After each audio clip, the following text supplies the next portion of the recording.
Good morning, and welcome to the New York City Council Committee on Cultural Affairs, Libraries, and International Intergroup. Please do not approach the dais at any time during this hearing. Please place your phone on silent mode. Chair, thank you for your cooperation. We are ready to begin. Thank you, Sergeants.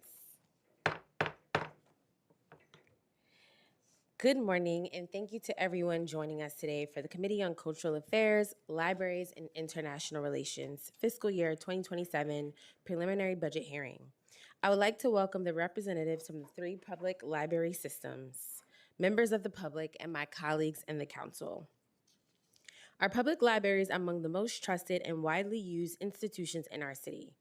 As I convene my first budget hearing as chair of this committee, I must emphasize the critical role libraries play for New Yorkers. Far beyond housing books, libraries are vital community hubs providing job training, tech access, and educational support, serving as a true lifeline for residents citywide. However, year after year, the council finds itself returning to the same conversation during the budget process. At the preliminary budget stage, the full level of funding libraries require is often absent, creating uncertainty for the systems and the communities that rely on them.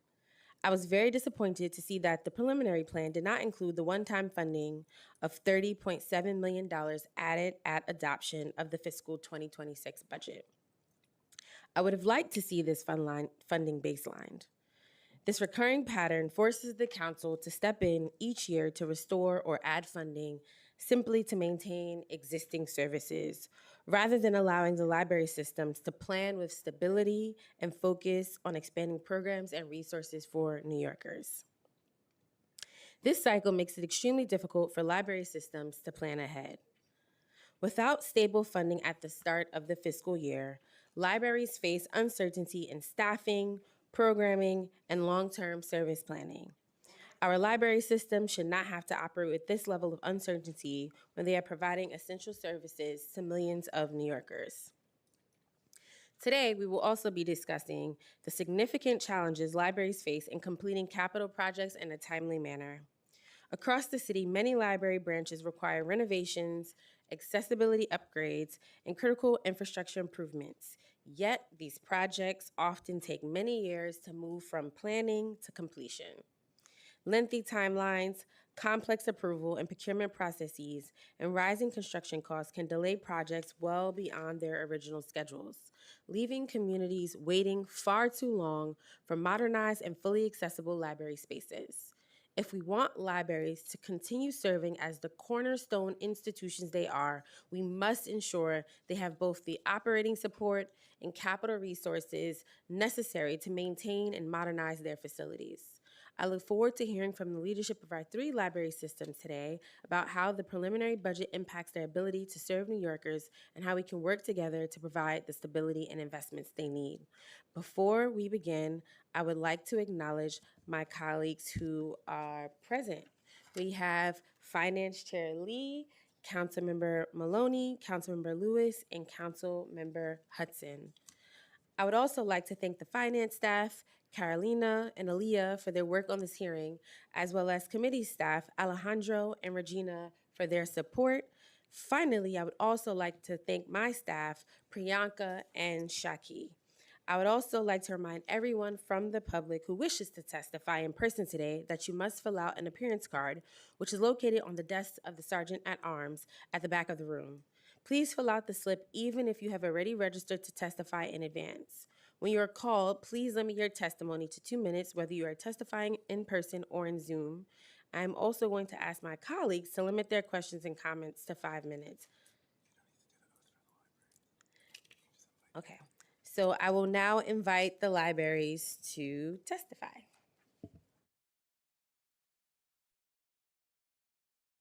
Good morning. Can you hear me? Good morning. I'm Tony Marks, and I'm the president of the New York Public Library, and it's an honor and pleasure to be with you here this morning.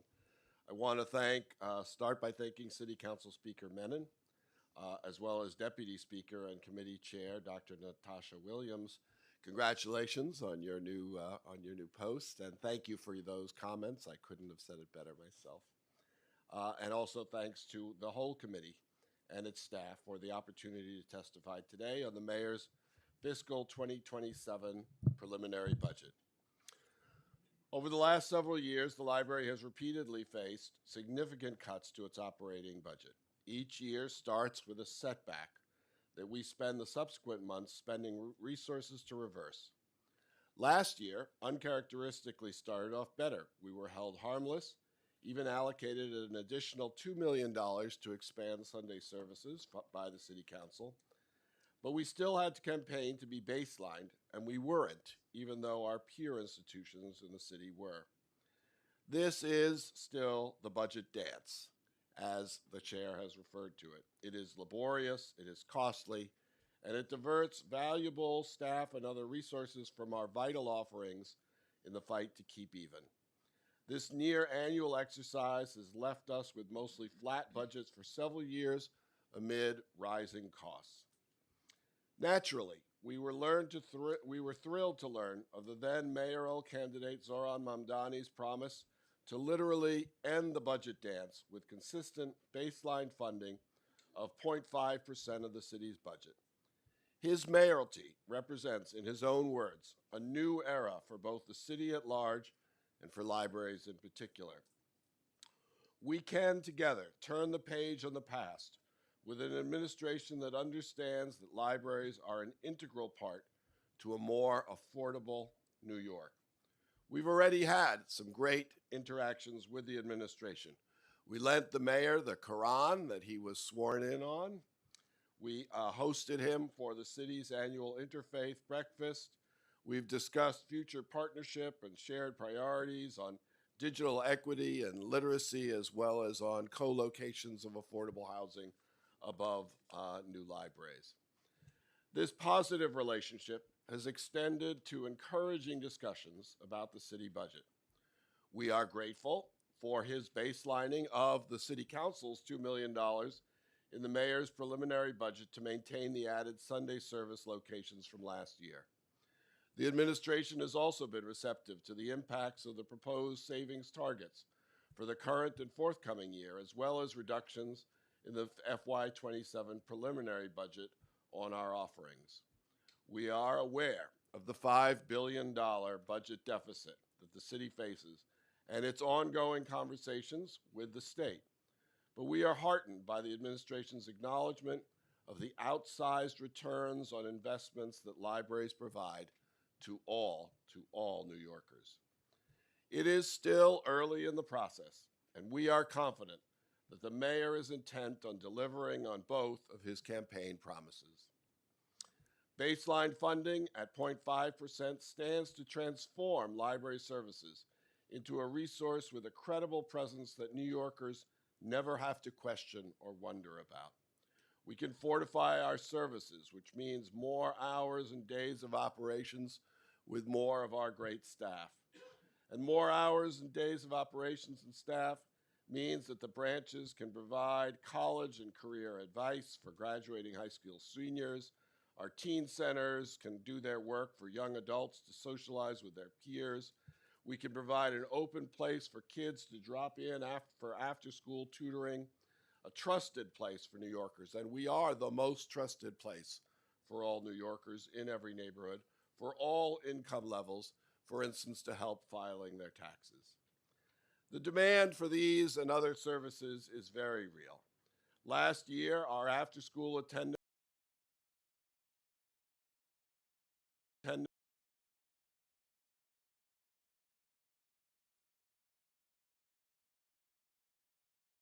Career Resources Fair for teens hosted 1,600 attendees with over 40 businesses and other organizations.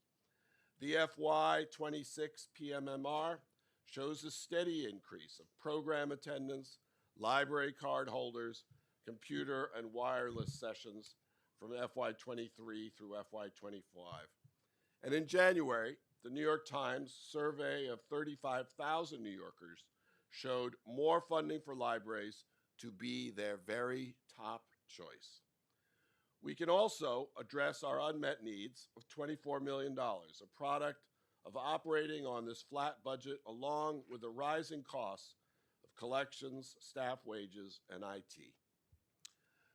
We hope this commitment to libraries will also include, as the chair mentioned, our capital agenda. Our services are of little value if they do not happen in places that feel safe, welcoming, and respectful of New Yorkers' rights to knowledge and opportunity, let alone if those spaces are not open. The libraries currently have $1.2 billion in unmet capital needs. $485 million of that is just at the New York Public Library. This is because most of our buildings are aging. They're small structures, beloved but small and aging. The city's capital process also often results in costly budget shortfalls and significant delays, also as the chair has mentioned. Mayor Mamdani's commitment to excellence in government makes us hopeful that we can finally address these systemic issues with reform in the near future. We look forward to partnership in the meantime on short-term fixes.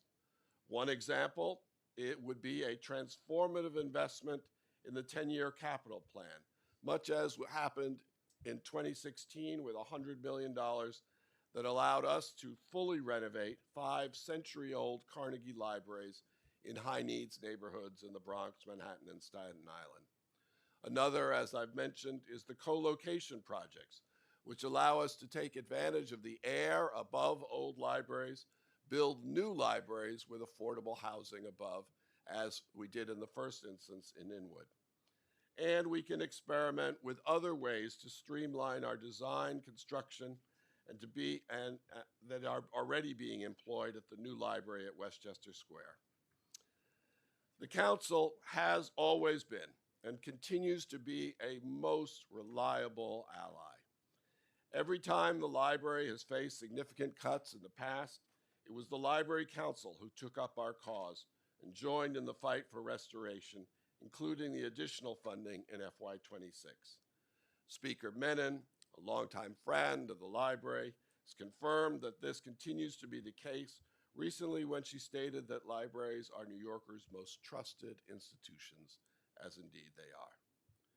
We know and recognize this is a challenging time for this city financially. And we understand that these challenges were inherited as well as the intergovernmental dynamics at play.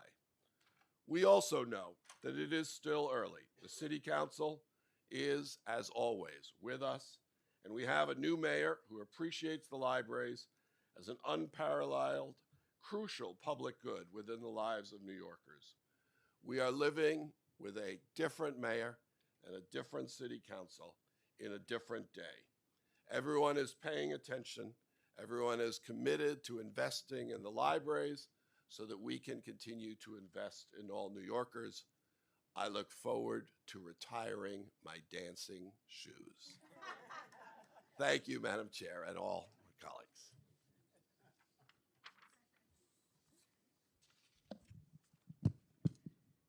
Who knew Tony had dancing shoes? Good morning. Sorry, excuse me.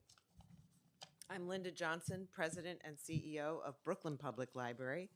Thank you to Speaker Menon and to our new chair, Deputy Speaker Dr. Williams, as well as Finance Chair Lee, the members of the committee and the entire City Council for your steadfast support of New York City's libraries.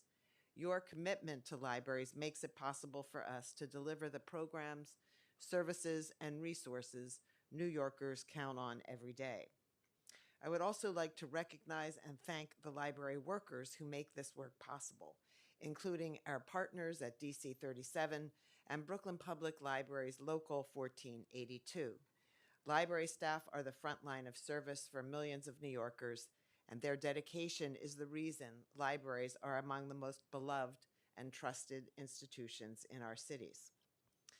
Forgive me, some of my testimony is going to repeat what my colleague from the New York Public Library has just stated, but I think it bears repeating.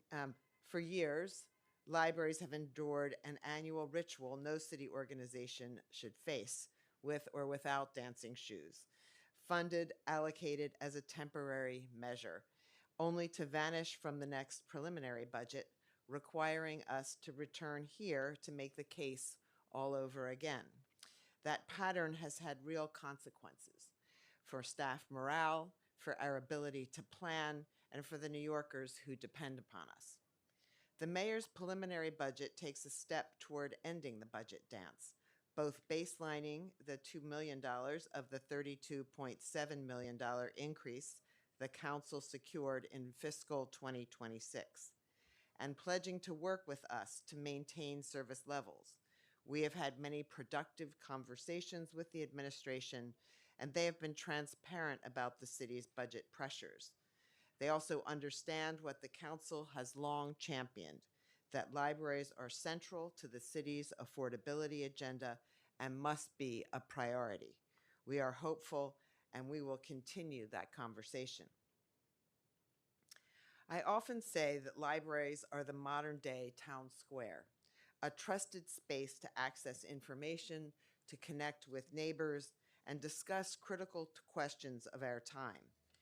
We welcome New Yorkers from every neighborhood and every walk of life, and we ask for nothing in return. Your investment last year marked an important step forward for libraries. At Brooklyn Public Library, your support enabled us to open Bay Ridge and Bedford libraries on Sundays, hire additional staff, expand our collections, and address emergency building maintenance. New Yorkers noticed this investment. Brooklyn Public Library's 62 locations received over 6 million visits last year. Patrons checked out nearly 10 million items, including books and digital materials, as well as items from our library of things, borrowing board games, musical instruments, power tools for home projects, telescopes, vinyl records, museum passes, and even artwork. Overall, our circulation is 7% higher year to date over the past fiscal year. Our Culture Pass program is set to have its strongest year since launching in 2018, with over 75,000 passes checked out between July 2025 and February 2026. Library workers hosted more than 80,000 free programs in Brooklyn alone, including our tax help programs, which helped over 1,500 Brooklyn residents collectively save more than $2 million on their taxes last year.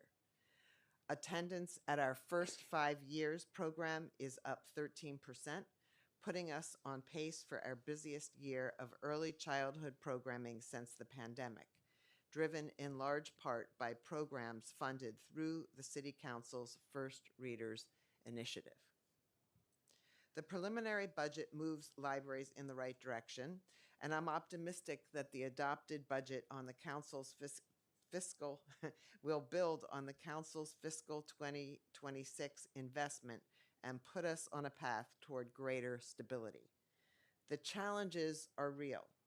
The federal prohibition on passport services at nonprofit library alone costs Brooklyn Public Library nearly $1 million annually. Our participation in the city's cost savings exercise and personnel, materials, and maintenance costs continue to climb. These are real pressures, but they also underscore the importance of investing in what libraries can deliver for New Yorkers. We welcome the conversation about what 0.5% of the city budget would unlock for New York City's libraries. In Brooklyn, this means hiring specialists dedicated to every age group across our branches, so children, teens, adults, and older adults all have access to the programs and resources they need, no matter where they live. It means expanding service hours so working families can visit after work and students have more time to study. It means responding quickly to urgent building needs rather than waiting years for a capital project to wind through the pipeline, keeping our doors open and our libraries safe.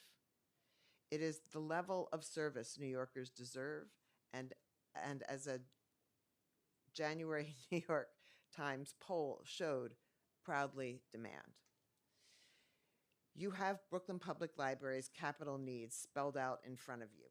In the interest of time, I won't read all of this, but I do want to note the need facing Brooklyn's libraries is significant, as is the progress we've made together. Council member support for our projects, as well as the Council's extraordinary capital allocation last year, have been essential. To this end, I am requesting the City Council, alongside the Brooklyn delegation, once again, allocate $10 million in discretionary capital funding for system-wide repairs, project shortfalls, and essential upgrades at Brooklyn's branches. We are also submitting a capital request to the administration for a transformational investment, $150 million for each library system to comprehensively upgrade more than a dozen libraries across the city. It's time to move beyond using expense money for bandages and invest in top to bottom renovations that save time and money, reduce interruptions, and create inspiring state-of-the-art libraries built to last. Thank you for the opportunity to discuss the preliminary budget. The Council has been a long-standing champion of libraries, and we are all grateful for your leadership. I'd like to end by sharing a very brief poem by Liv Lusk, a patron of our Marcy Library. It's titled, "My Library is Loud," with children giggling over picture books with faces that look like theirs. With hushed conversations, a man is rehearsing for his job interview on Friday, the first one since he was incarcerated. With keyboards clacking, a young man is watching a video on how to create the best transit city in Minecraft.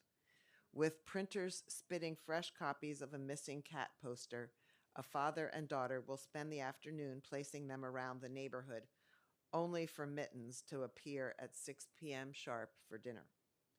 A woman is soothing herself with rhythmic chants because the library is the only place she feels safe to do so. My library is loud, and I feel joy. Your continued support ensures our libraries remain vibrant and loud with activity and future generations who will know this joy. Thank you. Good morning. Yep.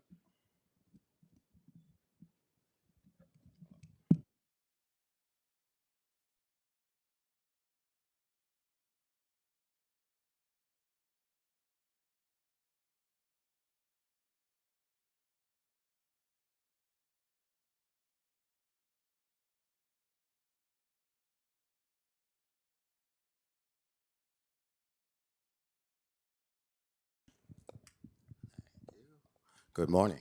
There we go.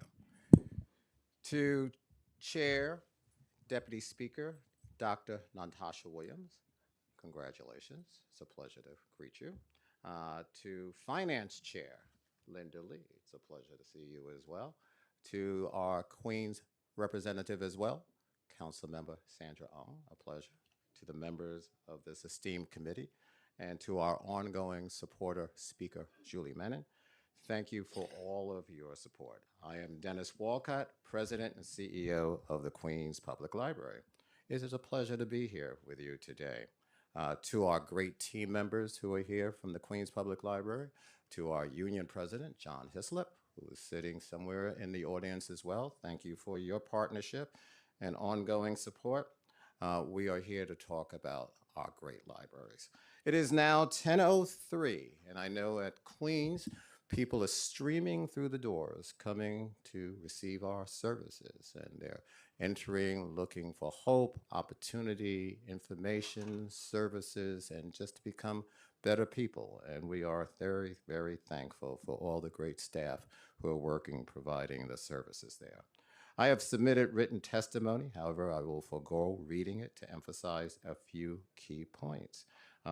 It's a brand new chapter, as Linda and Tony have indicated, for the City of New York concerning our libraries. We have a new mayor, we have a new speaker, we have a new chair, we have a new chair of finance, and all of you are great partners and supporters of our libraries.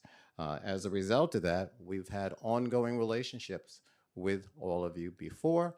We've had ongoing conversations since the start of this administration, as far as with the mayor's team, obviously with the speaker, with the chair, and other members of the city council about the importance of the libraries.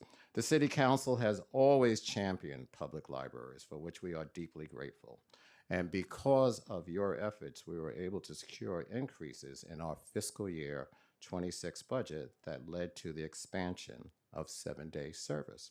At QPL, Queens Public Library, the expanded 7-day locations have seen over 32,500 visits with these expanded services on that extra day, giving even more New Yorkers access to free high-quality collections, programs, resources in welcoming environments. Chair Williams, Councilmember Lee, Councilmember Ung, you are frequent visitors to our libraries. You are there all the time. We've had joint programs and services as a result of your leadership, your financial support, and just your ongoing support. And we thank you for that. And other members of the Queens delegation have been there on a regular basis supporting our libraries. But also, you know the other side of the library, where the needs are, and you provided money for those needs. But as you know, there's still many needs, as Tony and Linda indicated. And now we have a new administration that also recognizes the value of a meaningful investment in our city's public library system. The mayor has been very vocal about the power of libraries to transform people's lives and to create a more equitable and affordable New York City. Before he even declared running for mayor, the mayor visited our Broadway library, and I just happened to see the mayor recently in passing, and he remembered the visit and talked about the aspects of the Broadway Children's Library children's room and what it meant to him. So we are there for our relationship as far as that commitment. He has spoken about committing 0.5% of the city budget to libraries. As you know, this funding would be monumental. In past years at our budget hearings, I've talked about what the city libraries could be if we had increased and sustained funding. We would even be more accessible to New Yorkers across the city. We could extend our hours, hire our much needed important staff, expand our programs to meet demand, and make available more books, computers, and other essential library resources. And we would finally be able to plan effectively for the out years rather than waiting and worrying, stressing, and not being able to plan properly. This to me is so important. As the budget conversations continue with leadership on both sides of City Hall, I remain optimistic about what is possible for libraries. There is great potential for our capital needs, too. Queens Public Library's capital portfolio has recently celebrated several milestones, such as groundbreakings for our Rego Park Library, our Baisley Park Library, and the oldest library in our system, the Astoria Library. This year, DDC expects the administrative construction to start at Laurelton Library renovation and the physical construction of a brand new Douglaston Library, moving that library from what was called a Lindsay box of 7,500 square feet to a new 16,000 square foot library. And we're looking forward to that as well. And with Rego Park, that will also move from a 7,500 square foot Lindsay box to an 18,000 square foot library. Again, another exciting project. We currently have 41 active projects, a majority managed by the New York City Department of Design and Construction, DDC. We are incredibly thankful to the Council for its traditional allocation of the lump sum funding for QPL, which is crucial in allowing us to fill project shortfalls, as Linda indicated, as soon as we are notified by DDC, as well as filling those gaps. For fiscal year 27, QPL and the two other systems are requesting, again, the continued support for this essential capital allocation in the amount of $10 million per system. As Linda indicated, this allows us to plug holes, to respond to needs, but also not to tap in to our expense money. Queens' total capital need in fiscal year 27 is nearly $271 million, and is comprised of critical infrastructure, resiliency, and accessibility renovation projects. Our buildings function as social infrastructure, one of the few locations where the public can go to connect with others without barriers to entry. Maybe we can get a window cleaner as well at our libraries to help us. I heard the side noise. I said, hopefully that's a window cleaner, not a bird or something happening there. Our buildings function as social infrastructure, and your support is so critical. Library users and staff deserve state-of-the-art, safe, and welcoming libraries that they can count on to be open. With this in mind, the three library systems are requesting, as Tony indicated, a transformational $450 million investment from the administration and our capital portfolios, $150 million for each system.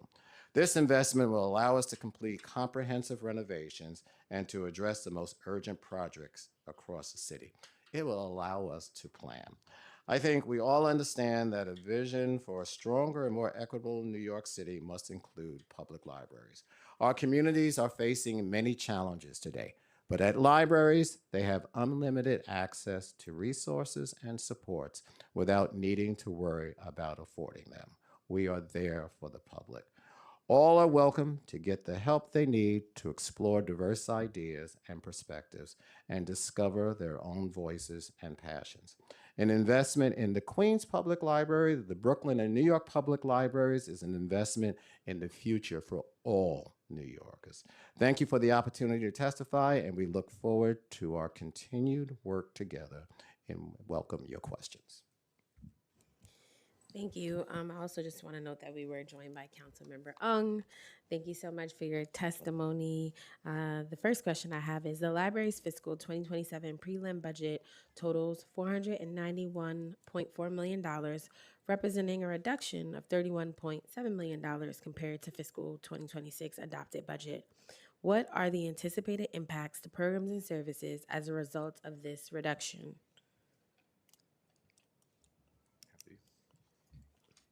Thank you, Dr. Chair. The mayor's preliminary budget does not restore or baseline the $30.7 million of one-time funding in FY26. $15.7 million provided by the mayor and $15 million provided by the mayor in partnership with the city council. In addition, the citywide savings targets impact $7.99 million during the current fiscal year and $12.3 million in the next fiscal year.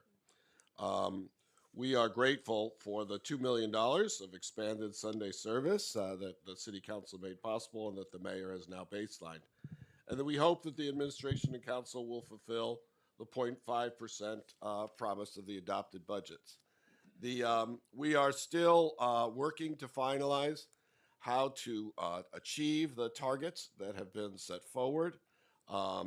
We do recognize that without restoration, it will simply be impossible to maintain Sunday service across our systems, even with the $2 million in the preliminary budget.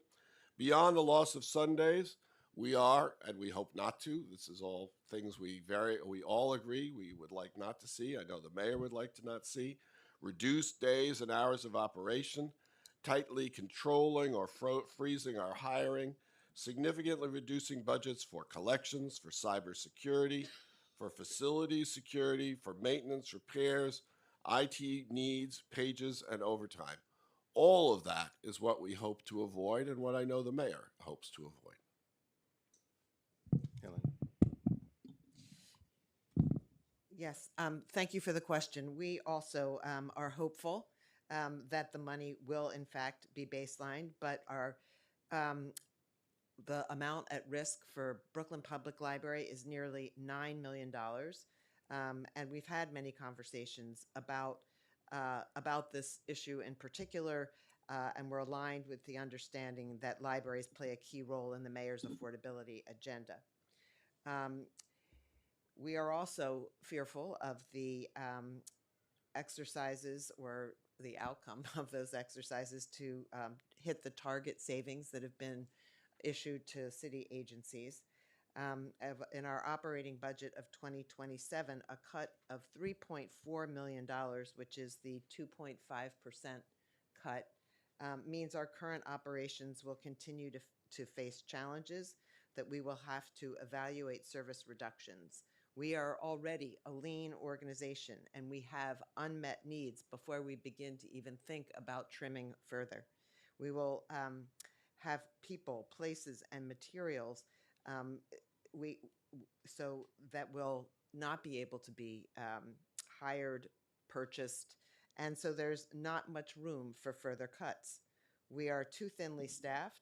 We suffer shortages in branch coverage, and we may see wait times for our books increase if we cannot invest in the collections or keep up with the increasing costs of purchasing new material. We will see more frequent disruptions, which is a really critical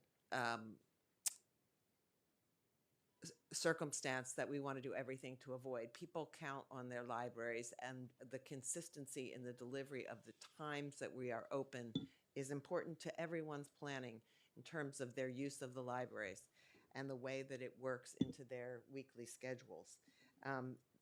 But disruptions like HVAC problems have a terrible impact and cause situations where we have what we call emergency closings, which is sort of the most critical thing we're looking to avoid.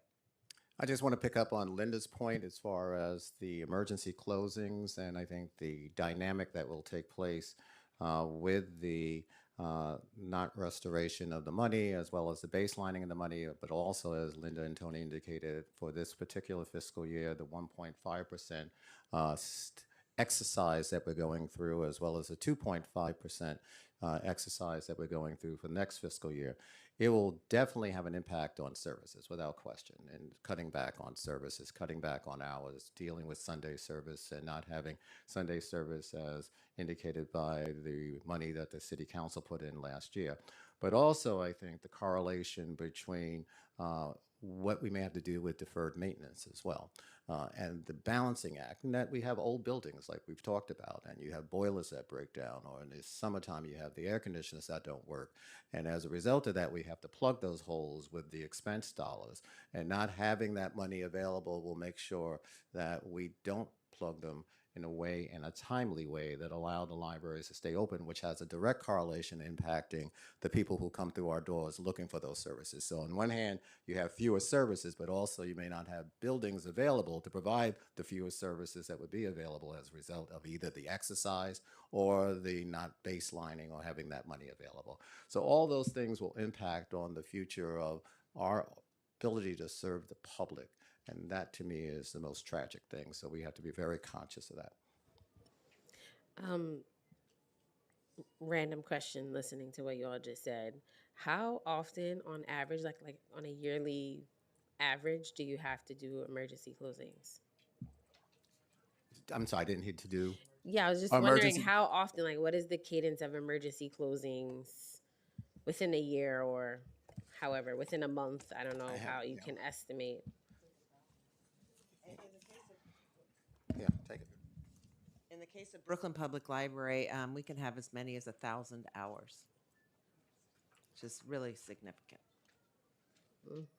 Basically the same for us. I mean, it impacts in a way where we have to shut down and not have the library open, and emergency closings really impact us in a way where the public is not gaining that information. And 1,000 hours in a year, you're saying average? Last year. Okay, I had some other questions about overall budget reduction, but you all mentioned the cost savings, so I'll skip to that and ask. So, as we all know, OMB has asked agencies to identify savings for fiscal 2027. What specific savings targets were requested of each of your systems, and what proposal have you submitted? I think it's due in 2 days. Yeah, and another add on to that is, did OMB provide any guidance on which areas should be prioritized for savings, or were the library systems left to determine where reductions would occur?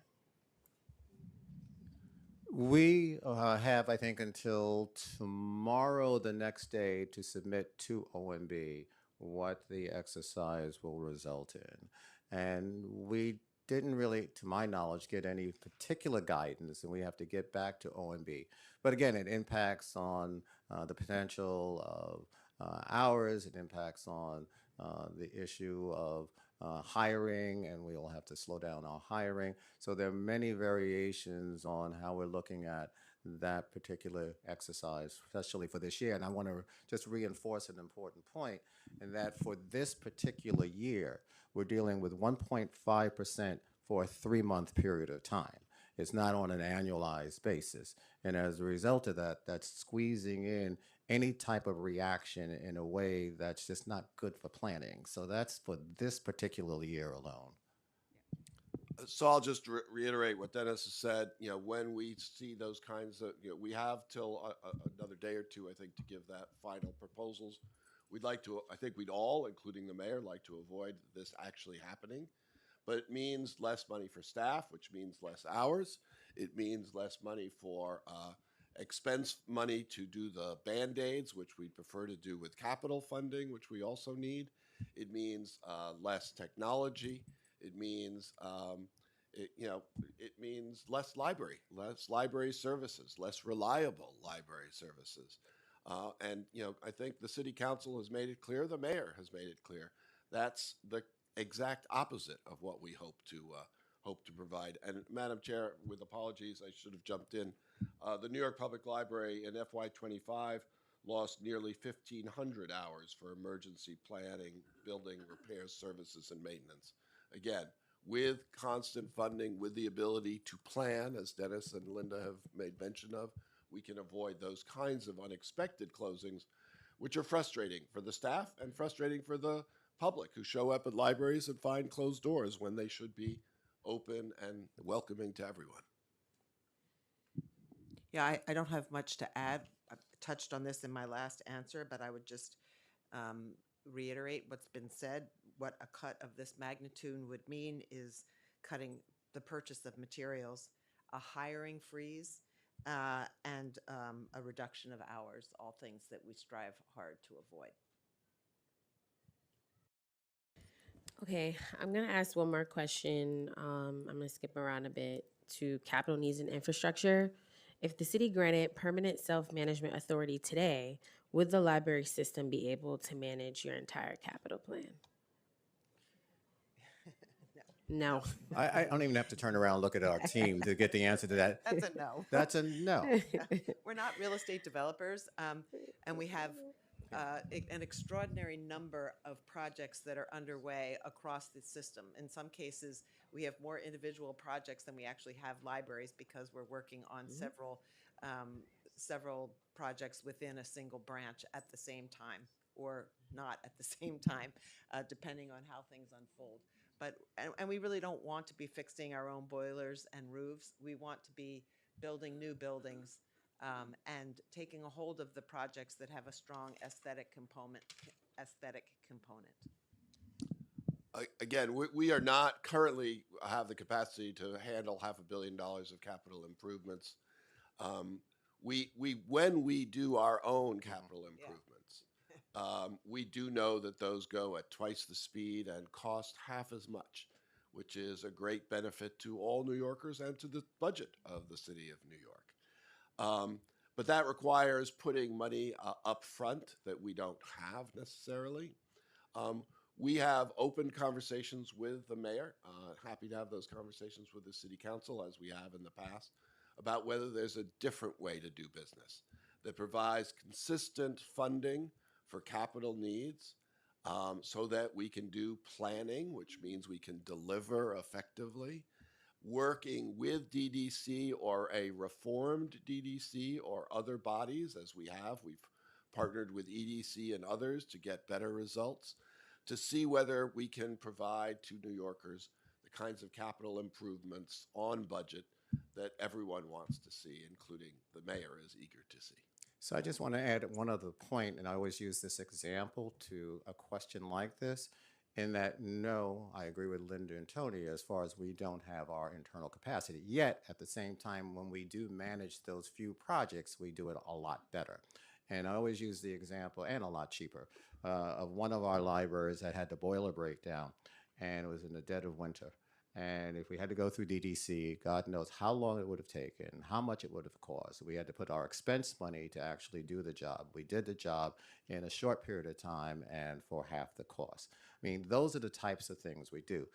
We're in a position every now and then of getting private money or state money where we can do a project on our own, and we do it well. But again, the sheer size I talked about in my testimony, the number of projects we have going on right now with DDC, and we could not do that. But at the same time, we know there has to be a better system to do it, so that way it's not done in an 8-year period of time. And it is so frustrating when we announce a project and people are looking at us as far as, why is this project taking so long? And some of my Queens council members here know about projects within their respective libraries that are not being done in a timely manner, that can be done a lot more efficiently. And as a result of that, we're looking for that nirvana as far as how we can put a system in place that allows the projects to be done efficiently, effectively, and cost effectively, and to get turned around in a faster period of time. I also suspect that the half the time and half the money is not really the full story, that it's more dramatic than that. I think you can tell from our answers, Madam Chair, that we are eager to have this conversation. We've been eager to have this conversation with past administrations. We now are hearing from this administration an openness to get serious about finding a better way to do business. Let me just give an example. When the city gave us a significant additional investment into the 10-year capital plan, which is back in 2016, and was for the first time in living memory when that happened, it enabled us to plan, it enabled us to deliver on budget 5 amazing Carnegie branches redone top to bottom in neighborhoods of need. And that has produced incredible results for those neighborhoods. When we find a different way to do business that enables us to plan, that enables us not to go through the sort of the sequential processes of DDC so that we can do things all together, so that we can get to a result that doesn't take twice as long. We can deliver amazing results for New York, and everyone benefits from that. Can I just put into the record as well, Chair? And I think it's so important, since we're on this topic, we should not forget that several years ago, we had to absorb a capital peg that was never restored at all. And as a result of that, we then were starting even further in the hole with the capital money that was allocated for our libraries. And so that then took us a step back. And even though they talked about with that capital peg, it's in out-year projects, the out-year projects always get closer. And as a result of that, then we're left to fend as far as how we plug some of those holes. So all of these things intersect as far as both the efficiency, but also the ability to plan to really provide our public with the type of libraries they deserve. Thank you. I will follow up with a few more questions, but I wanted to turn it over to my colleagues who may have questions. Chair Lee, do you have any questions? Yes, really quick ones. Actually, it's about the capital needs and infrastructure. And Deputy Speaker knows that I have this love-hate relationship with our procurement system in the city.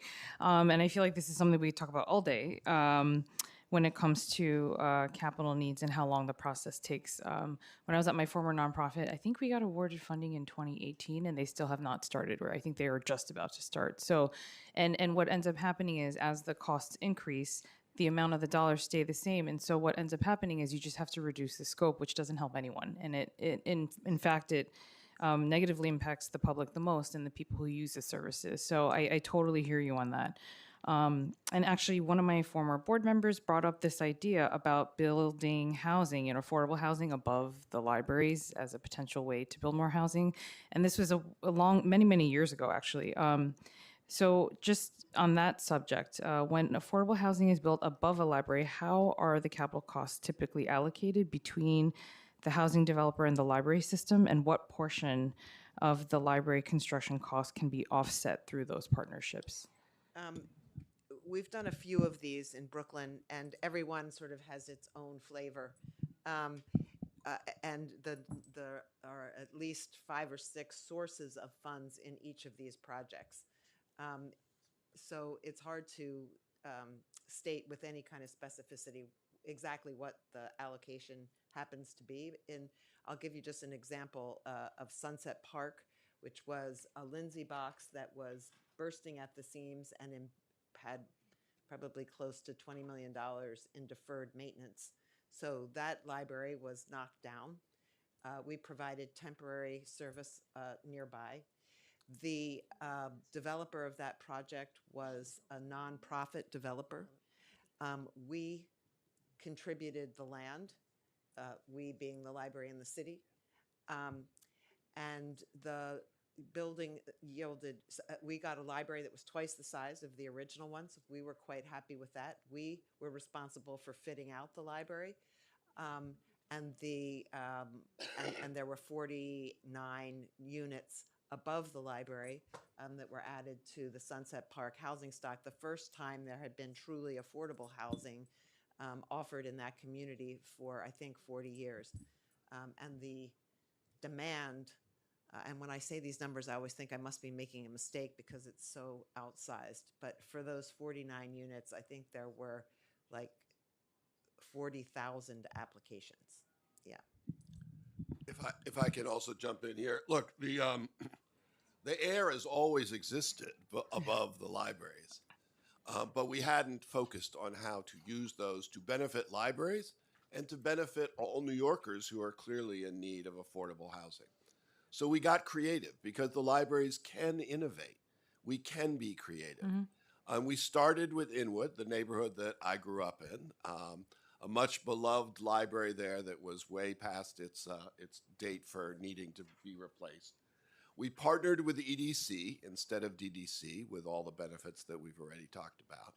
We partnered with Robin Hood and an individual donor to supplement the funding, and we partnered with a developer who built so we got, as a result, a 20,000 square foot brand new amazing library, as well as a pre-K center, an ACTS center and job training, and 174 units of 100% affordable housing with the kind of demand for it that Linda has already said. That was a learning process. It took us some time to get to it, but the results are truly phenomenal. And I love that library. I love all our libraries, but that one is really spectacular and has encouraged us. So we are now in planning for doing the same in Grand Concourse, where we envision 114 units of affordable housing.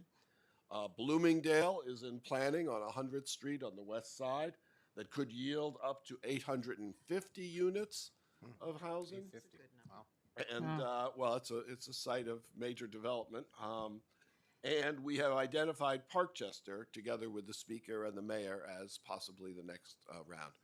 We are looking at all the libraries that need to be renovated that are not the landmarked Carnegies. Obviously, we can't do that. We can't do this there.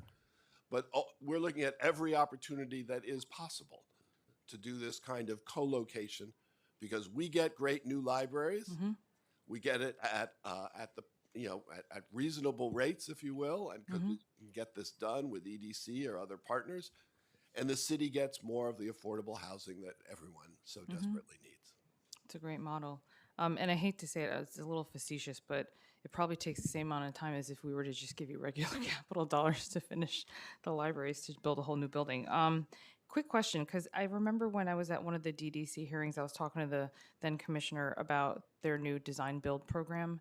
And one of the questions I'd asked was which agencies they could potentially partner with to pilot this more, because they're very interested in expanding it.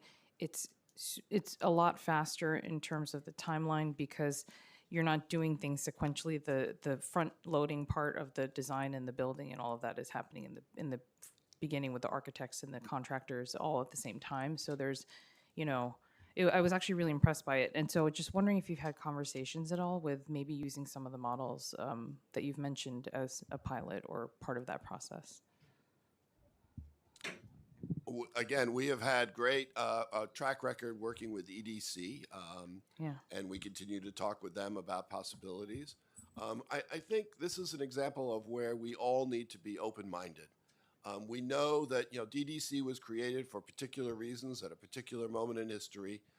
We're all grateful to our colleagues at DDC, but we all also recognize the limits and the ways in which adding twice as much time, twice as much cost does no one any good, and that we need to be creative together and to work together with the city council and with the mayor to find systems that will work better, which I think are eminently possible. Yeah. So we have 2 projects in Queens with DDC and Design Build. So we're exploring to see how we may look at others as well. And I think there are still questions, even with what you said, Chair Lee, as far as front end and the potential efficiency, what the extra cost may be to us and what they may charge us for those type of projects, and whether the cost is worth the return on the efficiency of delivery. And so we're exploring that as well. Okay, perfect. Brooklyn as well. We have a project at Spring Creek, and DDC is pitching a second one, but we're at a wait and see. Okay, and just lastly, can you just outline which library branches are currently in the capital plan for full reconstruction or demolition and replacement, and whether any of those projects could accommodate mixed-use development such as affordable housing?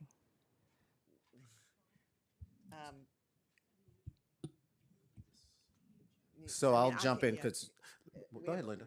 No. I mean, we're in the process of putting a list together, and the one that's out front is the new Utrecht Library, but there's others that could follow.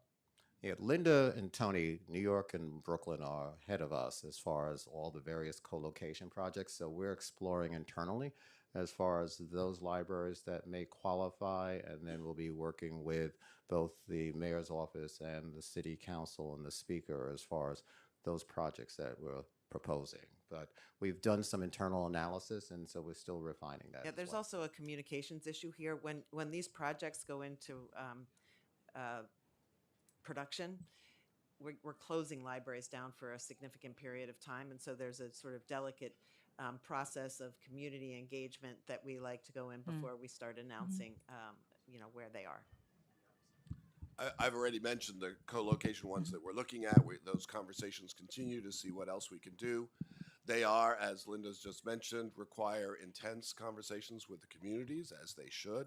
So, for instance, at Bloomingdale, the question of sort of what percentage are affordable or other mixed-use apartments is an ongoing conversation. I'll just say very quickly, recently completed capital projects at New York Public Library, Fort Washington, County Cullen, Hunts Point, Port Richmond, Richmond Town HVAC replacement, and Muhlenberg. And in progress, Hamilton Fish Park, Huguenot Park, Westchester Square, long time in the works, Woodlawn Heights, Castle Hill, Edenwald, Seward Park, Tompkins Square, and West New Brighton. And there is more that we need to do. Right. No, thank you so much. It's like a never ending. Yeah. When we get through we each have, I think Tony has 90 some branches. We each have 62. I have 66. There's never an end to the work that needs to be done. Yep, definitely. Thank you so much. Thank you, Chair. Thank you. Councilmember Hudson? Thank you so much, Chair, and good morning. Good morning. You all mentioned the libraries being the most trusted institutions, and also we know that they're the most democratic institutions. And at a time when our democracy is under threat, I think the impact on these most democratic institutions cannot be overstated. And so each of your library systems provide direct services, community stability, and innovative programming. Can you share how potential service reduction would disproportionately impact neighborhoods that rely most heavily on libraries for internet access, study space, and educational programming? Thank you for that question. Of course, we agree with all of your sentiments, and we'll do the very best we can to make sure that cuts would not disproportionately affect neighborhoods in greatest need.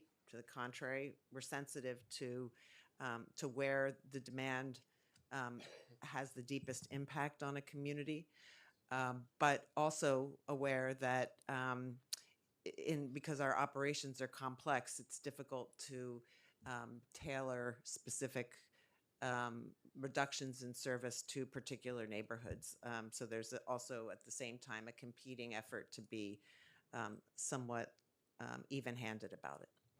Well, I think that's a good and important point to note, is that any reduction would make it extremely difficult and could unintentionally have a disproportionate impact on some of the communities with the greatest needs. Yeah, no question. I mean, one of the beauties about our libraries is the deep relationships that our librarians have with, individual members in their communities. Right. And trying to be sensitive when cuts they know will affect somebody in particular. Right. Can I just add, we absolutely share your sentiments that we live in challenging days, challenging to the fundamentals of our democracy.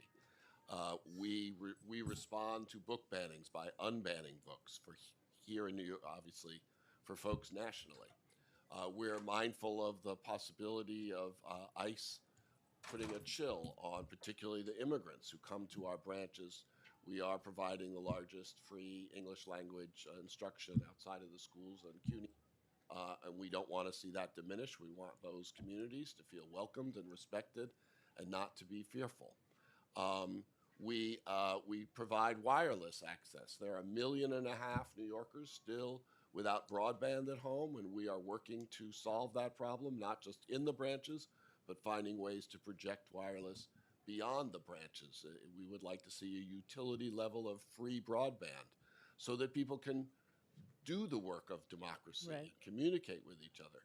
And then lastly, I'll say the libraries in our time have transformed themselves from passive spaces, much essential and beloved places to come read, to have HVAC, to have computer access and collections and access to our amazing librarians, but they are also now education centers. Millions of visits to education programs which simply didn't exist before, from early literacy to after school to tutoring to computer skills to English language, essential for the immigrant community, who we all need to be protecting and serving. Anytime there's reduction in funding, anytime there's a reduction in hours, anytime a branch needs to close for lack of capital investment, all of those offerings are diminished. We live in a moment, I know you feel this way, I know the mayor feels this way, in which we need to be doing more, not less, given Right. the challenges that we are all facing. Absolutely. So just to pick up on the point that Linda made in her testimony, and I know all of us are experiencing this, our metrics are up right now. I mean, we're seeing people coming back from COVID, and our metrics are up. And I use a figure of, with our Wi-Fi usage, we've seen a 51% increase in the people utilizing our Wi-Fi. That's based on the extended service that we give for people to be able to take advantage of that. But we see our program services numbers going up. Any type of cut or even a threat of a cut then impacts that as well, because then people wonder what's going on. Or our waiting lists get longer and longer, which is one hand good because people are coming to us, but then meeting that demand is not good because the money's not there or the threat of the money is not there, and it doesn't allow us to plan. And our goal is to make sure we empower our team members to plan appropriately, knowing their particular neighborhoods. So all of those things have an impact as far as services are concerned, and the impact of any type of cut on the services that we've been providing. If I may, Chair, thank you. I just have one other question, which you've sort of already answered, so it's a great segue. But according to the PMMR, participation in programs has increased. If you can each maybe just talk about which types of programs are experiencing the most growth and how libraries are prioritizing programming to meet community needs.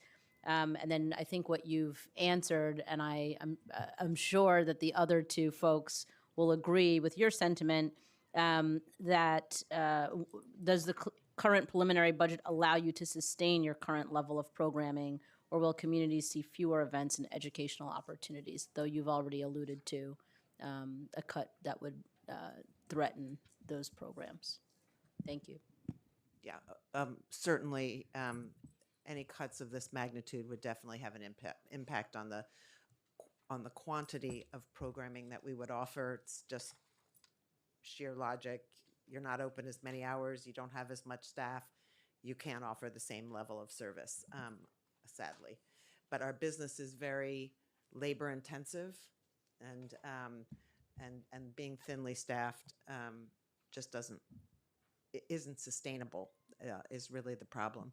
In terms of which programs are seeing a surge, I think our focus has certainly been in outreach services, services to the immigrant communities, services to 0 to 5 is sort of our bread and butter. The other focus that we've really been very disciplined about maintaining is on teens. We believe that the programming, if we get it right, in the libraries that we offer to teens is a lot healthier than what they might be attracted to elsewhere. And there was a natural rhythm to library use where you would come with your parents, your caregivers when you were small, that as things became more interesting elsewhere, you sort of drifted away from the library and ended up coming back when you had your own children. And we're trying to reduce the amount of time that we lose people in their sort of lifelong learning cycle. So the Queens gate count is up by 4%, circulation is up by 25%, e-circulation is up as well. Attendance is roughly flat for us. Wi-Fi sessions, as indicated before, is up by 51%. Computer sessions are up by 17%. So again, it's just the trend numbers are just up and up and up. We're seeing an increase in, we have a mailer book program. The circulation is up for that as well. And our visits are up. So, I mean, we just see the numbers in program services, and with ESOL services that we're providing, that's up as a result of both private funding and city funding as well. And as a result of Sunday service, our visits are increasing. So any way you look at it, slice it, the services are up. The people are saying, we want you. We are glad you are there. The demand is there. And we want to have the continuity of being able not just to respond to the demand, but to increase the programmatic services we provide to meet the needs of the public at large. The logical conclusion I draw is that funding should also be up. But go ahead, Tony. We're in heated agreement. Okay. Can I just add? Again, it's worth noting because a library has become now proactive space. It also means people are coming and staying longer. They're not just coming in, grabbing a book. They are still doing that, Right. but they are also staying for these programs. And these programs have become really mainstays. We see, for instance, in our school-age children and after school, a 25% increase in attendance and 6% more sessions from 25 to 26. College and career pathways, teen programs, as Linda mentioned, other programs for school-age kids. Our language access, ESOL, we have over 15,000 ESOL class seats filled, and we have still 1,500 to 2,000 names on the wait list. We don't want wait lists. We want everyone to get the services that they are eager to get from us. We live in a moment when the immigrant community in particular is feeling threatened. That's when and I know you agree, I know the mayor agrees, absolutely, that means we need to step up, not step back. So with the funding so that we can provide those services and be clear to the immigrant community that they are welcomed and essential members of this city and of our community. I just want to add something which you probably already understand, but there's a common thread, and that is that we are the largest providers of free Wi-Fi in our boroughs, and that being on the wrong side of the digital divide is not where you want to be right now. And it's only getting worse because with the advent of artificial intelligence, the divide will only widen. And so when we're not opened and people cannot bring their own devices or take advantage of our public access computers, it's very limiting and makes living in this complicated city of ours much more difficult. Absolutely. Thank you all. Thank you, Chair. Thank you. Councilmember Maloney? Thank you so much, Chair, and thank you all for being here today, for the work that you do and your testimony. A shout out to the New York Public Library, whose main branch is in my district, District 4. So thank you for being here. I had a similar line of questioning to Councilmember Hudson, so just want to reiterate the importance of libraries in closing the digital divide, which plays a key role in economic development too, right? These are people using the internet for economic mobility, for learning. I also want to echo the unseen costs of unpredictable funding cycles, where there's human capital costs that come with that, with uncertainty, the starting and stopping of projects at a time when the end result is costing taxpayers more to deliver less. So it's time to hang up the dancing shoes. On the 7-day service, can you clarify how many branches currently operate with 7-day service or Sunday service? And if there's room to grow in expanding that program? In Brooklyn, it's 12 branches, and we can't even think about expanding that while we're under threat of curtailing services during the week. Everybody's whispering the numbers. No, go ahead, Tony. No. Sorry. So we added 5 additional branches for Sunday services, 3 in the Bronx, 1 Manhattan, 1 Staten Island, with thanks to the City Council. And that's on addition to Jefferson Market, SAS, the Schwartzman Building, the Niarchos Foundation, Washington Heights, Parkchester, Bronx Library Center, Grand Concourse in the Bronx, and Todd Hill in Staten Island. We select these sites based on locations of services, access to public transit, number of visits, school proximity, all of that. We are eager to do more, but we have to have the funding to do more. It costs us time and a half. Those are because of agreements with our great partners at DC 37, so we need to be respectful of that, but also mindful of the costs involved. And I just want to go back, if I may, Councilmember, to what your comment about, and Linda's comment about the digital divide. It's just, it's just crazy to think about 1 million plus New Yorkers still being in the digital dark. I mean, imagine in the pandemic, if you didn't have access to schools, you didn't have access to jobs, you didn't have access to the internet at home. Now, here we are, 5 years or so later, there's still those folks who are without. We saw an increase of wireless sessions in the libraries jump from 1.3 million in FY23 to more than double that, 2.7 million in FY25. The demand is real. We are meeting those in the libraries, but we are all increasingly looking at, and my colleagues are working at, and we're partnering with HPD and others to find ways to use the library's capacity to provide broadband, free broadband at a basic level to all New Yorkers. That's what I know the mayor is aspiring to, and it's what we are all working towards. The days of digital dark should be long behind us. In response to the question, we have 8 in Queens. So we added 5 in addition to our 3, and then we also had added a Saturday hour in Kew Gardens Hills, making that 7 days a week. So we've seen the numbers, as I indicated in my testimony, with 32,000 people coming through our doors for 7-day services, and we love it.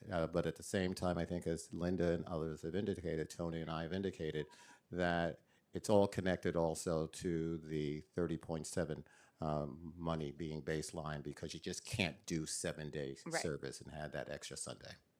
I did want to ask one more this in question in my context, last 50 seconds here, but okay, all right. Okay. No, I just wanted to explain, because maybe it's not evident, but the reason that Sundays are such a sticking point is that it's more expensive to deliver service on Sunday, and that we staff buildings on a volunteer basis on Sundays, so it's more difficult to get people to sign up for those hours. Makes sense. Thank you, Chair. On the point of savings, I wanted to ask about the energy efficiency initiatives that were in the preliminary budget, solar panel installations and lighting audits, if there's any expected cost savings you see from those investments, or if you've realized any savings from those investments in the past. Yeah, the city sees the same. We are always looking for being more energy efficient. We live in a time when that is essential for society, for the globe. It is worth noting that the city pays our electric bills. So when there are savings, those go to the city, which is great, but they don't affect our budget. That's helpful. And at Queens, we have a project where we have installed, yet not seen the results yet, at Peninsula Library.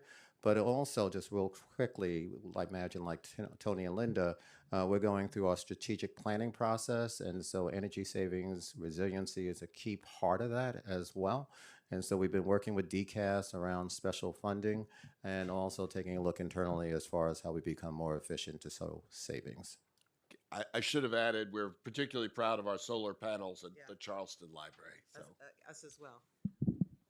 Coney Island? Thank you very much, and thank you, Chair. No problem. Okay, I have a few more questions on staffing and workforce challenges. Does the fiscal 2027 prelim budget affect hiring, retention, and staffing levels across the 3 systems? And if you could just share your current vacancy rate for each of your systems.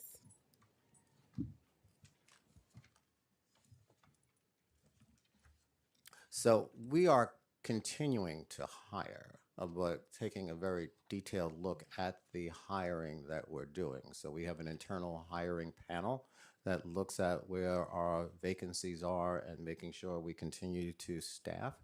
But again, as indicated before, the 1.5% savings exercise that we're going through may have an impact significantly on that, and definitely the 2.5%. As far as the vacancy rate, 83 right now. Our current vacancies at both research and branches is 105. We are eager to continue to fill those vacancies. Obviously, if we face the kinds of cuts that have been proposed and that we know everyone is hoping to avoid, then we won't be able to fill those vacancies. Instead, we'll be freezing hiring. And Brooklyn Public Library is at about 100 vacancies. Thank you.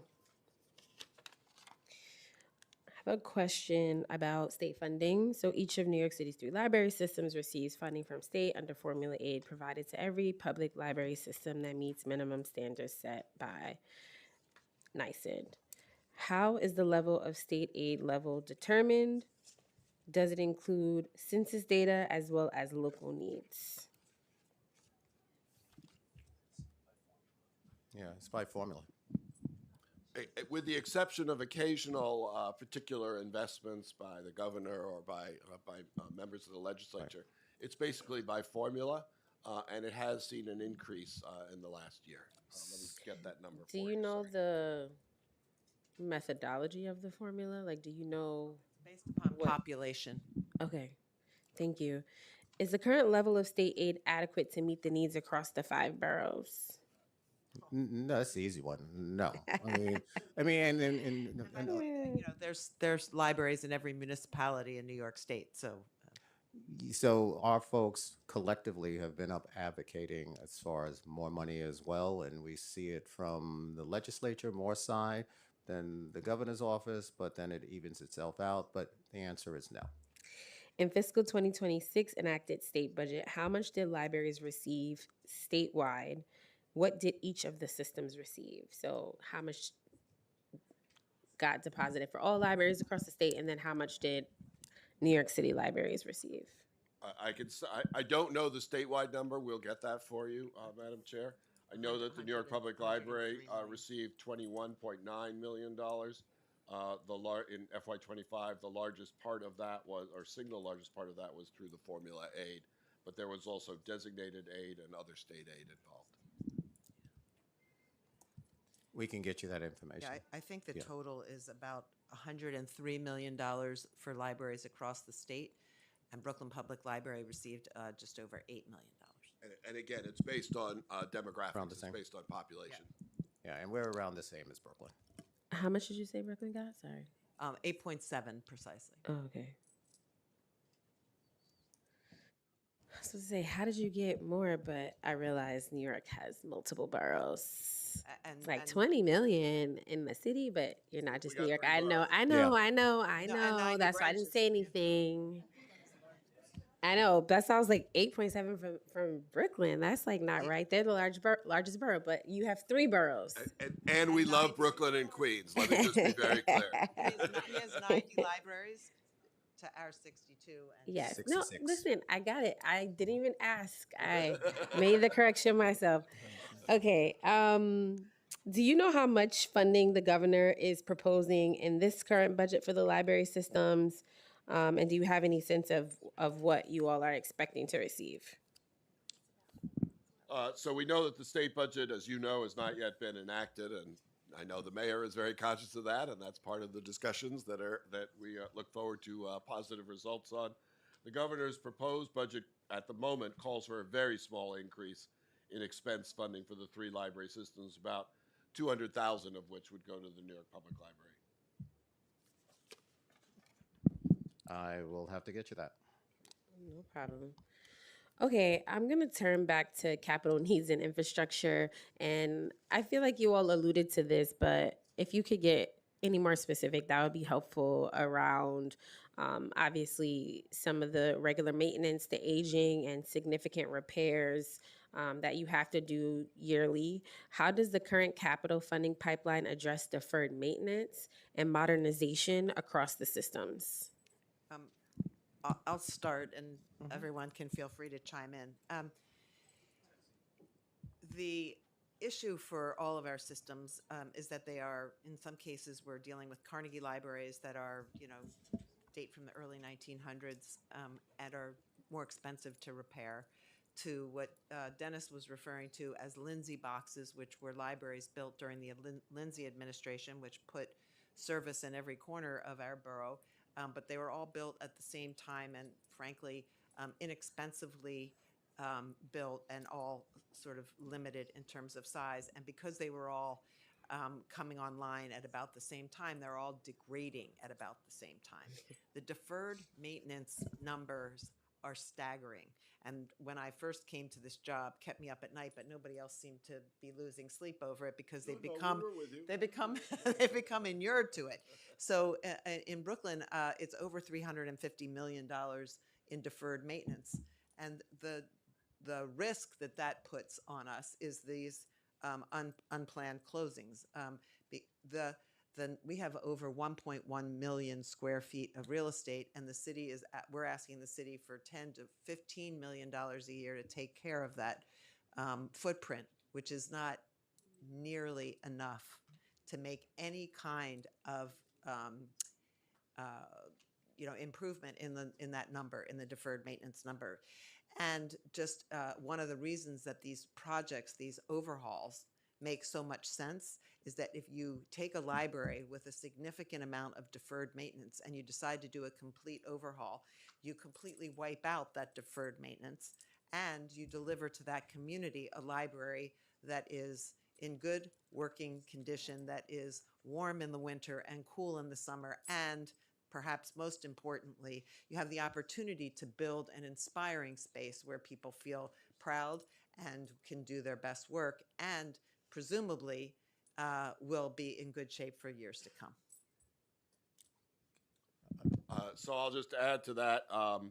It's simply the fact is the current pipeline doesn't address these priorities, which is why we're here discussing it. It's also why it's so important for us to have a significant investment in the 10-year capital plan so that we can plan to avoid these closings. There will still be occasional emergencies that will need enough additional expense funding to cover the Band-Aid approach that Linda described, though we'd like to minimize those because they're so dislocating. But the simple fact is we have century-old libraries that require significant investment to keep them open. It's why we have asked the City Council to consider a $10 million lump sum request of capital to each of the systems to get out of this problem. And again, all these issues connect. If we have a branch that has to close, we cannot provide the services that New Yorkers look to us to provide. We need both the expense funding to pay for those services and the capital funding to make sure that we have the buildings in shape and open in which we can provide those services in every neighborhood. So just, excuse me, to pick up a point that Tony made earlier about the Carnegies and Linda made as well. So we have Astoria Library that's closed now because we are putting major improvement there and also making it ADA accessible as well. And Astoria is built probably around 1902, 1905. And part of our challenge is that with deferred maintenance, it really is deferred. We have a ranking list at Queens as far as those in most need, those in some need, and those in very serious need. And all of those have need, and all of those will be impacted. All of those will have, especially the Lindsay boxes, closed down at some point in time.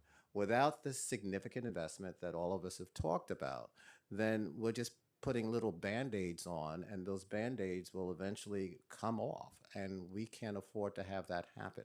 So all that is to say is that the comprehensive money that we will ask for, and we continue to ask for, is important because it eliminates those deferred needs and putting major projects in place that, as Linda indicated, will then give the community a library it deserves. Thank you. And again, you did allude to this when I asked my original question around your working relationship with DDC to ensure library capital projects are completed on time and within budget, which we know they're typically not on time. And oftentimes you have to come back to us because they're also not within budget. So I don't know if you had anything else to add.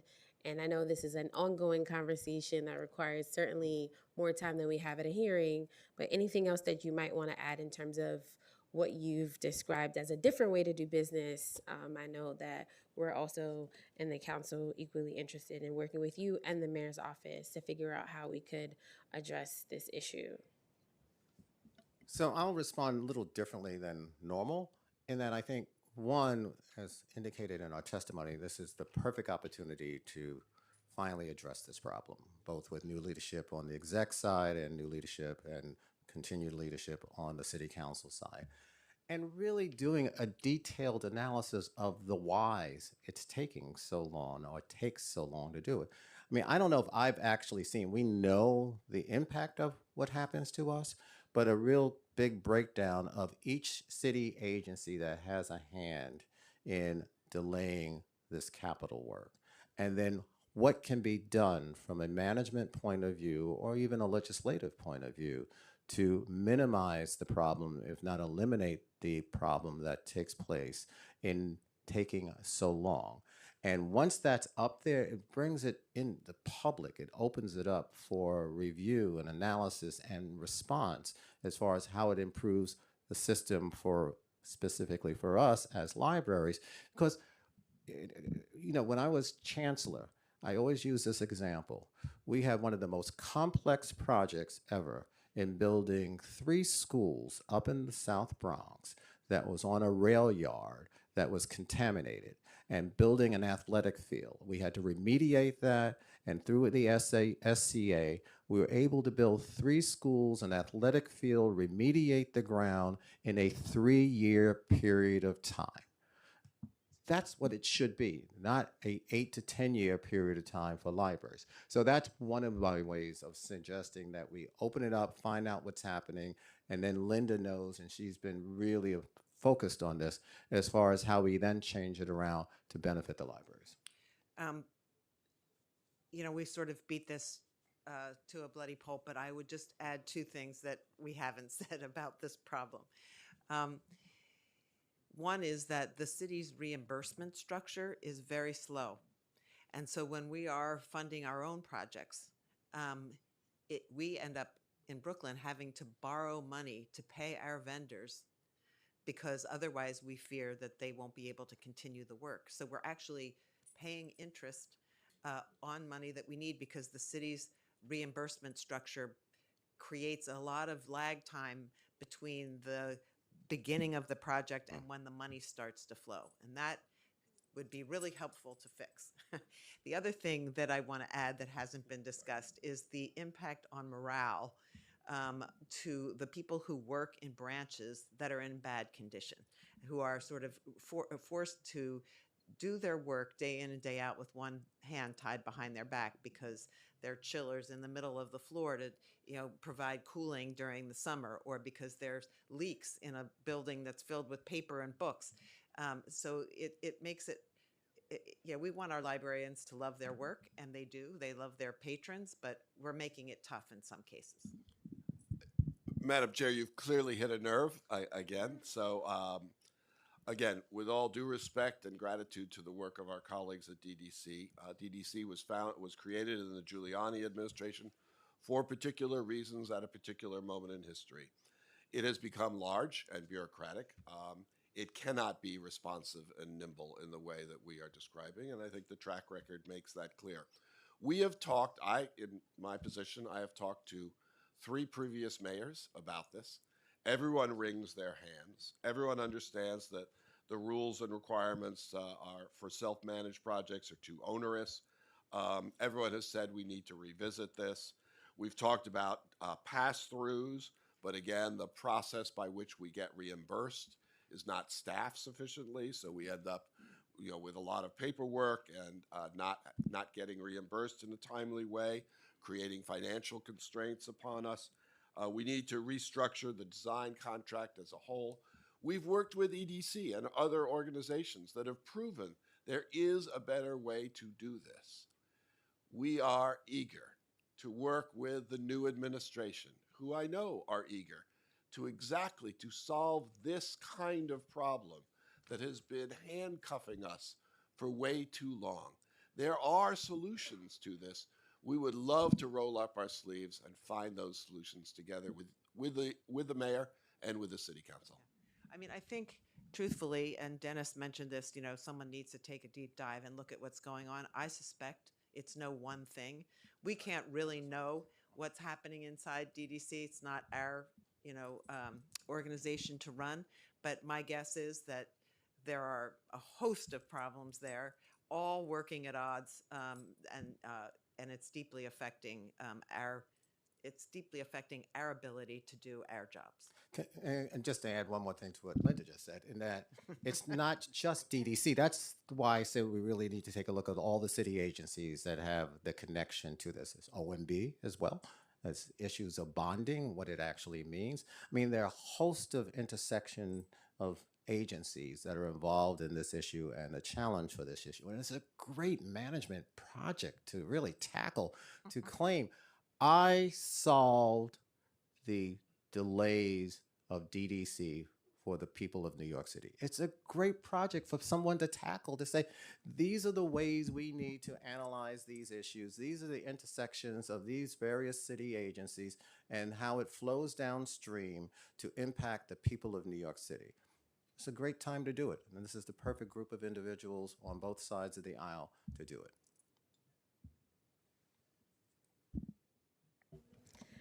Okay.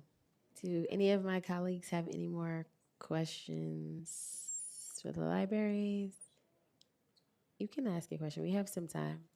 We have a whole 15 minutes before DCLA is supposed to be here. Okay, well, we've been joined by Chair Councilmember Stevens. All right, well, thank you so much. I do look forward to working with you all. I do like these project management projects personally. So hopefully we can try to do what we can within the next 4 years to chip away at this issue. So I do look forward to working with you. And thank you so much for joining us this morning. And thank you so much for all you do for New Yorkers who rely on the library systems. Thank you so much. Thank you for your leadership. Thanks.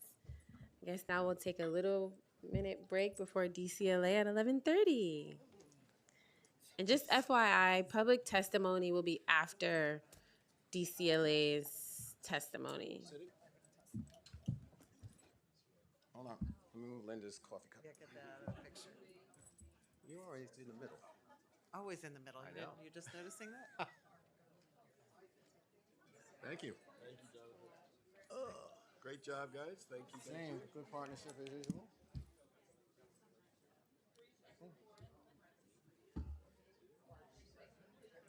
All right. Yes, John.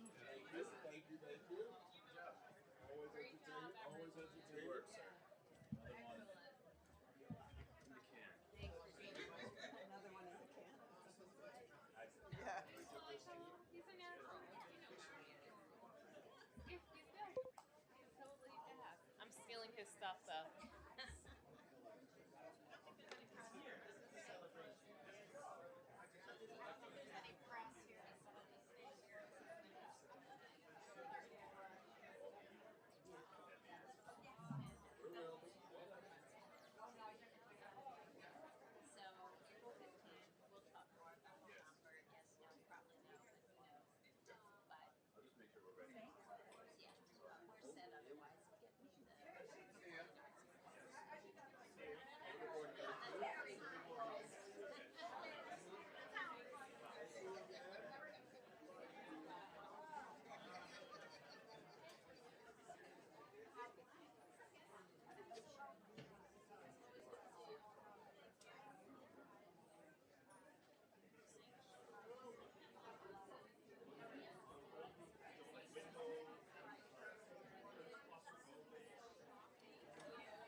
Okay, can everyone please have your seat? We're going to start. Please, everyone have your seat.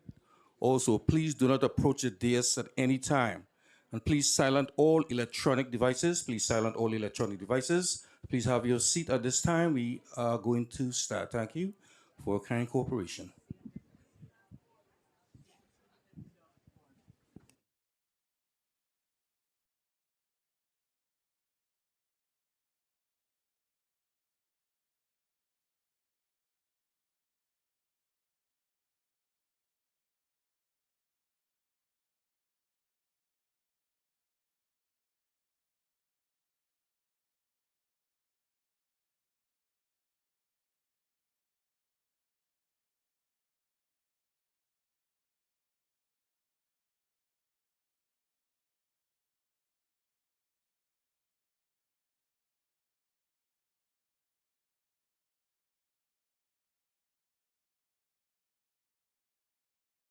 All right, good morning again, and thank you everyone for joining us today for the Committee on Cultural Affairs, Libraries, and International Relations Fiscal Year 2027 Preliminary Budget Hearing.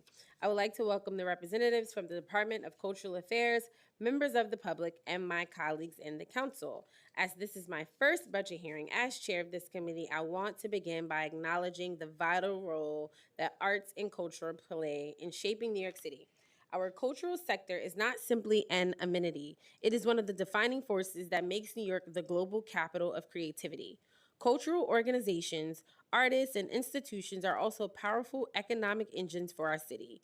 They drive tourism, activate commercial corridors, create jobs, and generate billions of dollars in economic activity each year. From our world-renowned institutions to the small community-based organizations that anchor neighborhoods across the 5 boroughs, the cultural sector supports thousands of workers and contributes to the vitality of our local economies. At the same time, we must recognize that the spaces where culture happens are theaters, museums, rehearsal studios, and community arts centers are essential infrastructure. These are the places where creativity is nurtured, where communities gather, and where the next generation of artists is developed.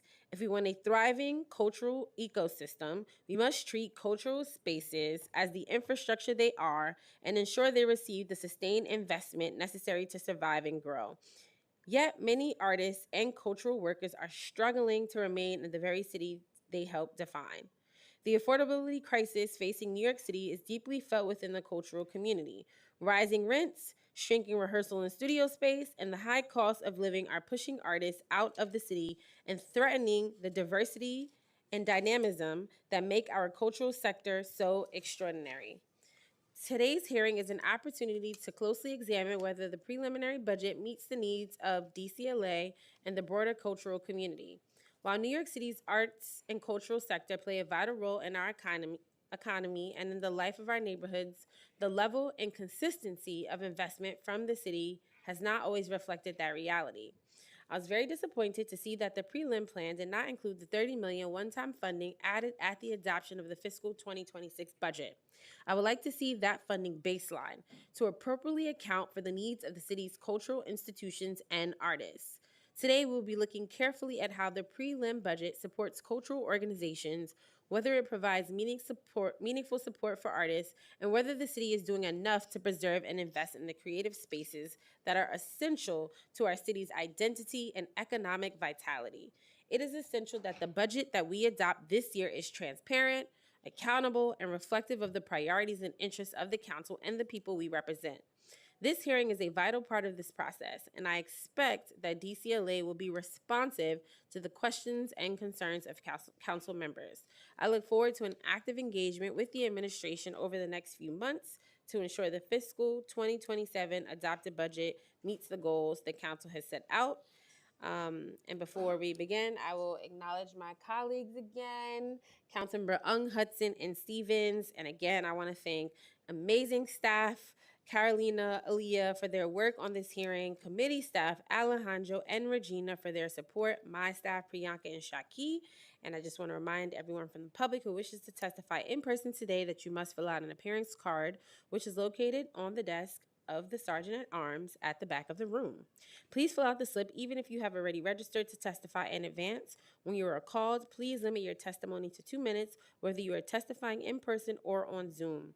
I'm also going to ask my colleagues to limit their questions and comments to 5 minutes. And I also just want to thank the Sergeant at Arms, and I will now turn it over to the committee counsel to administer the oath to members of the administration. Good morning. Could you please raise your right hands? Do you affirm to tell the truth, the whole truth, and nothing but the truth in your testimony before these committees and to respond honestly to council members' questions? Thank you. As a reminder to all of our witnesses, please state your name prior to your testimony for the record. Thank you, and you may begin.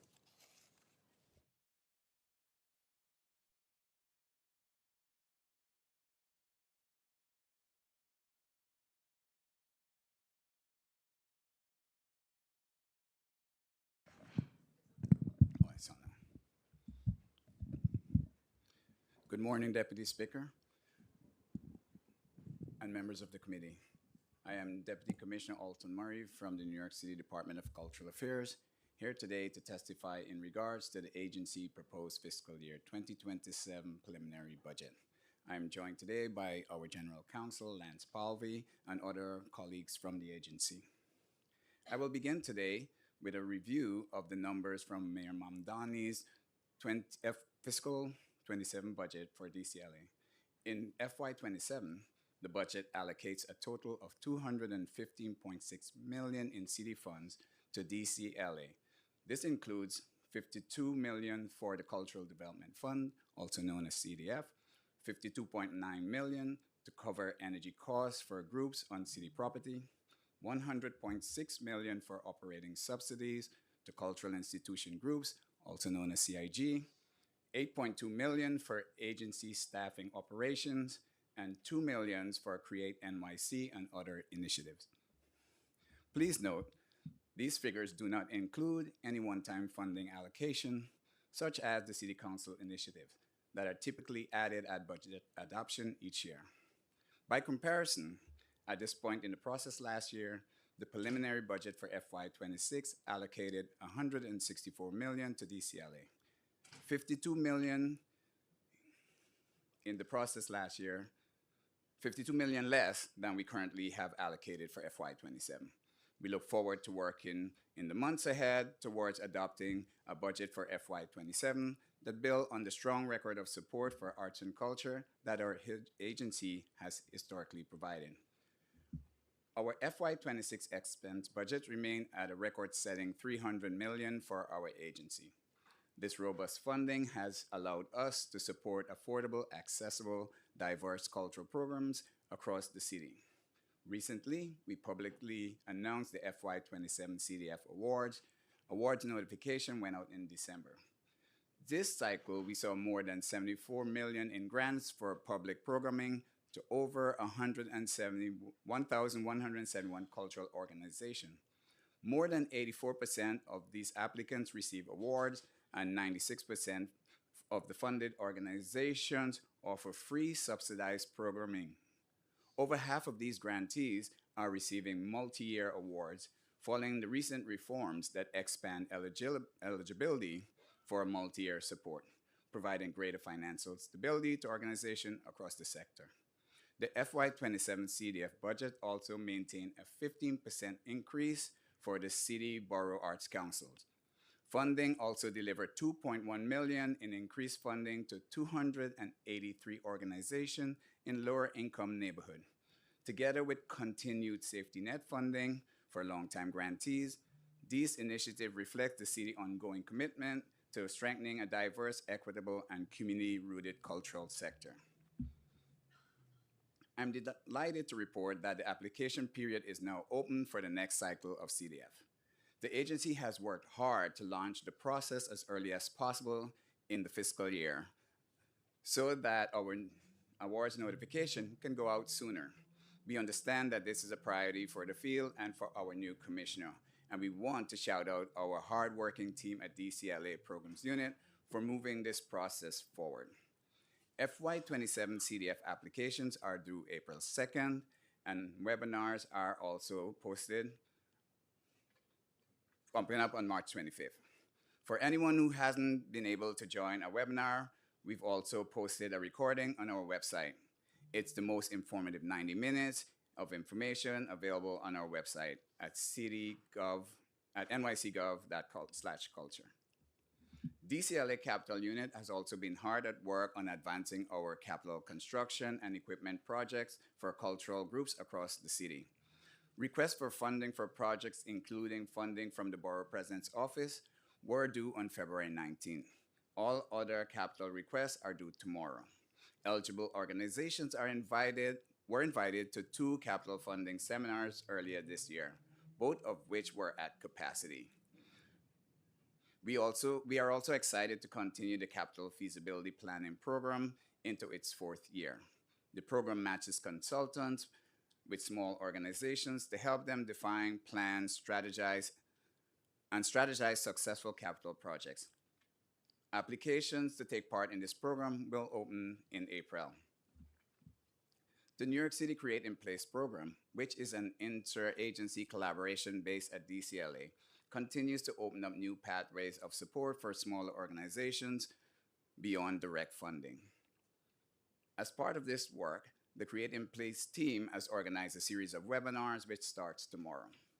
The webinar series will bring together experts in finance, legal services, government, and nonprofit consulting to provide practical guidance for creative small businesses and nonprofit arts organizations. Participants will learn about strengthening organization capacity, accessing capital through grants and financing tools, and connecting with pro bono legal services tailored to the creative sector. If you're interested in joining an upcoming webinar, visit nycgov/createinplace. DCLA Public Art team is continuing to bring extraordinary community-centered installations to neighborhoods around the city. Last month, they joined partners at the Parks Department and DDC to unveil the new Charlie Chisholm Rec Center in East Flatbush, Brooklyn. This new facility is the first ever rec center in central Brooklyn and features a remarkable permanent installation by artist Vanessa German, commissioned by our Percent for Art program. German's artwork, the East Flatbush People's Museum of Love and Wonder, great name, are installed throughout the center, celebrating the peoples, places, and connection that illuminates the community with love and wonder. Through our Public Art in Residency, or PAIR program, artists are working with a variety of agencies to bring their creative practice to bear on a range of civil challenges. Our peer with the Commission on Human Rights, Caitlin McCain, has been working at the intersection of theater and housing policy. She has been leading a series of fair chances performance in areas of Brooklyn where residents are at higher risk of housing displacement. Caitlin is working with both professional actors and New Yorkers directly impacted by the criminal legal system to collaboratively develop this performance. This work dramatized the barriers former incarcerated individuals face when seeking housing and rehearses strategies to dismantle them. In partnership with both CCHR and MOM, we're also releasing a series of videos acting out McCain's fair chance performances. These are integrated into the city's resources to aid tenants. As you might know, Commissioner Vidge co-founded and led PAIR when it was established at our agency over 10 years ago, and the mayor have expressed admiration for the program. So we look forward to building on the success of PAIR in the new administration and continuing to work with artists to explore possibilities of creative practices in public service. DCLA Amazing Materials for the Arts program also continues to foster greener and more affordable arts landscape for our city. Last fiscal year, MFTA provided 4.1 million pounds of materials valued at nearly $17 million to 2,500 members, organizations, schools, and agencies across the city. That's an average of roughly $6,800 worth of supply provided to each member completely free of charge. Recent donations facilitated by MFTA include 50 high-end office chairs donated by Morgan Stanley, which went to the Martha Graham Dance Company just this week. A premium valet curtain donated by the Met Cloister went to Teatro Latea, where it will now be draped over the theater's incredible production. Thanks to MFTA and their generous partners, these high-quality donated items avoid a fate in the landfill and instead help arts groups and educators stretch every dollar. Tomorrow, March 19th, they will also open All Night I Hear the Noise of Water Sobbing, and a solo exhibition featuring recent work by artist Mary Mattingly as MFTA's artist in residency. Mattingly has unlimited access to MFTA warehouse of donated supplies, where she has collected found objects to create the installation featured in our solo exhibition. We hope you can join us for the opening tomorrow or see the exhibition at some point before it closes this summer. We've been delighted to work with the Mayor's Office and the new administration to both highlight existing and create new opportunities for all New Yorkers to experience the joy and connection that comes from engagement with the arts. In January, Mayor Mamdani partnered with the Under the Radar Festival to offer free tickets to the festival performances, ensuring all residents can afford to enjoy the unmatched experience of live theater.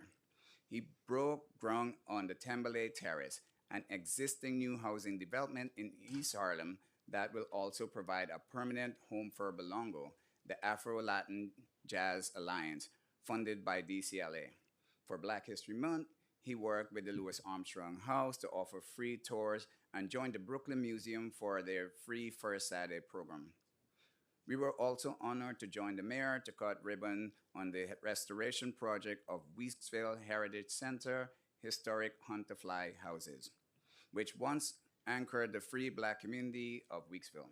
Together, these show a clear direction that we're excited to explore further with our new commissioner. We want to foster a city where cultural organizations can thrive, where our legacies and heritage are honored, and where every New Yorker has the opportunity to feel a sense of belonging, purpose, and inspiration that only culture can provide. Thank you for giving this opportunity to testify today, and we're happy to take any questions you have. Thank you so much. DCLA's fiscal 2027 prelim budget totals $215.9 million, representing a reduction of $83.7 million compared to fiscal 2026 adopted budget. Beyond initiatives previously supported by the council that are not included in the prelim budget, are there any anticipated impacts to the department's programs, services, or cultural organizations as a result of this reduction? Thank you very much for that question, Deputy Speaker Williams. It's great to be here today and to get to have this important hearing about the FY27 preliminary budget. We want to highlight something in response to that question noted in our testimony, which is that we are really proud that our FY27 preliminary budget actually includes more than $50 million more than our FY26 preliminary budget. This reflects the hard work that everybody in this room did, including the council, all of the organizations and advocates sitting behind us, and the Department of Cultural Affairs working in partnership with OMB and City Hall to deliver a $45 million baseline increase for arts and culture in FY26. We are confident that the money that you have noted that is not reflected in our budget, including the $30 million added at adoption, is going to be part of ongoing budget negotiations over the course of the next few weeks. We look forward to our partnership with the council and coming forward and out of this process in FY27 with an adopted budget that delivers for this sector. Thank you. I think I was confused about something that you said. So you said that there was an increase, then we see a decrease. You were talking about from last fiscal year. You said you were proud of the budget. Can you explain that again? Of course. When we were at the preliminary budget last year for FY26, we had over $50 million So you're saying that you're starting with more than you did last year. Yes. But it's still a reduction. Well, it's not from FY26 adopted, yes. But that's because there will be one-time ads at adoption. Okay. Plus like, council initiatives. Funny math messaging you did. Okay. Which programs or initiatives will experience the most significant funding changes as a result of this decrease? As noted, there is no decrease. It's just the stage that we're at in the budget negotiation process. We look forward to our ongoing negotiations with the council and to arrive at a budget that delivers for all New Okay, so Yorkers I who works reframe in the culture. question. What programs or initiatives did you impact last fiscal year that you may not be able to think about right now because that additional money wasn't included as it was last year? I understand the question. You're saying if we were not to get $30 million Yes. added at Yes. adoption like we did in FY26. Yes, for like the I get adopted it. I budget. know it's semantics. We like to say that the money is not there, but it's not that the money's not there. It's that we put it in one time. It wasn't baseline. So like I get the semantics, but like the one-time money, you did something with it, I hope. And so if Of you don't get the course. one-time money this year, what are the things that you used the one-time money for last year that if you don't have it this year will be impacted? It was about an even split, 15 million for the CIGs and 14.8 million for CDF. Okay, DCLA has a budget headcount of 58 in fiscal year 2027 prelim plan. What is the agency's vacancy rate? Our agency has budgeted headcount for 58, and we currently have 49 people working at DCLA, so we have 9 vacancies. Does the agency believe it has sufficient headcount to meet the needs of the cultural community? Yes. You guys just be lying under oath. But anyway, it's just lies. But okay. Deputy Speaker Williams, we have the hardest working team in city government. No, We are and so I proud do of believe every that all member. city workers are hardworking, but we also know that city workers typically tend to be the most worked workforce as well, and they wouldn't be as worked if there were more people to share in the load. So I get that. Our agency could always do more with more, but Of we are course, confident that we is can like the agency all talking team up point together across all agencies. I get it. to work hard to deliver. Okay, I'll pause to go to council member questions. Councilmember Ong. Thank you, Deputy Speaker. Assistant Commissioner, we have heard from Botanical Gardens that receive City Council funded community composting support through their obligation plans. Now that DCLA is pushing to restrict the reimbursements to what it defines as educational expenses only. And this has resulted in the denial or delay of funding for essential operational costs for composting, like tools, insurance, fuel for utility vehicles, and payroll costs.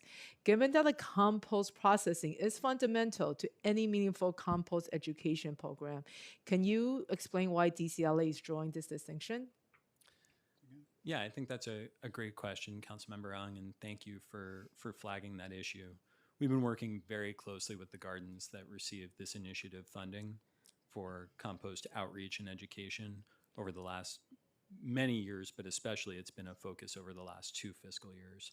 And we've been working in partnership with Council Finance to really define what the boundaries are for these funds. And we're happy to continue working with you in your office to see if there are additional expenses that should qualify. But at the end of the day, Council Finance has worked with our office to define what the parameters are for your initiative. And we are executing based on the partnership that we've formed with Council Finance. So just to follow up on that, this is not a final determination. This is something you're working with Council Finance about, because composting is very important in the communities, especially, of course, in the botanical gardens. So it's very hard for the botanical gardens to carry on these programs if they're not going to be reimbursed for what is educational purposes. We completely agree. And so it's all a matter of defining the exact scope. I think we can all agree that car insurance probably isn't fundamental to composting outreach and education. Maybe there are certain handheld tools you're describing that maybe come closer to the border.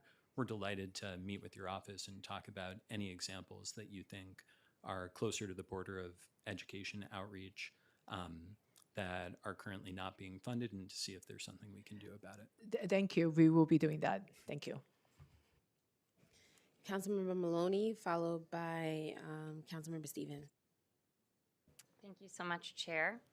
I wanted to look at payments. So the preliminary mayor's management report indicates that only 70% of operating support payments are made on time, below the 90% target. What challenges do these delays cause, and how do they affect the financial stability of the cultural organizations that you fund and support? Yeah, thanks a lot, Council Member.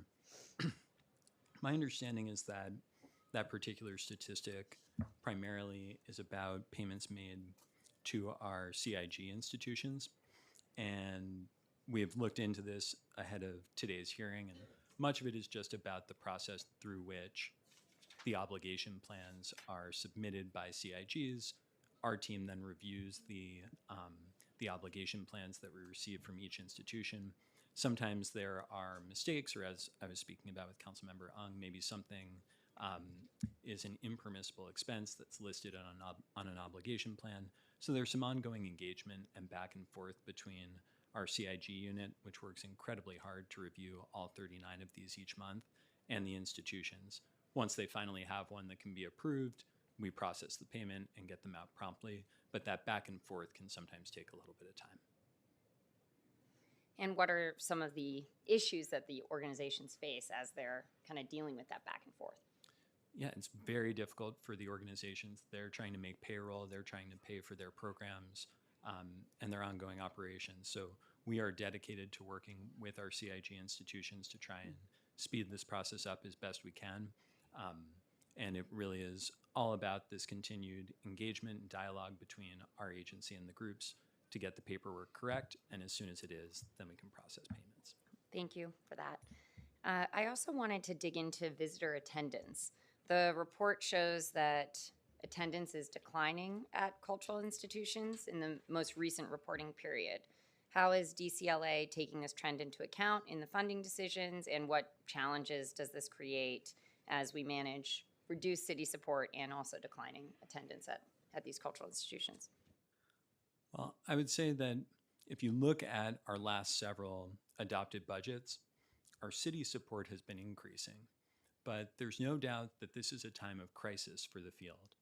We're looking at a moment in which, as the Independent Budget Office has noted, over $30 million in federal funding has been taken away from cultural institutions in New York City. We have declining foundation support and private philanthropy, and extremely high escalating costs. And that's what really makes this an emergency situation that we at the Department of Cultural Affairs want to ring the bell on. And it's part of why we've been so proud of our partnership with the council to really deliver for arts and culture in our last few budgets. And we're hoping that that ongoing engagement and dialogue is going to result in a budget that all of us can be really proud of for arts and culture. And I think that if we can start to think about and partner with these institutions to ask about what's going on with attendance numbers, and to try and make sure that all New Yorkers, visitors, tourists, have an opportunity to enjoy, engage with, and benefit from the wide diversity of arts and culture institutions in New York City. Are there any efforts on reversing that trend? And sorry, go ahead. We're also doing our part to highlight opportunities for free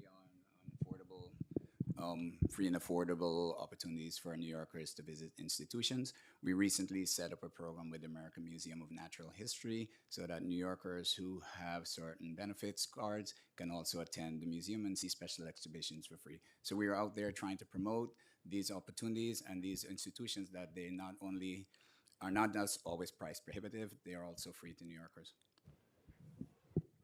Thank you. That's something I think would be worth investing in. One last question is on the Metropolitan Museum of Art, which borders my district. And as the chair mentioned, city support in the FY27 preliminary plan is reduced. If you can speak to how this reduction will affect the institution's operations and the impact it will have on public programming, et cetera, and also how we think about the smaller and more resource-constrained organizations that might be disproportionately impacted by the funding reductions. With respect to the Met is a wonderful institution and a jewel of public museums throughout the world, a place that is visited and enjoyed by New York City public school students, members of the broader New York City community, and a place that people visit from all around the world. We're really proud of our partnership with the Met and their role as a leader within the SIGs. We have been working with the Met on a number of capital projects, and we're really proud of the work that they've been doing on the Michael C. Rockefeller wing. Their chiller plants are projects that we've been supporting with city capital dollars and have been successful projects that we've partnered on together. They have all sorts of landmark preservation requests that our office partners on, and their ongoing CIG subsidy payments. So the Met is an institution that we are in touch with all the time. They have a terrific senior leadership team in place at the Met today, and I have no doubt that we can continue our partnership to make sure that they continue to be successful long into the future. With respect to what would change if they didn't receive this $30 million at adoption, they would be subject to, I don't have the exact figure, but an equal percentage of that 15 million spread across all of the CIGs. So that's something that I think we'll continue to partner on as we work towards the FY27 adopted budget. Thank you. Thank you, Chair. Thank you. I'll ask a few more questions and then come back to Councilmember Stevens. I will talk about the cultural institution group. 5 new SIGs were added in fiscal 2026 to bring it to a total of 39 SIGs in fiscal 2026. What was the process to determine the operational subsidy for each of the new SIGs? We are so proud of the 5 new CIGs that joined the cohort in late September of 2025. It was an enormous achievement for our agency that had only let in 1 new CIG in 2019 and very few before then. It was the largest expansion of the CIGs since the 1970s. And so just what an achievement for our agency and for the city to be able to provide steady, reliable funding and operating support to these 5 new institutions, 1 from each borough. In terms of their operating subsidy, each one was based on their overall operating budget, their current set of needs, comparing the type of organization to other CIGs, and making sure that equitable funding went to each of the 5 boroughs.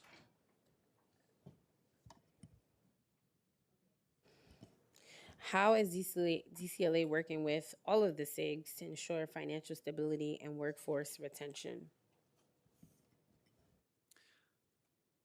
I think that we are working with each of our CIGs and keeping a close watch on their financial stability, most importantly by serving as an ex officio member of each one of the 39 boards of directors. That's a really good way to get a sense of the financial health of each of the organizations. We make sure that someone from our agency, sometimes the commissioner, sometimes a member of our CIG unit, attends each and every one of the board meetings for all 39 of those groups. That's where big fiscal challenges come up. But of course, that's not the only way. We're also in regular dialogue with each of the CIGs. They come to us for administrative support, to serve as a thought partner, and we are really glad to play that role. These are critical groups. They're a diverse set of groups, and they really help for our overall cultural ecosystem in the city to thrive.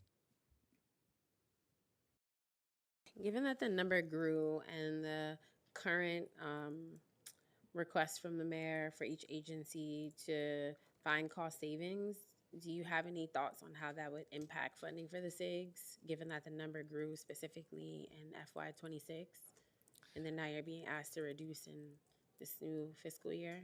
Yeah, it's a good question. I'm not worried about the growth of the CIG cohort having an impact on our FY27 budget. The $3 million allocated in FY26 for the CIG expansion has been baselined, and so that $3 million will be there going forward. So I don't worry about being able to support the needs of the new SIGs. As for the remainder of the SIGs, we're very proud of the increase that they got through the $45 million baseline increase. They got $21.5 million baselined in the FY26 budget, and so we know that will, we are of course knowing that that will be part of their baseline going forward, and we will fight together with the council to try and make sure that that there is a strong ad adoption that adequately funds and supports the sector. What is, I'm turning to the Cultural Development Fund now. What is the proposed funding level for the CDF in FY27 compared to FY26?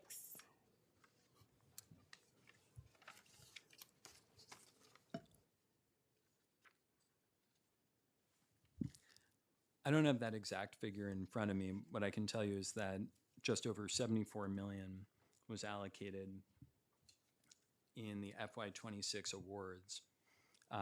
In the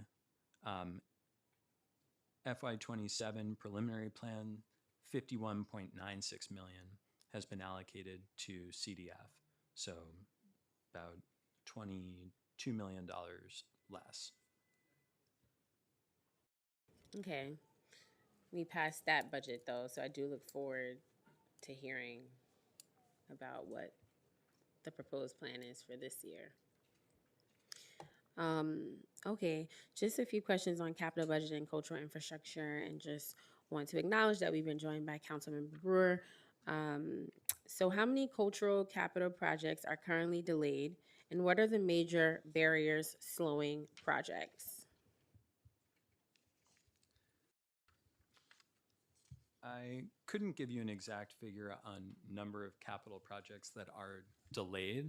You know, we work hard on all of the capital projects that are in front of our agency.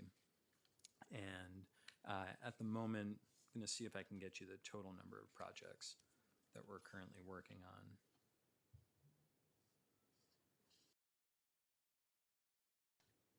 I think this also adds to my next question, which is the coordination between your agency and DDC, since you don't have any information on the current delays. So if you could just share, like, what is the nature of the relationship, and how do you coordinate with DDC around capital projects for the cultural institutions? Yeah, I'd be happy to talk a little bit about that. We are really thrilled about the close partnership that our agency has with both of the city's capital construction agencies, DDC and EDC. Both of them are really wonderful partners on these capital projects. In terms of what our partnership looks like, we work with organizations to come up with the scope of a potential capital project that they'd like funding for. They can apply to the admin, to the council, and to the borough president's office for funding for that potential project. In each adopted capital budget, they are allocated a certain amount of funding towards those projects. Once a project is fully funded, that's when the process can really start between our agency and DDC, and we can do a managing agency switch to move the project from our agency, where it was getting fully funded, over to DDC to start with the design and construction process.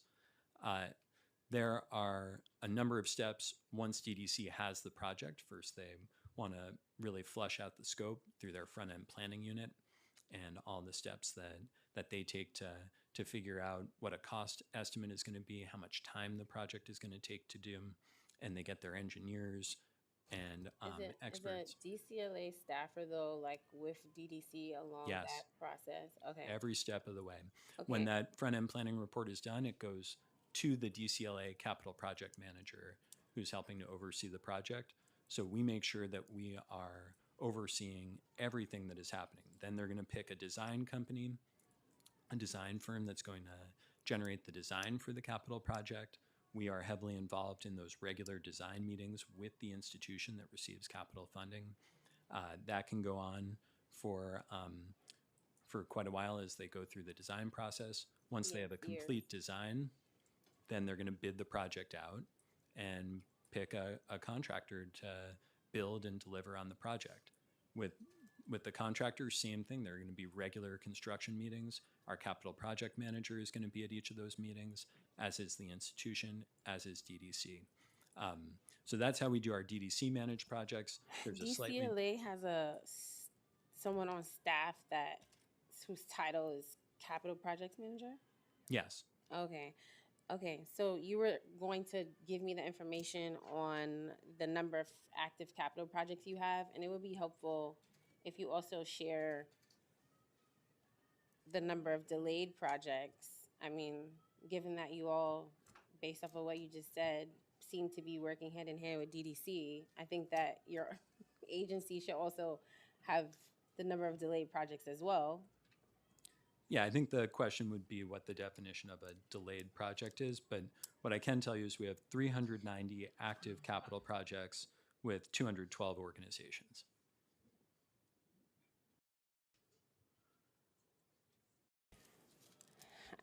You know, I have like a few projects. One is being managed by DDC. It's not a cultural institution, but from what I know from the Parks Department and DDC is like they typically will say this should be done by fall 2026. And so for me, so we're clear on definition, if the project is still in design after fall, if they say design should be completed, they at least give those timelines as I've seen. I don't know if DCLA runs the timeline process different with their cultural institutions, but from what I've seen from the projects in my district, they typically will say, give a timeline, rough estimate. They don't give an exact date, but they'll say by fall 2026 design should be completed. So to me, so we're on the same page about like what I would define as a delayed project. If they're still in design after fall 2026, then that to me becomes a delayed project. So if you could get information based off of my definition on delayed projects, I think that would be helpful out of the 390. Thank you, Councilmember. We will. Okay, I'll turn it over to Councilmember Brewer for questions and then Councilmember Stevens. Thank you. Thank you for all that you do. I know that there are other organizations that are SIGs, but we just don't have the funding to bring them into the family. Do you know how many other organizations would be part of SIGs if in fact the funding was there? And I just wanted to know how much it would cost to bring, South Street Seaport, Chinatown's museum, et cetera. They're all on city land.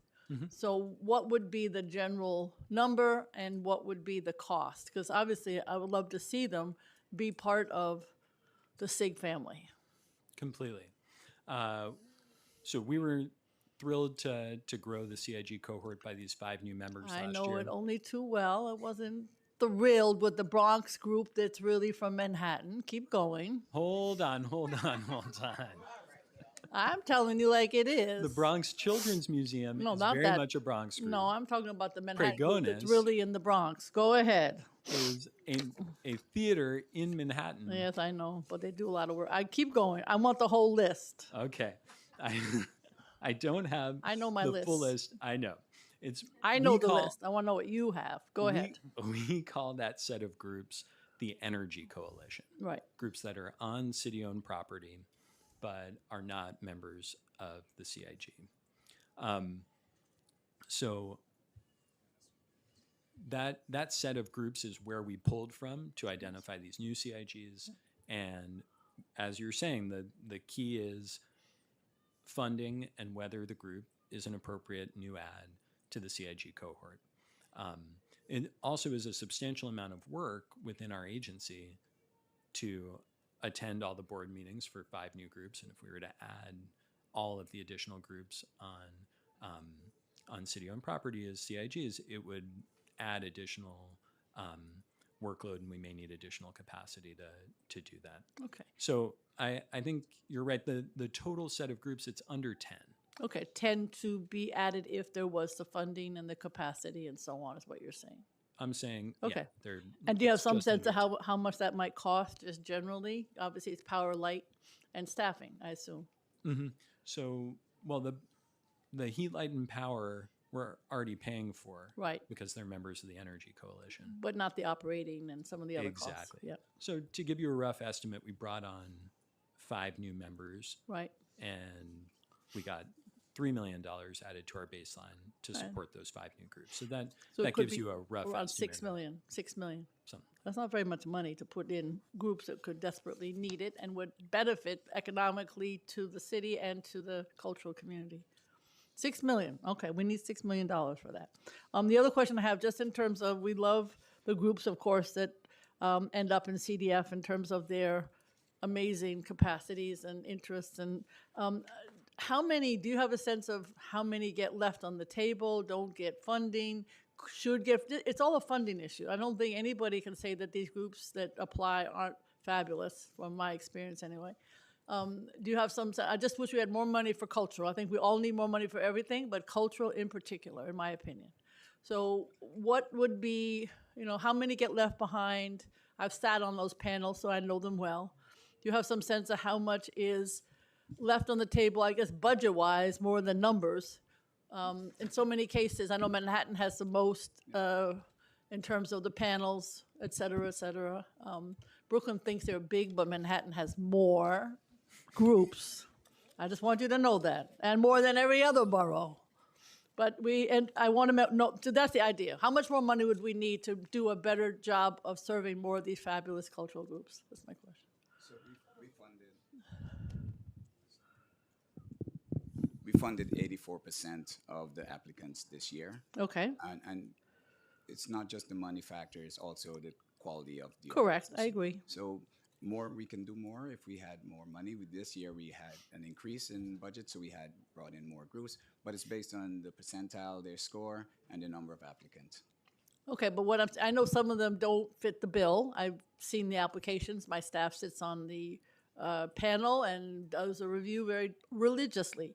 But do you have some sense of what, it's hard to say. Not every group is up to par. But for those that are, because there are some left behind that are fabulous and you feel terrible about telling them there's no support for them. Do you have some sense if you had X dollars, what would be helpful for some of these groups? I mean, I know that's a broad question, but we're all trying to come up with some budget, and darn it, cultural needs, they really do need more. Go ahead. Councilmember Burr, you are not going to get any fight from us about. I know, but I'm trying to get some numbers. Needs more funding. I got one. I got a $6 million budget. number for SIGs, but I have some sense for the groups, for the CDF. We did not say 6 million. We gave you a. I got rough 6 million out of it. I can do 3 plus 3. I know how to do that. It equals 6. We would need to look at the operating budgets. Of I know, those but that's what remaining a groups ballpark. and- It's a and ballpark. Get a sense. Okay. of How what it about for costs. the With groups? CDF again? I want to emphasize what our deputy commissioner just said. We have a competitive grant-making process. Correct. And part of how we're able to use a grant mechanism instead of a procurement mechanism is because of that competitive process. We prioritized funding as many groups as possible in FY26, which is part of how we got to funding 84% of them. That's a really high percentage. No, but some of them in a didn't get as competitive much as they process. got the year before because funding concerns are there. Well, So the funding grew by, we had an extra 14 million in the FY26 budget for CDF that we didn't have in FY25. So the pot was significantly bigger. That's how we Correct. were able to spend 74 million. Yeah. Instead, what changes in part of those fluctuations are based on the score that each group receives through that competitive panel process. And so sometimes even a group that does phenomenal programming just has a year where the application is not as strong as it was the year before or 2 years before that. Okay. And that's part of why we have our program officers going out into the field, doing site visits, meeting with the groups, answering questions that they have about how to strengthen their application from the prior Right. year. So That's how groups can get more. So what's the total? Maybe it's here. What's the total for CDF? What is that panel total that they can spend for the panels? What? The panelists don't get to pick the amount of money. No, I know that, but I'm saying, what is the amount that you allocate for CDF? What is the amount that you allocate for all of that? What is 74 million. 74 million? Okay. That's what we were able to do in FY26. Okay. Thank you, Madam Chair. Councilmember Stevens. Oh, thank you. I guess you guys remembered I was here. I have some questions. Just to kind of piggyback off of what Councilmember Brewer was saying, although she did take some shots at the Bronx, I'll let it slide though. Um, You don't have to let that slide. I let it. She knows how I feel about Manhattan. but I think, and I've said this to a lot of the SIGs and things like that. They're a city revenue generator, and they don't act as if they are. People typically come to New York City to go to cultural institutions. And so, they are necessary for the city to thrive. And sometimes, and I'm saying this to the organizations, you guys don't act in your power. Because I've said this multiple times. If you guys all say, hey, then we won't open for the Christmas break, we won't open spring break, that is millions of people who won't have places to go. And so until you guys start acting in your power, we can't either, because it is true everything Councilmember Brewer is saying. You guys are the heartbeat of New York City. And so I think it's important that, we're funding these institutions in that way so that more people can come and just see the beauty of it. But I'll jump into some other questions. I'm going to talk a little bit about workforce development. And I believe I asked this question before, and I guess the answer wasn't necessarily adequate. But New York City is the artistic and creative center for the country and in the world. And in 2022, the creative economy employed an estimated 274,000 people in New York City. Yet the city approach to workforce development and career training programs leaves the culture sector out. How did DCLA plan to support greater workforce development initiatives and help launch careers in the arts? So, Councilmember, we have this fantastic program called the Community Culture Core, and it's a program that allows New York City college students to get real-life work experience. We support this program because we believe it is a vital path to careers for folks from underserved community. We continue to highlight and support other nonprofits that have workforce development, such as Roundabout Theater, who do careers in non-traditional arts jobs. So we are out there promoting our program and supporting and funding other organizations who are running these job programs. Yeah.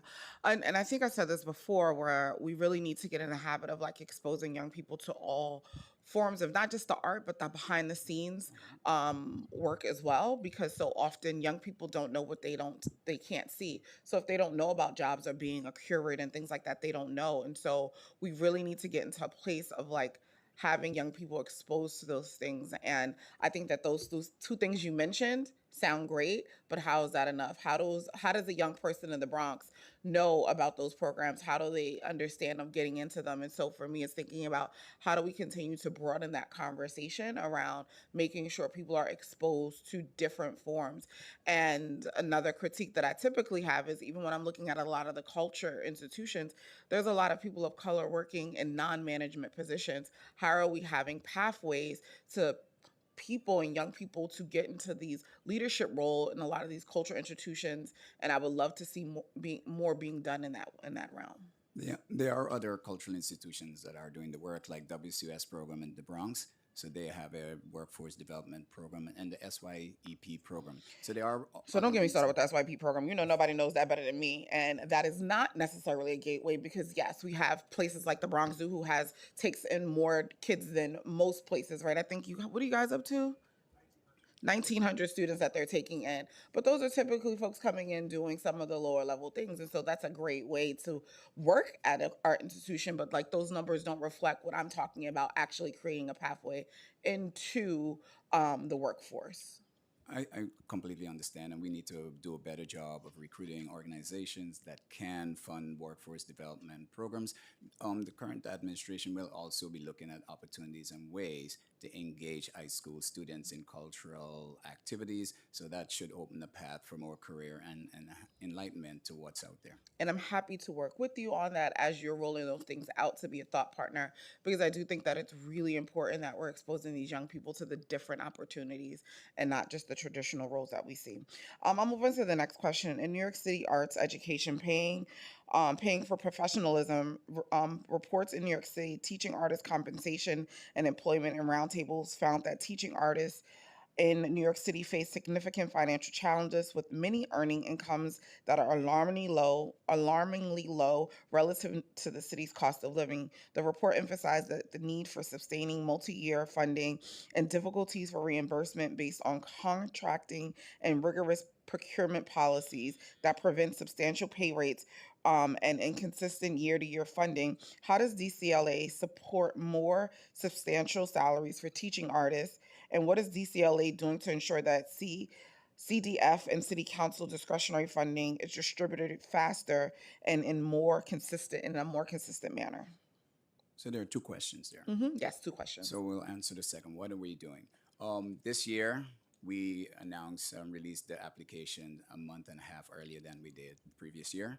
So we're trying to work towards getting back on a more normal cycle where we do the announcements in early fall. We continue to work with our team to figure out ways to streamline other opportunities, creating more multi-year grants so we don't have as many applications and grantees to review. So we are continuing to figure out ways to bring the timeline back to the way it was in the past. It's a cycle, so if something must end for something to start, so we're figuring out ways to get it quicker and sooner and faster. So in a few years, we'll be back on a more normal cycle. The second question repeat the question. Well, you were talking about the discretionary funding, so that was the first question that you probably want me to repeat. How does DCLA support more substantial salaries for teaching artists? We are very much aware that outside of teaching artists, all artists are really, really, really challenged to live in this city because of the affordability crisis. We try to fund and work with high performing organizations who hire teaching artists. We do not have control over the salaries of teaching artists. The organizations are independent entity who apply for the grants, but we raise awareness that to the affordability crisis. We try to encourage opportunities and provide more opportunities for artists to earn a living in New York City. And even to go back to the procurement funding that you were talking about, I think it's really important for us to make sure that we're uplifting that. We really need to make sure we're investing in MOX, right? And that's an organization that I think we are always so passionate about talking about getting the money, but getting access to the money has been a real hindrance. And so, I think we have to continue to highlight, and I think DCLA folks actually appreciate you guys a lot more than other agencies throughout New York City because you get money out the door a lot faster. But I think even saying getting out faster doesn't necessarily mean timely, right? And so it is still, it's a major concern of mine and something that I've been really passionate about, of thinking about how do we actually hunker down and really kind of like remove some of this red tape that we have.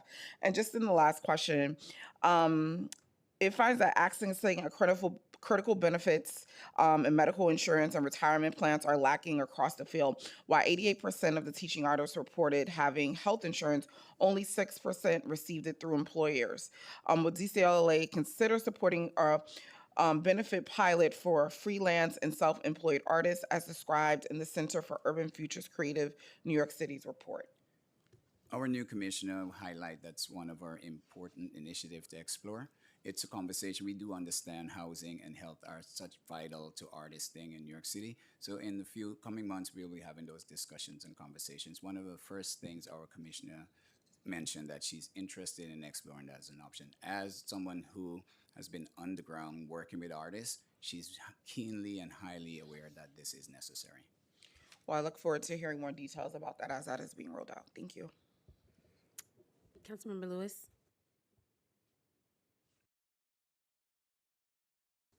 Thank you, Chair. Good to see you, Deputy Commissioner Murray and Lance. I have two questions.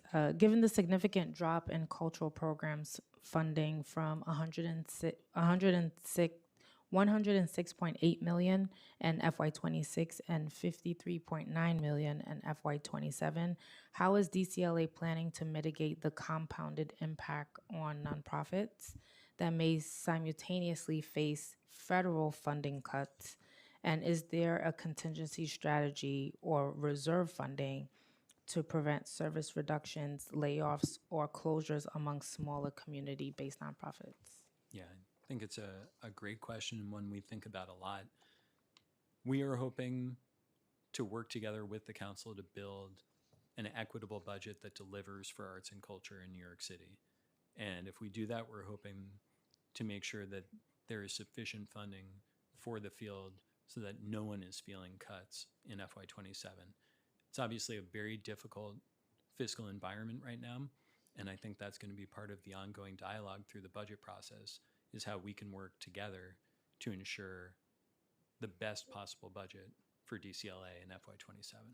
We look forward to you guys working with the chair on that. My last question, we have consistently heard from nonprofit providers, they're probably here in the room, that the cultural development fund application and reimbursement process has become increasingly burdensome, particularly for smaller organizations without dedicated administrative staff. What specific changes is DCLA making in the budget to streamline the application, contracting, and payment processes? And how are you ensuring that smaller community-based organizations can equitably access funding without being disadvantaged by administrative barriers? And in your response, if you could just include the timeline for the upcoming panel and the awards component. Thank you. Okay. Thanks. I think I've got it. That was like a 4 or 5-parter. Right.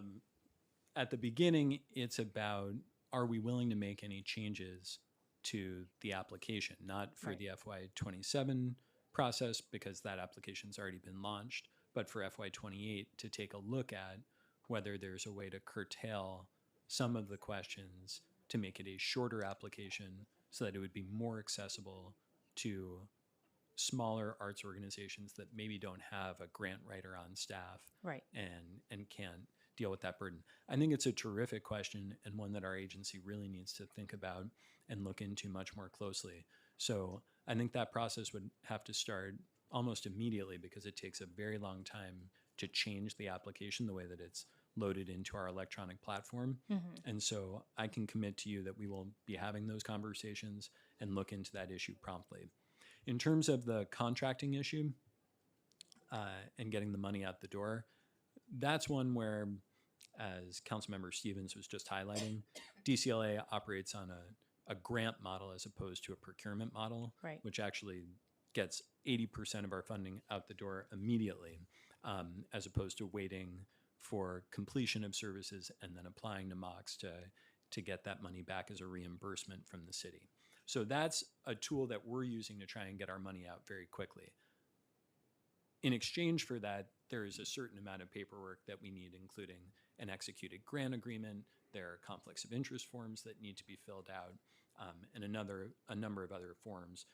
We need those so that we can make sure that we are adequately protecting the city funding and making sure that we are doing all the appropriate things we need to as an agency to make sure we never put our ability as an agency to use Right. grant making in jeopardy. Right. You never want to compromise that, but it would be good. And I think we've had these conversations in the past to maybe have like a dedicated staffer or a rep that could walk nonprofits through the process. And although you made mention that FY28 may be the time to start the process, I think in FY27 you could start thinking about some ways in the meantime. And if you could just share a little bit about the panel component, like when is that starting?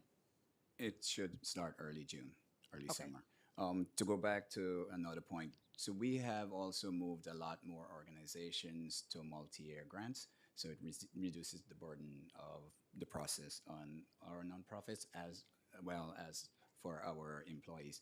Our program officers also are a great resource for underserved communities to make sure that they're part of the process.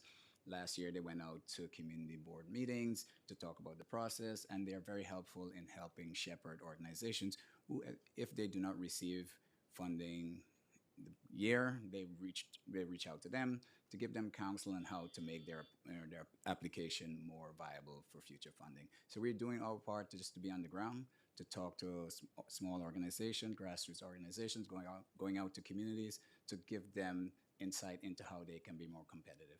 All right. Thank you, Chair. Thank you. Just another question on the capital stuff. Hold on, let me pull it up.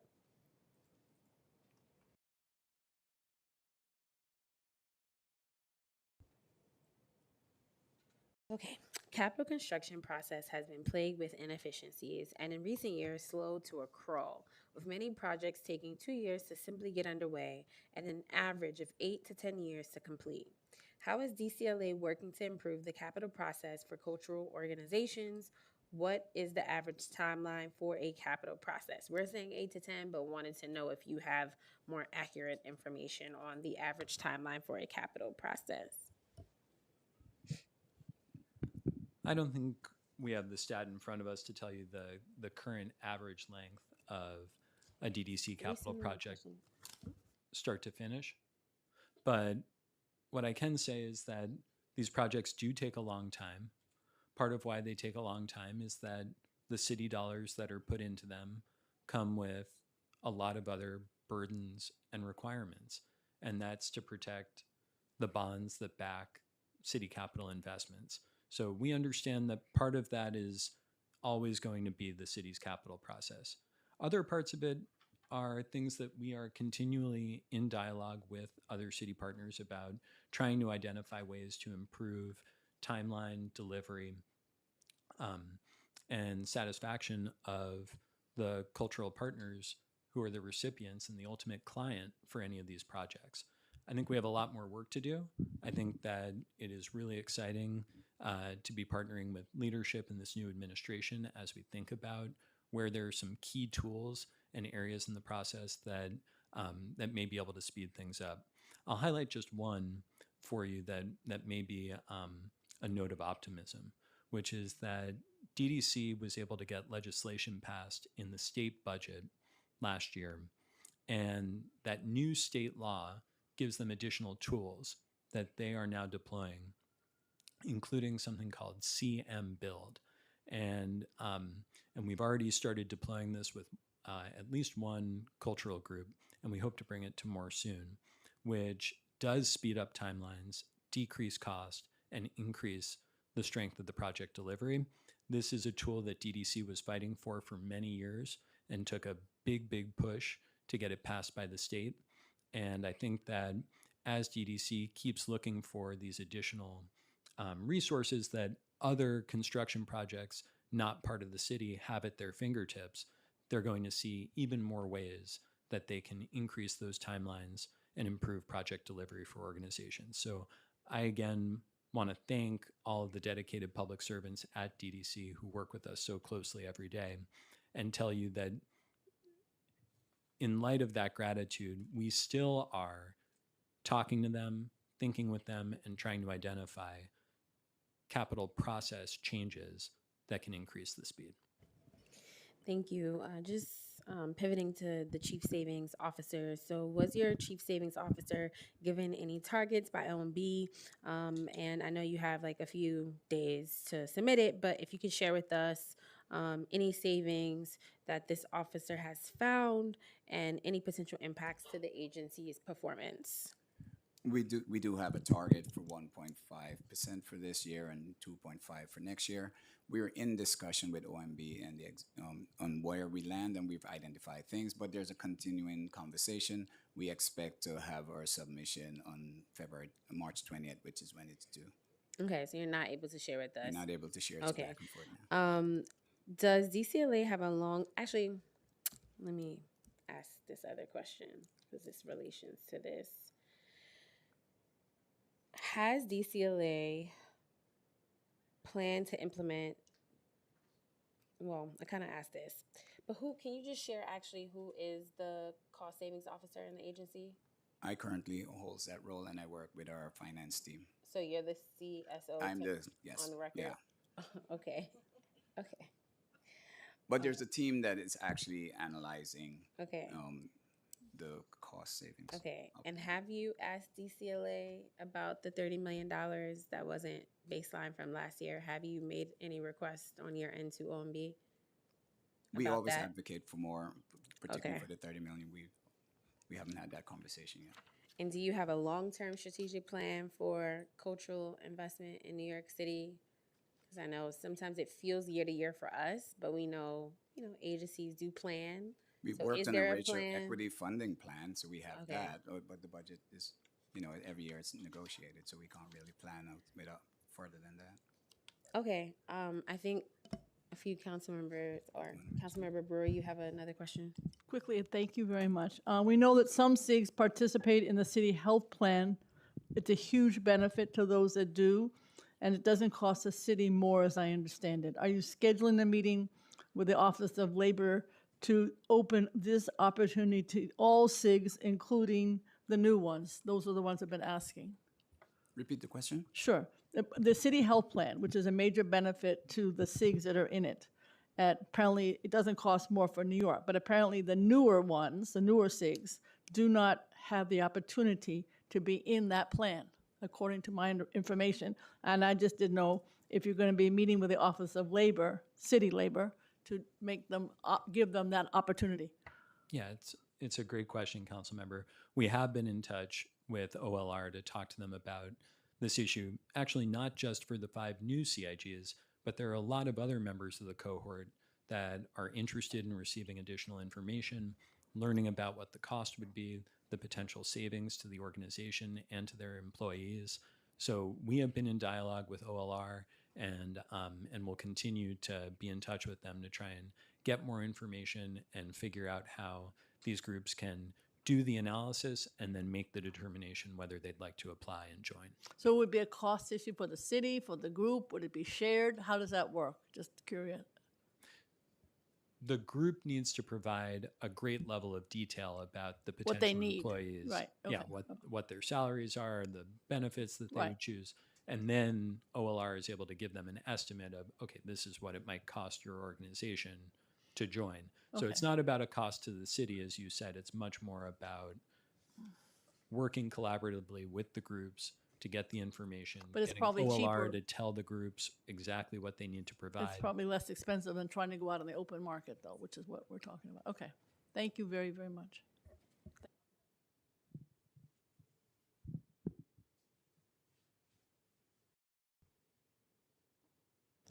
I'll turn it over to Councilmember Maloney for questions.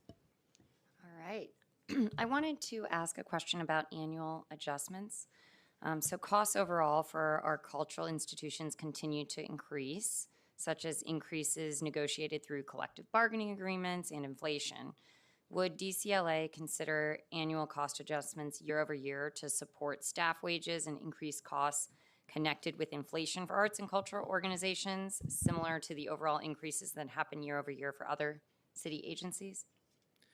It's a great idea, and we really thank you for the question. We would have to be in touch with our colleagues at the Office of Management and Budget about any type of mechanism like that that would impact the city's budget, but it's a great idea to make sure that arts and culture organizations could rely on stable, reliable increases in their funding.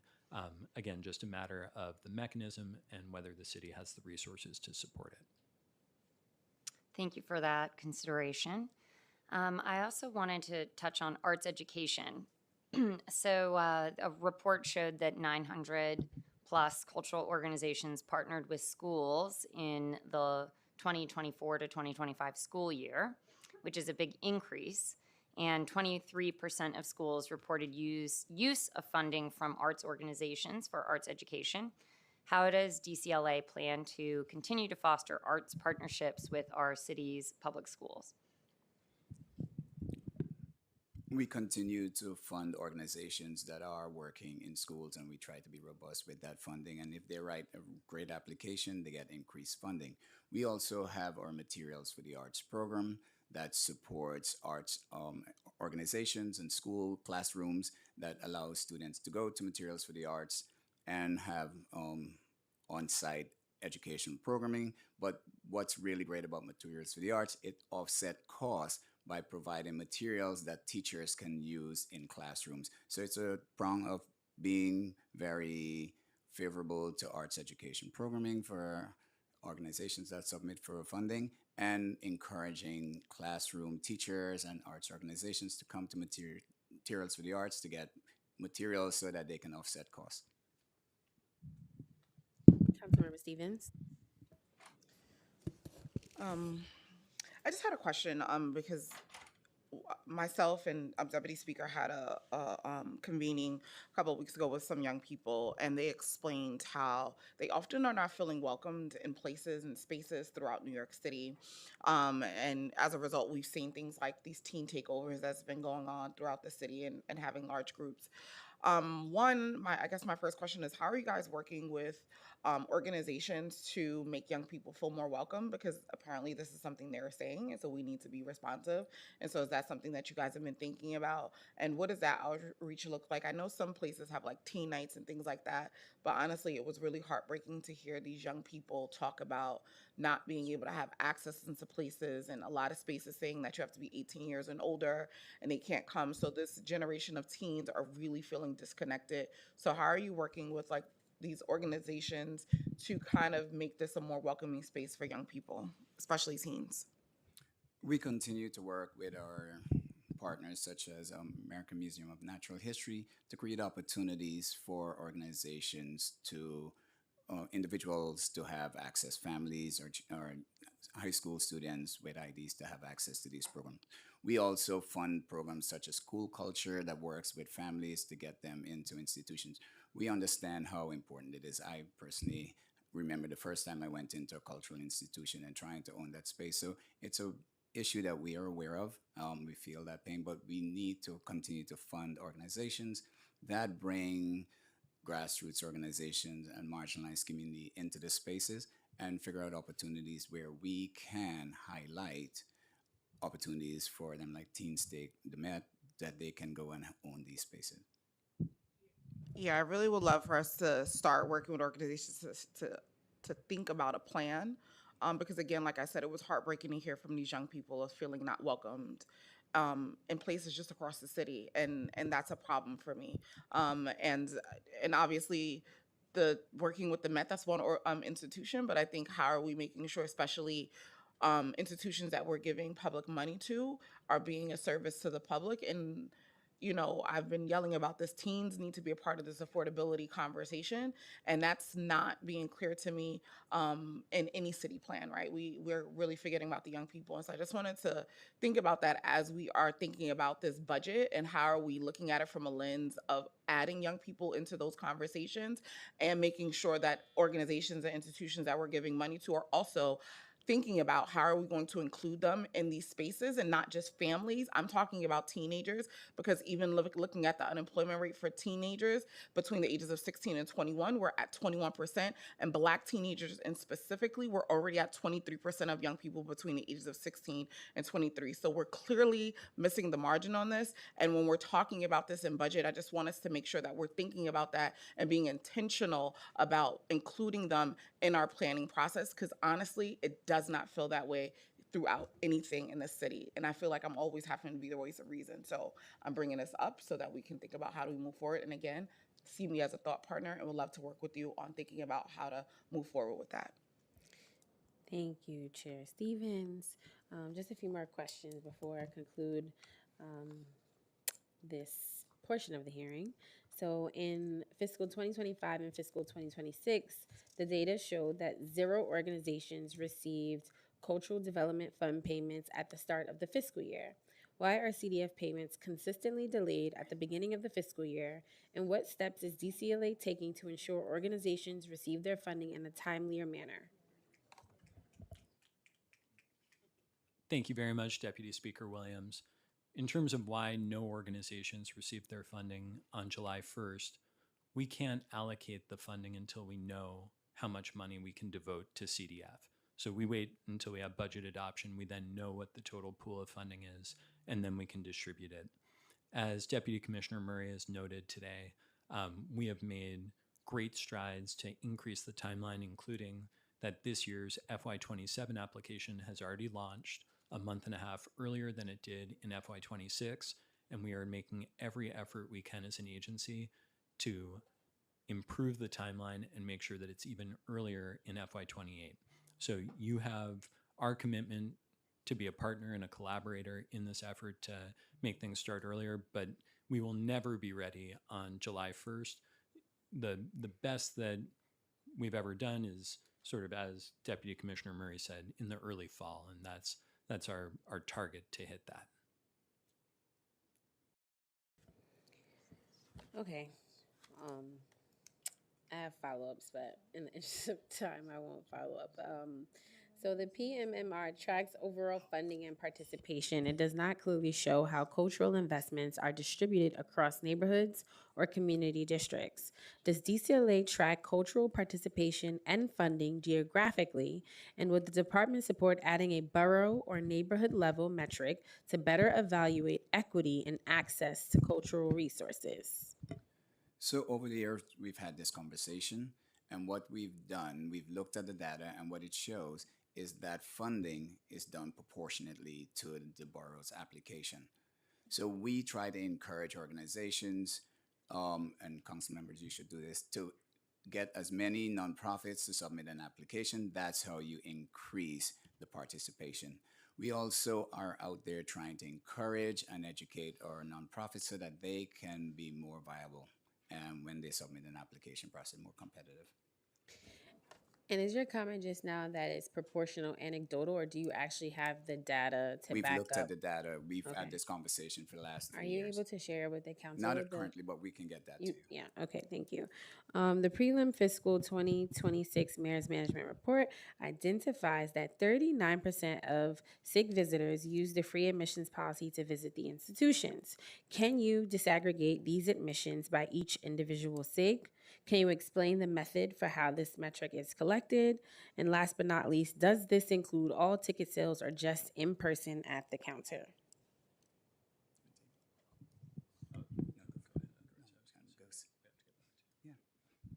We'll look into that, Deputy Speaker, and get back to you. Okay. I like to ask data questions, so like you should let the commissioner know, because I don't like when you guys come to hearings and not have the data and then we have to follow up because it's not transparent to the public, because we're asking these questions on the record for the public so they can get the information. So I do hope, I know this is like my first hearing, so I plan to be trying to be nice, but just in general, I really hate when agencies don't have the information. And if I wasn't also pressed for time, I would legitimately sit here and wait until you guys can present the information. But I won't do that today. But it is within me to do that in future hearings. If I ask a question, you guys don't have the information, then you get the information to us as soon as possible. Can you disaggregate this metric by how many New York City residents pay the suggested donation, and how many New York City residents pay what you wish, and how many New York City residents receive truly free entry? Are you able to disaggregate that? No, you have to get back to me. Has DCLA ever received complaints from New Yorkers that they were denied entry because of refusal to pay suggested donation amounts? And what has happened with these complaints? So we probably cannot aggregate the pay as you wish and how many, because I don't think the museums do track it that way. So there is no system to aggregate that. Yeah, I think that's why we're asking the question, because based off what we told, they don't. Maybe some do, but we heard that it's not all. And maybe it's something that DCLA should require from these institutions, if some are doing it, but some are not doing it. Some of the 39 SIG members don't pay rent to the city of New York despite being on public parkland, correct? Yes. Can you quantify the value in unpaid rent by these SIGs and share that with the committee?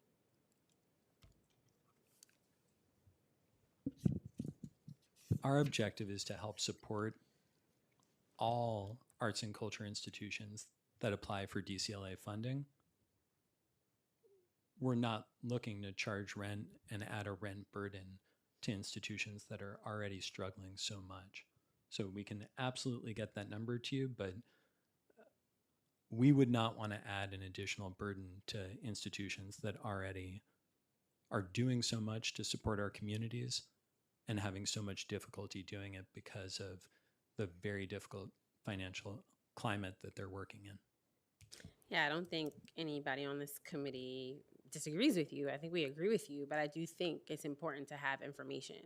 And I believe as it stands internally in the council, we don't know that information. So if you all have quantified that number, it would be helpful to just share it with us. And the public should know as well. But I don't think anyone here on the committee wants to incur any additional costs to the institutions who we are now also asking, where is the additional $30 million that has not been accounted for, and as you testified to, primarily will go to the SIGs and the CDF fund, which we want to see restored. So I don't think that we would be counterproductive to ourselves and make any suggestions that these institutions should incur any additional costs. Just want the information. Okay, anybody else have any other questions? Okay, thank you so very much. I look forward to formally meeting the new commissioner. Congratulations to her, and look forward to being partnering with you all to advance and address many issues that have come up at this hearing and our previous hearing. And I hope you have a great day. You too.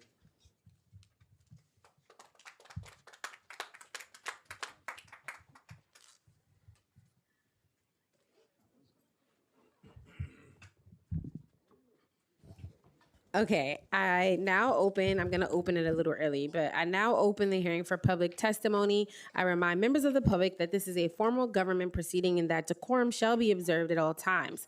As such, members of the public shall remain silent at all times. The witness table is reserved for people who wish to testify. No video recording or photography is allowed from the witness table. Further, members of the public may not present audio or video recordings as testimony, but may submit transcripts of such recordings to the Sergeant at Arms for inclusion in the hearing record. If you wish to speak at today's hearing, please fill out an appearance card with the Sergeant at Arms if you have not already done so, and wait to be recognized. When recognized, you will have 2 minutes to speak on today's hearing topic, the fiscal 2027 prelim budget. If you have a written statement or additional written testimony you wish to submit for the record, please provide a copy of that testimony to the Sergeant at Arms.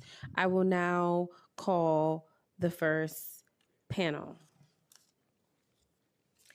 Deborah, Philip, maybe I should say first and last names. Deborah Allman, Philip McCaluso, George Olkin, John Hyslop. Are they coming back? Okay, so I'll take that back. Are they in the building? Oh, okay. So then we have to go to another panel. Amani Wilford, Enrique Mendia, Lillian Young. Well, David Patterson, Emily Drabinski. Correct me when you come speak. I want to make sure I'm saying this right. Hal Shreve, Lauren Comito. Yeah, Amani Wilford. But right now, this is Lauren Comito, David Patterson, Emily Drabinski, Hal Shreve.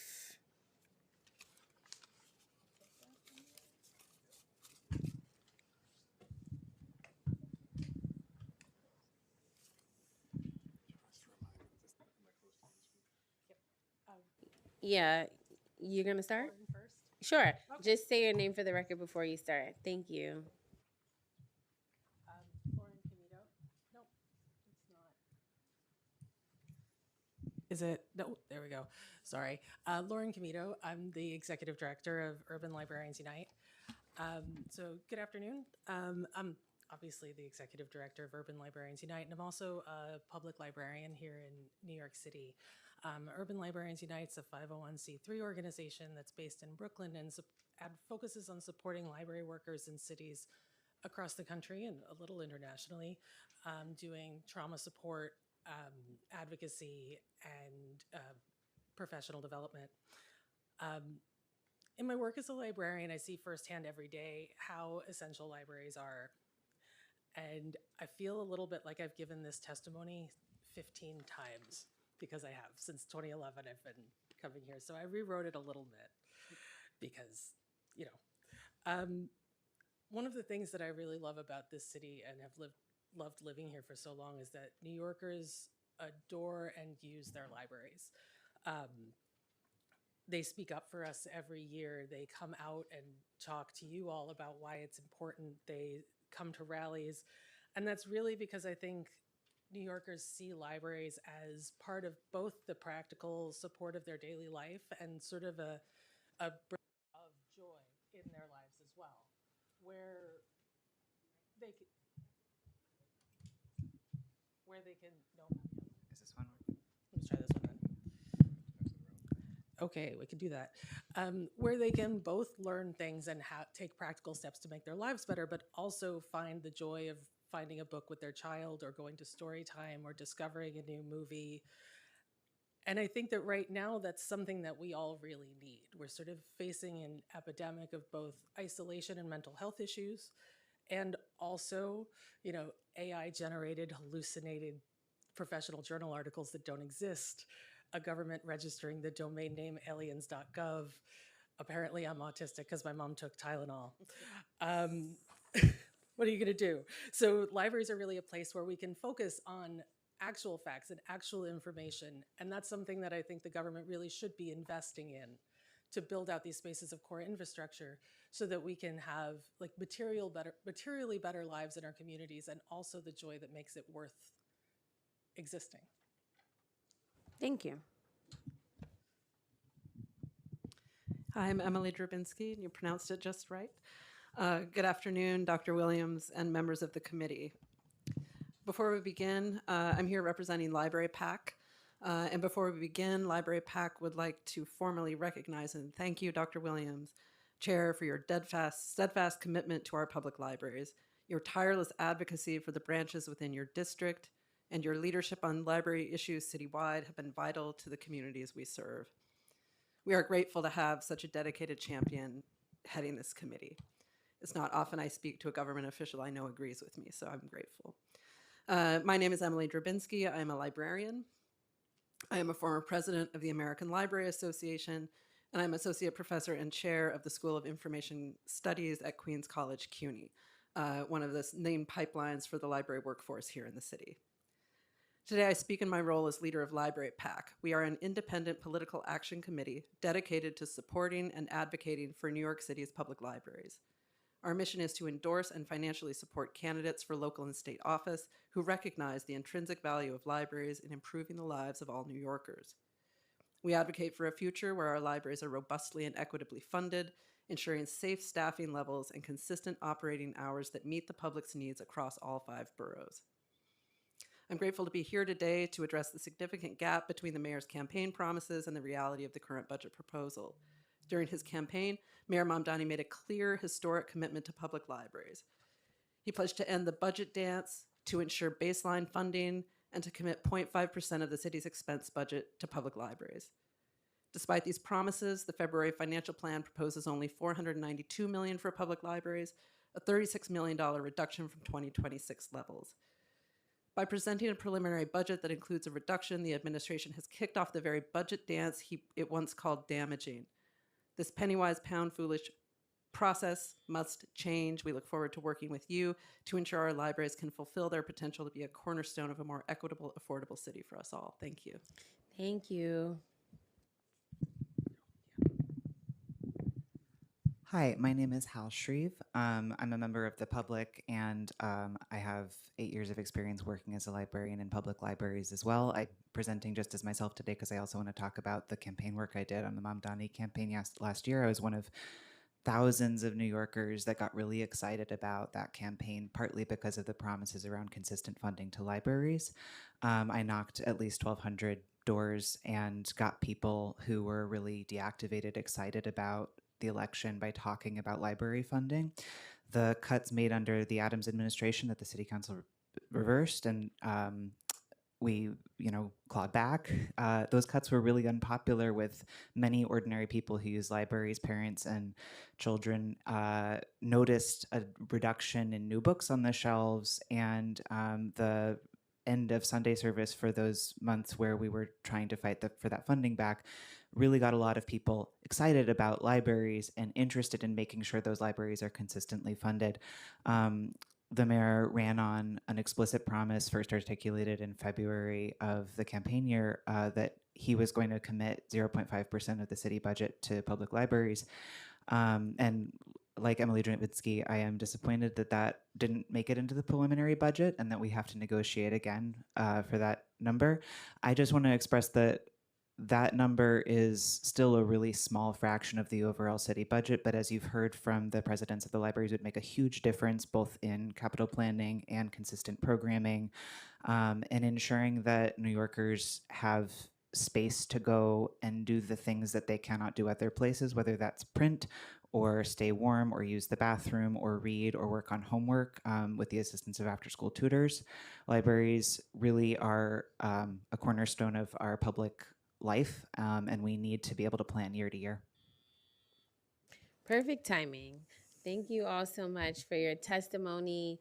And yes, like you, I do hope that the mayor fulfills at least a few of his campaign promises as it pertains to the libraries. I am optimistic that he will. But yeah, this is just the complexity of campaigning versus governance. It's not always as easy as we'd like it to be. So thank you so much.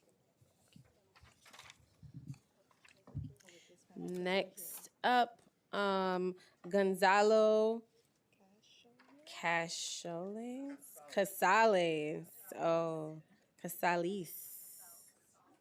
Casals.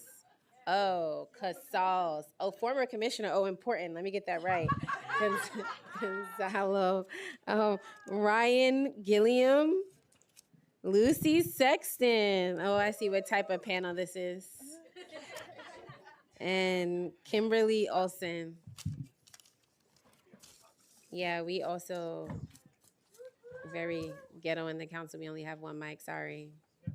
They said it works sometimes. Oh, okay. We have a janky mic. It works sometimes, it doesn't. So, use as you wish.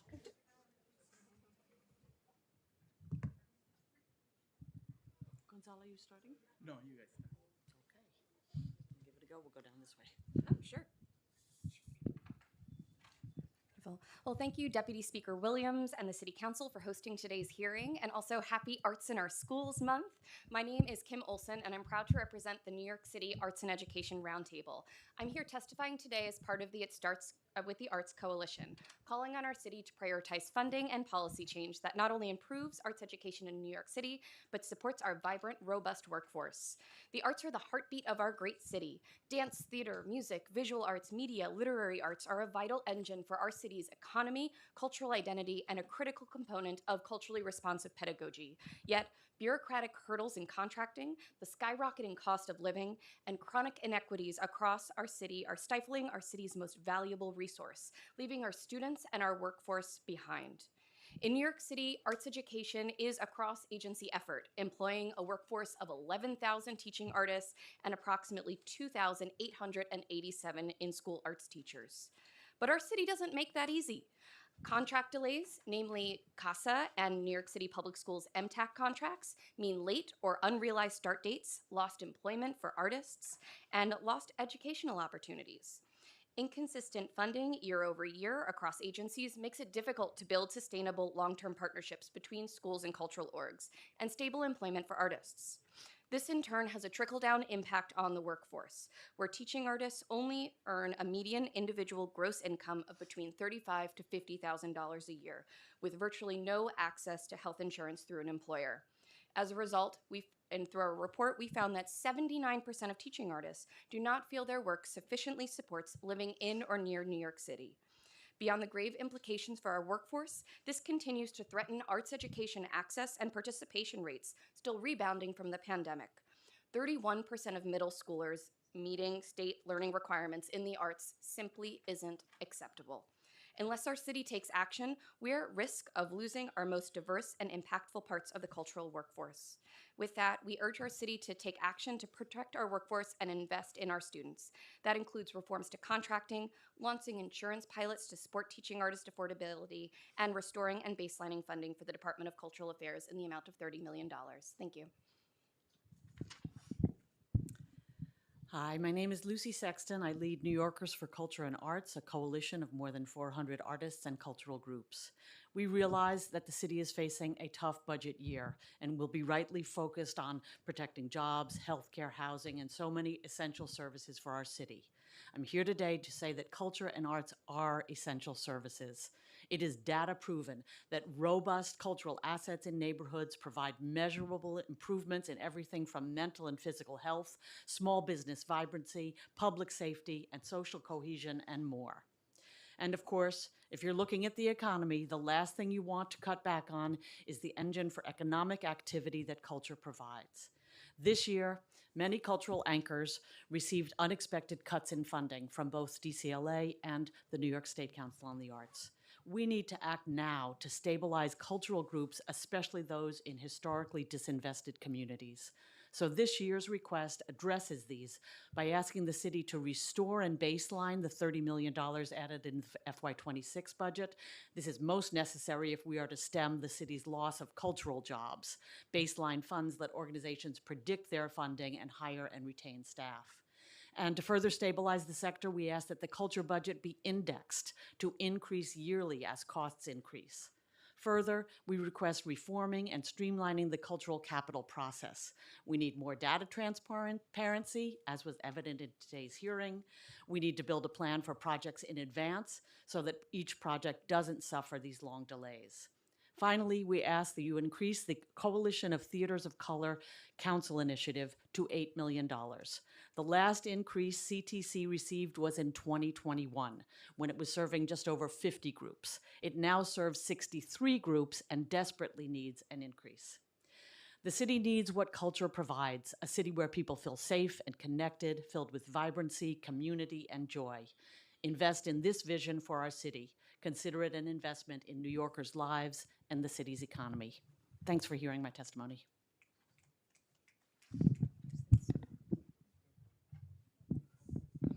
Hi, I'm Ryan Gillum. I'm the Executive Director of Fourth Arts Block, also known as FAB NYC. We're a team of artists and organizers working to preserve, strengthen, and grow the cultural vibrancy of the Lower East Side. For 25 years, we have partnered with our community, bringing artists and art strategies to help address displacement, affordable housing, equitable economic development, public space stewardship, public safety, racial equity, and cultural preservation. We're an embedded part of the civic infrastructure of our neighborhood. I'm here to support investment in DCLA. It's absolutely critical, but also to make the case that the cultural sector be seen as a professional services partner who can be contracted to assist the city in delivering on its goals for equity, community engagement, and responsive government. Although NYC currently contracts with the arts and culture sectors through a few agencies, there are obstacles in the procurement system that make it challenging for agencies to seek out arts and culture partners or for artists and small cultural organizations to participate. DCLL's Pair Artist in Residency program provides one model, and I support its expansion. But pair residencies can take 6 months to scope and are among the most complex ways artists could engage with government, a program that isn't suited to shorter and more immediate projects. One thing we can learn from pair projects is how many agencies use that residency to develop new and creative ways to engage communities, particularly those historically underserved. That is core infrastructure work, and it is exactly what organizations like mine do at a neighborhood level, often using community art making, storytelling, and engagement in local cultural traditions to advance that work. I believe we could open up new opportunities to employ artists and advance city agendas by building on partnership models between agencies, intermediary cultural organizations like FAB, and artists. To that end, I recommend the council convene a roundtable with DCLA and community-focused organizations like mine. This working group would name the barriers artists and cultural organizations face in securing city contracts, define the role intermediary organizations could play in mitigating those barriers, identify agencies interested and ready to contract for creative services, and establish a clear pathway for agencies to move forward with procuring services from the arts and culture sector.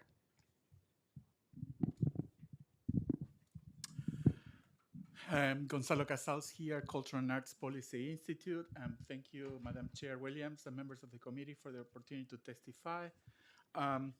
Well, the Institute supports the sector-wide ask for increased funding and for the Department of Cultural Affairs.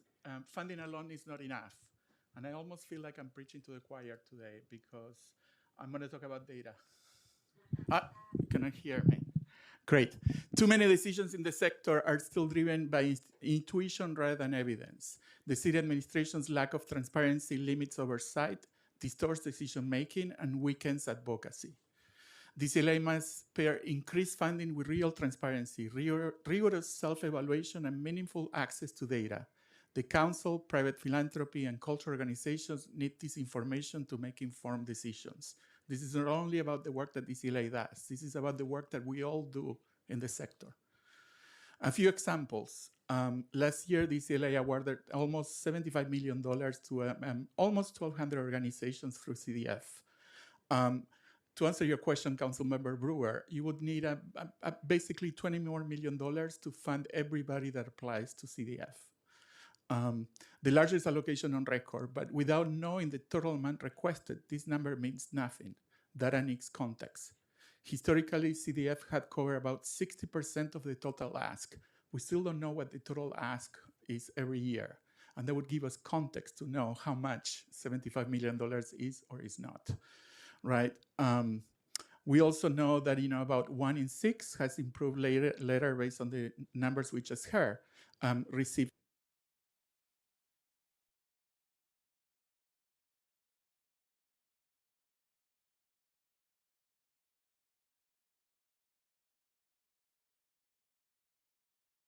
Yeah, we still need the mics though. It's just so very crazy. Can you just come here? Yeah. Oh, it works. Thank Okay. you. Okay, again, context matters. Would these simple data points that I'm going to share with all of you matter more if I told you that more than 40% of applicants that have budgets under $250,000 of the total applicants of CDF, 40%, more than 40%, only have a budget of $250,000. Little of us use our salaries and how much it costs to live in New York to contextualize how small those budgets are and how precarious those organizations are. If you look at organizations under $500,000 budget, it makes 60% of applicants, right? These organizations rely heavily and sometimes almost exclusively in public funding.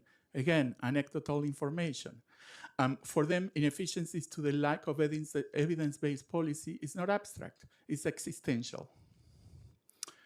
The funding distribution based on data from prior years also reveals a structural imbalance. The smaller organizations that make up for 40% of grantees receive only 26% of the funds, right? And I just want to make sure this is not to shame anyone. Data help us all be better, right? Organizations with budgets between $1 million and $5 million represent 21%, but receive 32% of the funding, right? So we're seeing an imbalance between sizes of organizations. Without better data, we can assess the fairness of this allocation. We are entering, hopefully, a new era for New York City, as this administration likes to say, and I hope there's a new attitude towards data. In addition to the open data law that was passed over a decade ago, thank you, Councilmember Brewer, for the efforts. Councilmember Ose passed a law called Law 15 to improve transparency of DCLA. The first and latest report was over a year late, and it omits 3 requirements that are extremely important to assess equity within the distribution of funds: demographic data on communities served, information on organizational leadership, and the breakdown of funding by source, right? We still, when we get the final disclosure of CDF, we cannot tell what's council initiatives and what is CDF money directly. This is particularly concerning because the CDF application already collects much of this information that is missing for the report. Applicants identify, who they serve, identify their leadership, and respond to detailed questions about the diversity of their staff. This is not a data collection issue. DCLA already gathers much of this information, and it's simply not included. Our request is very straightforward. Yes, increase the funding for arts and culture, but also require transparency, self-evaluation, and access to the data DCLA already holds. Thank you. Thank you. And thank you so much to this very esteemed panel. I appreciate your testimony. And I will call the next panel. Oh, yes. Councilmember Brewer has a question. I do have one question. Just the issue of the housing, which is a big one. What is a group, or speaking for a group if you want, the issue of artist housing? Is that something that you're focused on? Obviously, it doesn't come under the 30. I don't know which one goes. Okay, good. Thank you for the question, Councilmember Brewer. What I can say is that we are very excited that Councilmember Lewis has reintroduced the artist housing bill, which will remove the barrier to having artist preference housing. That is the first step in making sure that we have housing for the actual workforce. The other thing I will say is that there is a precedent for the city and housing its workforce, right? The Grand Street projects and even on 23rd Street, the Lincoln Towers were built as union housing, right? It was built for the people who work here. We are one of the industries that powers New York City, and we need to have our workforce able to live here. Okay, thank you.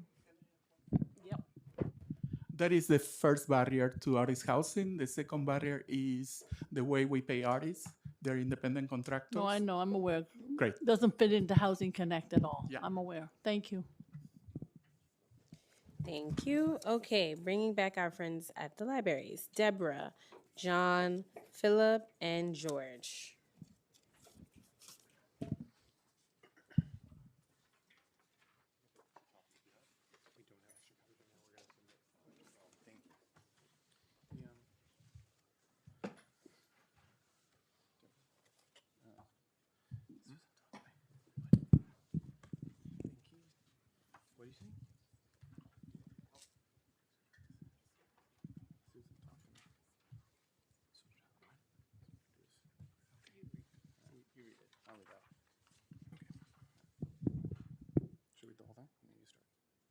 Hi, all.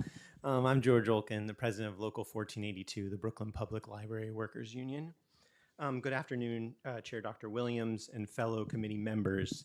Thank you for the opportunity to speak on behalf of our members of Brooklyn, Queens, and New York public libraries.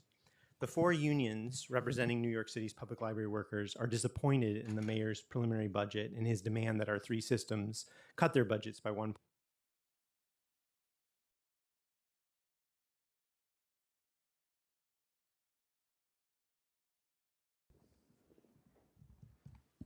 Okay, cut our budgets by 1.5.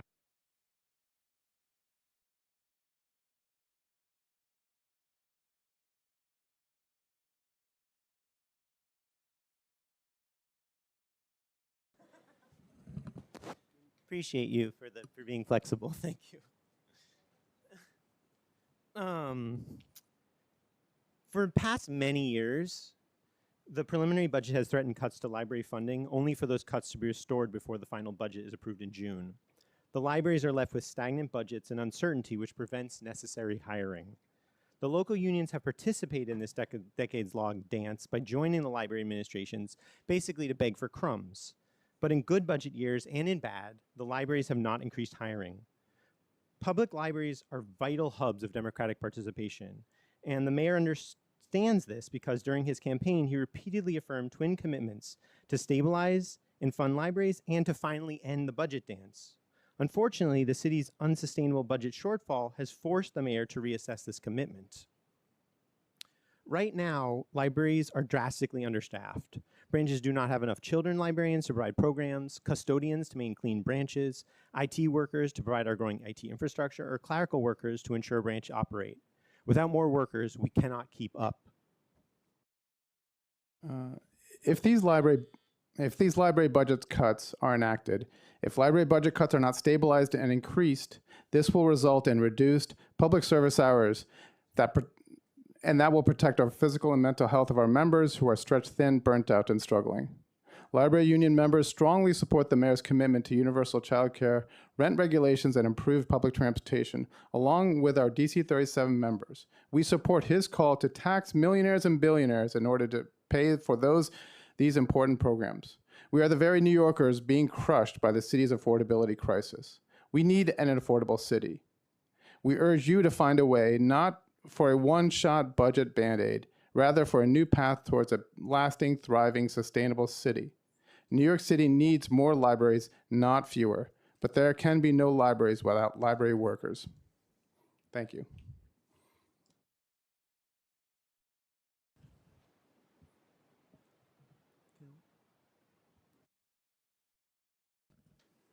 Hello, my name is Philip Macaluso, Vice President of Local 374. We represent the custodians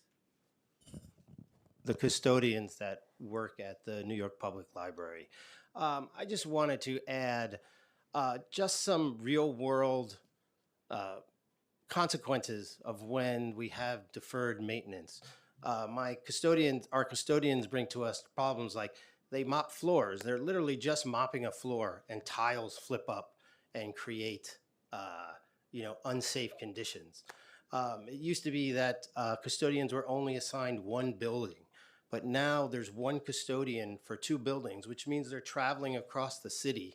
So if there is an unfortunate circumstance with humans in a restroom, perhaps, that those rooms are closed until we can bring a custodian across the city to clean up things, which creates unsanitary, unsafe conditions, and it just bankrolls from there. So I just wanted to add that, it's all the little things that just steamroll into big unsanitary conditions that cause buildings to be partially closed and all sorts of problems. So I just wanted to illustrate with those two little things about what it means to defer maintenance.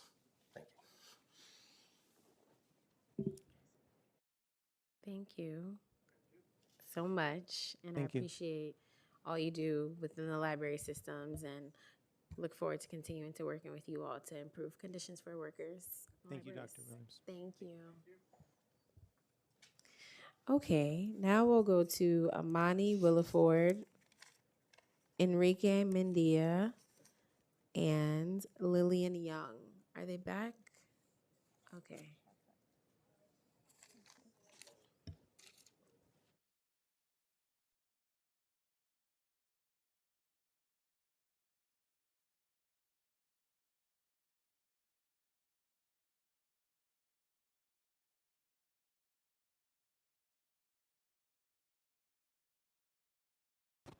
That good? Yep. Okay. Good afternoon. My name is Lillian Young. I am an artist, a part of the DC 37 Union, the Family Programs Coordinator for the Brooklyn Museum, and a board member of the New York City Museum Educators Roundtable. I'm here today to talk about the importance of funding the arts and cultural institutions, especially during these times when freedom of expression is being censored and attacked at federal levels. During the last 4 years that I have been at the Brooklyn Museum, and in my over 10 years of experience being an art educator, I have seen firsthand how big of an impact the arts have for children and their families. The family programs at the Brooklyn Museum are made for intergenerational audiences with a focus of families with children's ages through 6. One of our most popular programs is our Sunday art classes, Families Create, that helps kids ages 4 to 6 consider the intentions and agency in their own art. In this program consisted of 24 classes that were offered throughout the year, but due to the financial hardships that we are currently facing, I had to cut the program down to 9 classes for the year, so we are only serving 42 of the original 280 families that we used to serve. I love this position. It helps. I love that I get to help people find their artistic voice, see themselves in the museum, in our collections, and connect in a way that they didn't realize was possible. But in recent years of financial instability at the museum, we have been given very contradictory directives to do more with less resources. Working with financial instability is not sustainable for artists like myself who run these programs, nor is it sustainable for the Brooklyn families we serve who deserve to have consistent access to art education. New York is a cultural hub of the world, and every time I have to tell a family that a program like our stroller tours is canceled because of budget cuts, I feel that pain in the contradiction. Our museum gives so many people the chance to create and engage with works of art from around the world, and I implore the City Council to fully fund and increase the budget for the Department of Cultural Affairs. Thank you.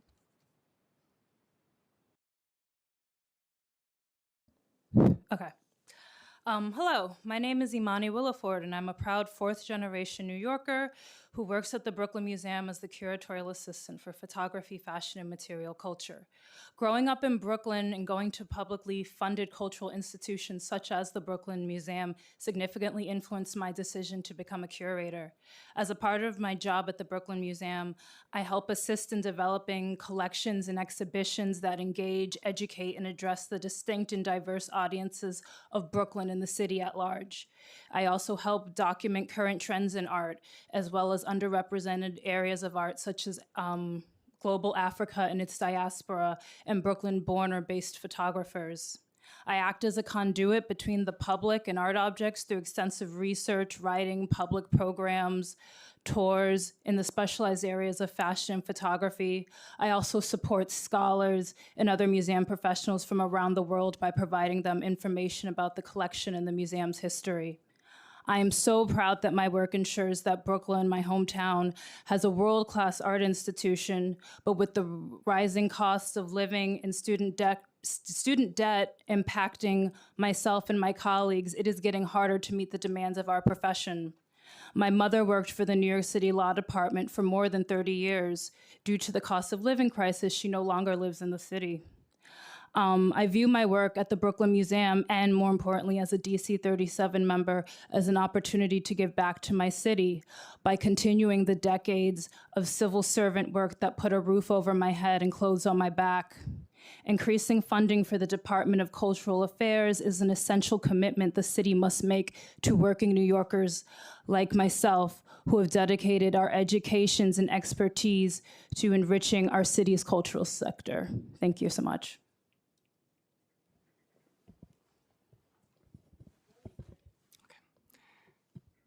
Hello to the Cultural Affairs Committee. Thank you for this time. My name is Enrique Mendia. I'm an educator and cultural programmer at the Brooklyn Museum, a proud member of DC 37 Local 1502 for almost 5 years, and I'm also an artist. I work at the Brooklyn Museum because I believe in the work we do, in the possibility of museum spaces, especially when they're brought to life with people, with New Yorkers. And the Brooklyn Museum could be many things. Its first Saturday, it brings tens of thousands of New Yorkers free cultural programming a year at a time when nightlife can be prohibitively expensive and all people want to do is be together. Or it's the work that I and the rest of our school programs teaching artists do to teach thousands of students a year and from every borough in our galleries and art studios. The Brooklyn Museum is everyone that visits it, and it's also all of us that sustain it. Watch its galleries, keep it clean, put on our exhibitions, and bring the sense of commitment that is needed to care for this 200-year-old building and run its programs. But more and more, my union colleagues and I are being asked to do more with fewer resources and little recognition of this reality. Reduced staff capacity due to attempted layoffs has been felt across the Brooklyn Museum and disproportionately by certain departments.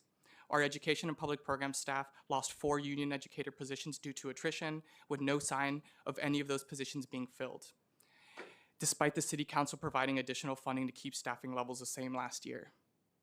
Since last spring, the museum has since hired 3 executives, but not a single full-time educator. Yet me and my colleagues make up the work, teach every class that comes to visit, and stretch every resource we have to fulfill the very deep need for art education in our community. All this is to say that my teaching artists are tired, my colleagues are tired, and the burnout is here. And so while we champion the education and public programs that make the Brooklyn Museum what it is vital to articulate that these are the very programs that are consistently at risk whenever the Brooklyn Museum and the Department of Cultural Affairs has its budget reduced. It is us workers that steward these programs who feel it the most.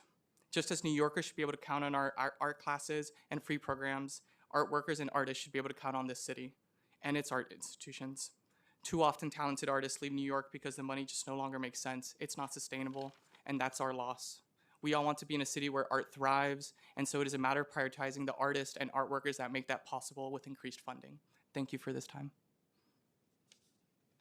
Thank you, and thank you so much for all you do to support the cultural ecosystem in New York City. Thank you.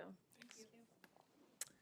Okay, next up we have Judith, Lisa Golds, and is this Erica or Ava Davis, Latinx Arts Consortium.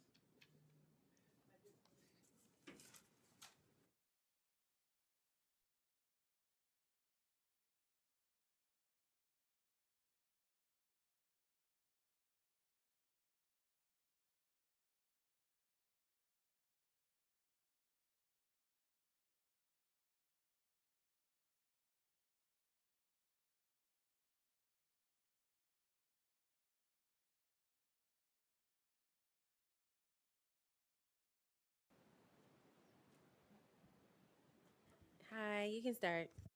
All right. Good afternoon. Thank you, Madam Chair Williams and members of the committee. For this opportunity to testify, my name is Eva Mayabal Davis. I'm the project manager for the Latinx Arts Consortium of New York City. We are an intersectional network of 54 Latinx serving cultural organizations. Our members include community groups as well as CDFs and SIGs, including programs that are one-person run festivals all the way to historical spaces like Flushing Town Hall. We envision a New York City where Latinx arts and culture are fully funded.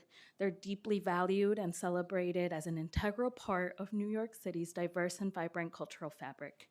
We host gatherings that foster knowledge exchange, resource sharing, and collective action towards systemic change. Along with the rest of the members on this panel, our organizations are rooted, led by, and accountable to BIPOC and queer communities, whose mission, programming, and public role center the historic, cultural expression, and lived experiences of members of these communities. We are also members of the Cultural Equity Coalition, led with my colleagues at the American Arts, Asian American Arts Alliance, the Alliance of Resident Theaters New York, Dance NYC, Indie Space, and Indie Space. We are organization and entities across multiple artistic disciplines and racial communities.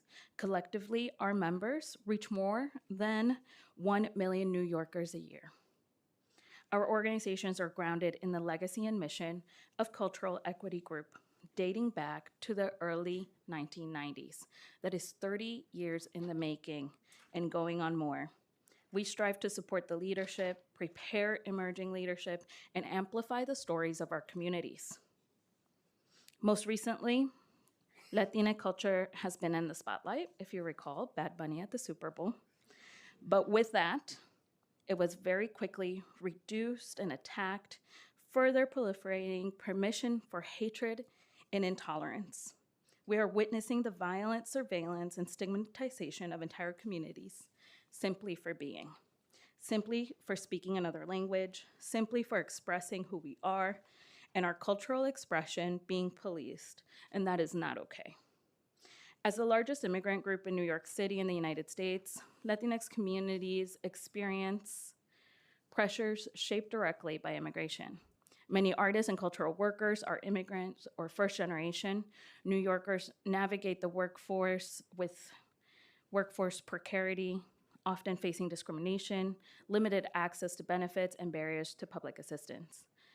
Cultural organizations often become informal support system, workforce incubators, and trusted spaces within our communities where we can navigate language, where we can bring up concerns and also share our economic instability. This labor is essential to the function of cultural ecosystems, yet it remains largely unrecognized and, of course, unfunded. I'm here to join my colleagues in the sector-wide ask to baseline $30 million additional dollars because this is an investment in New Yorkers, an investment in immigrant New Yorkers, an investment for all. Thank you. Good afternoon, Madam Chair. And members of the council, thanks so much for the opportunity to testify today. My name is Lisa Gold, and I'm the Executive Director of the Asian American Arts Alliance, or A4, and a member of the Cultural Equity Coalition. We are 40-year-old, or for over 40 years, A4 has worked to ensure greater representation, equity, and opportunity for Asian American artists and cultural organizations of all disciplines. We're the only organization in the country that does this. But I want to start with a question for you. Can you name a famous Asian American? Lucy Liu. Excellent. So you are actually better than 42% of Americans who couldn't even name one. And that, oh my gosh, who's the artist that did the Louis stuff? Isn't that The an Louis? Asian artist? To Murakami. Oh, Takashi Murakami? Yeah, isn't Yeah. that Yeah, Japanese American. Yes, there you go. You're two. And but you know what most people said? Most people, they say Jackie Chan, who's not even American, and Bruce Lee, who's dead. Okay, so this isn't just about celebrity, though. It's about visibility. It's about belonging, and ultimately, it's about safety. Because when communities are unseen, they're often unheard and underserved. So that's where culturally specific organizations come in. So organizations like A4 create spaces where artists and cultural workers of color are not only supported, but deeply understood. We build community, provide resources, and create pathways to opportunity so that the stories shaping our culture actually and accurately reflect the people who live here. And yet, at a time when the federal government is actively rolling back equity efforts and private funding is shrinking, our city has to step up, not step back. Instead, we're facing a lack of transparency and persistent inequity. So based on DCLA funding information that I found and I dug up, AAPI organizations receive roughly 5% of CDF grants, already below the share of the population that receives grants. But even more concerning, those grants are on average 23% less than the normal grant. And with no dedicated AAPI-led or serving CIG, less than 2% of cultural funding is allocated to our community, despite representing 18% of the city population. So that gap is not just a number, it's a lost opportunity and it's silenced voices. So culturally specific organizations like A4, LXNY, and the LGBTQ Museum are essential infrastructure. We ensure that artists can thrive, that our communities feel seen, and that New York City's cultural landscape reflects its true diversity. So I join my colleagues in supporting the sector-wide ask to baseline and incrementally increase the $30 million in arts funding and to take meaningful steps towards equitable distribution across our sector. Because when you invest in culturally specific organizations, you're investing in a city where everyone belongs. So thank you. Okay, good afternoon, Chair Williams and the City Council committee members that are here today. My name is Judith Insel, and I'm the Executive Director of the Bronx Arts Ensemble, a mighty Bronx institution that has been around for 54 years.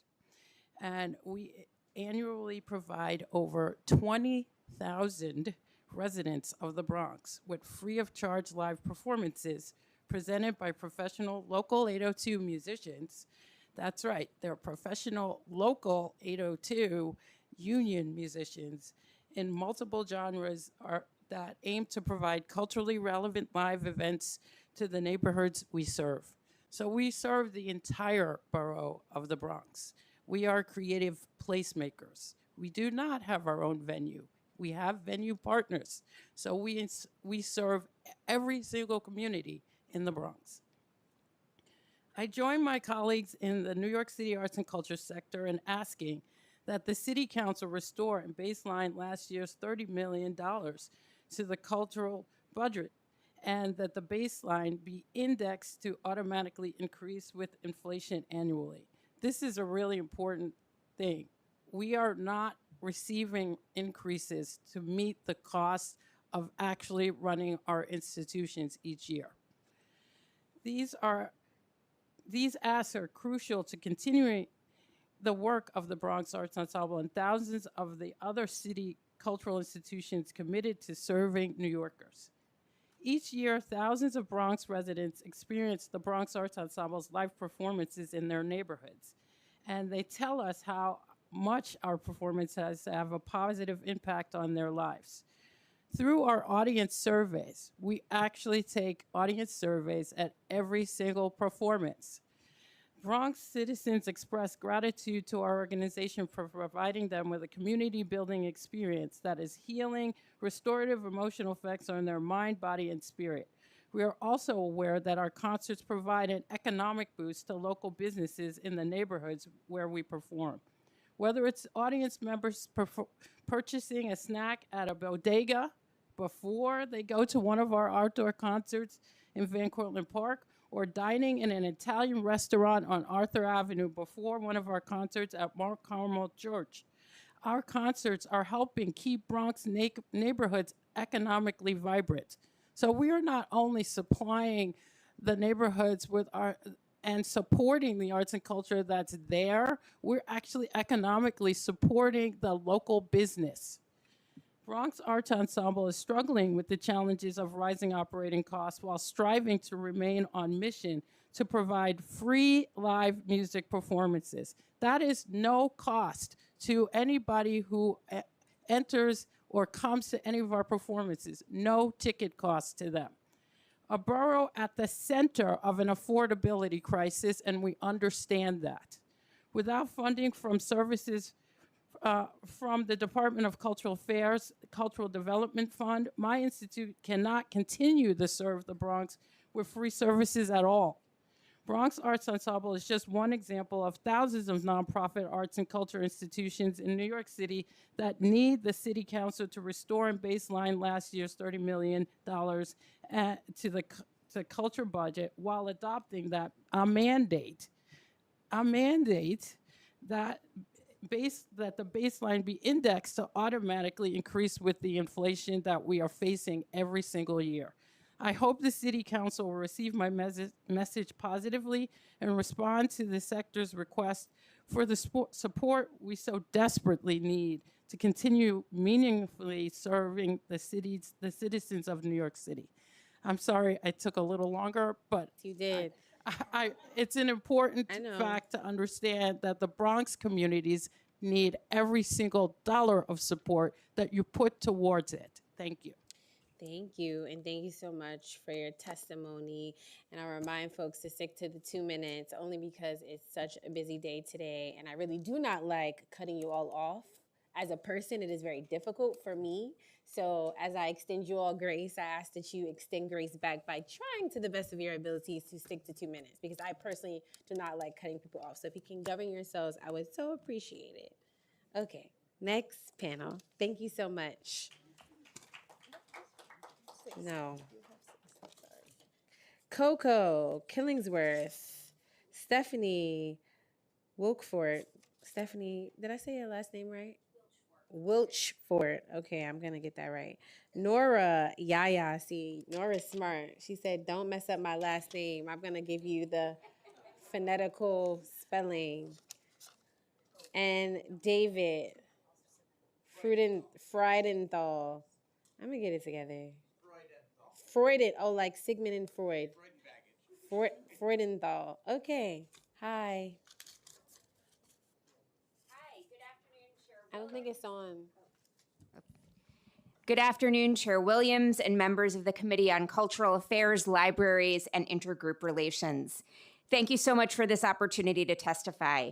My name is Stephanie Hill Wilchfort. I'm the Roné Menschel Director of the Museum of the City of New York, and I'm also Chair of the Cultural Institutions Group, a coalition of 39 cultural institutions located in all 5 boroughs, including zoos, gardens, museums, and performing arts organizations. And I'm delighted to be offering testimony on behalf of the coalition.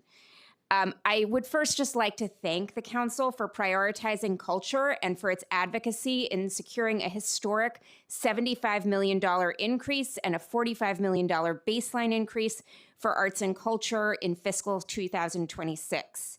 Your leadership and advocacy for our Culture for All campaign in partnership with New Yorkers for Culture and Arts was critical in supporting the vital role of arts and culture in our communities, in making our communities safe, accessible, and educational for New Yorkers, as well as making the city more affordable and improving quality of life for artists, cultural workers, and families.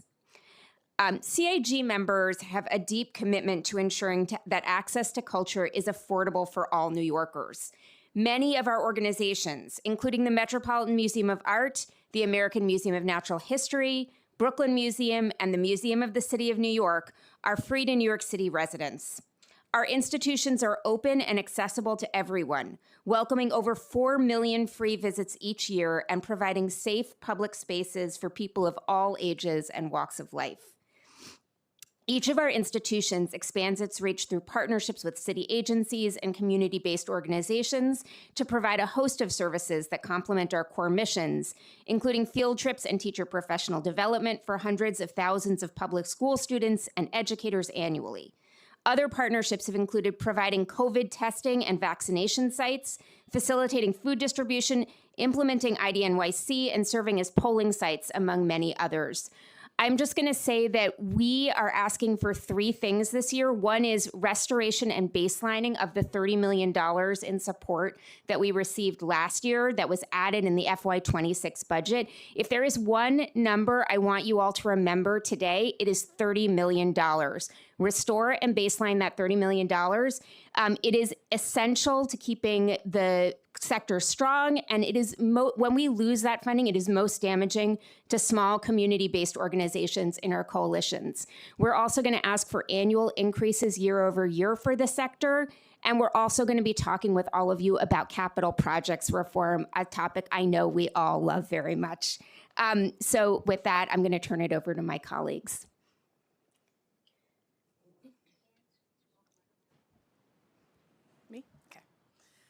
Greetings, Chair Williams and members of the committee. My name is Coco Killingsworth, and I'm the Chief Experience and Impact Officer at the Brooklyn Academy of Music, BAM. I'm here to urge the New York City Council Committee on Cultural Affairs and Libraries to increase funding for the arts and cultures in the city's budget and to baseline the $30 million added at adoption last year so it becomes part of the permanent foundation, not one-time restoration. When we talk about affordability in New York, we are talking about equity, about who gets to stay and who gets pushed out. Cultural institutions are part of the city's civic infrastructure. We create stable employment, activate commercial corridors, provide gathering spaces, and ensure that arts and culture remain accessible to working families. When institutions are destabilized by inconsistent funding, neighborhoods lose more than programming. They lose anchors that contribute to economic vitality and community cohesion. BAM serves 700,000 people annually through theater, dance, music, film, education, and community programs. We employ workers across 8 daily working unions and remain committed to affordability, including offering one of the city's lowest movie ticket prices. Each year, more than 3,000 older adults participate in our senior programs, and BAM Education reaches up to 25,000 students, teachers, and families, partnering with nearly 225 schools, most in underserved communities. Performing arts venues and institutions in particular operate complex year-round facilities that require sustained investment. Theater and performance spaces are not passive venues. They are highly specialized environments that depend on skilled union labor, advanced technical systems, rigorous safety standards, and constant maintenance. They serve as rehearsal hubs, educational sites, community meeting spaces, and economic drivers for surrounding small businesses. And unlike commercial presenters, nonprofit performing arts institutions balance earned revenue on public service mandate. We keep ticket prices within reach, offering free programming and making space for community use. Without reliable public funding, that balance becomes increasingly difficult to sustain. If New York is to remain a place where culture is made, not just consumed, affordability must be treated as cultural policy. That means baselining $30 million added last year and increasing the support to real operating costs so that performing arts institutions can continue to serve as engines of access, economic activity, and civic identity. Equity in the arts is not about access. It is about sustaining the institutions that hold space for community life across the generations. Without this critical funding, New York will not be what it is. Thank you for your leadership and this opportunity to testify. Thank you.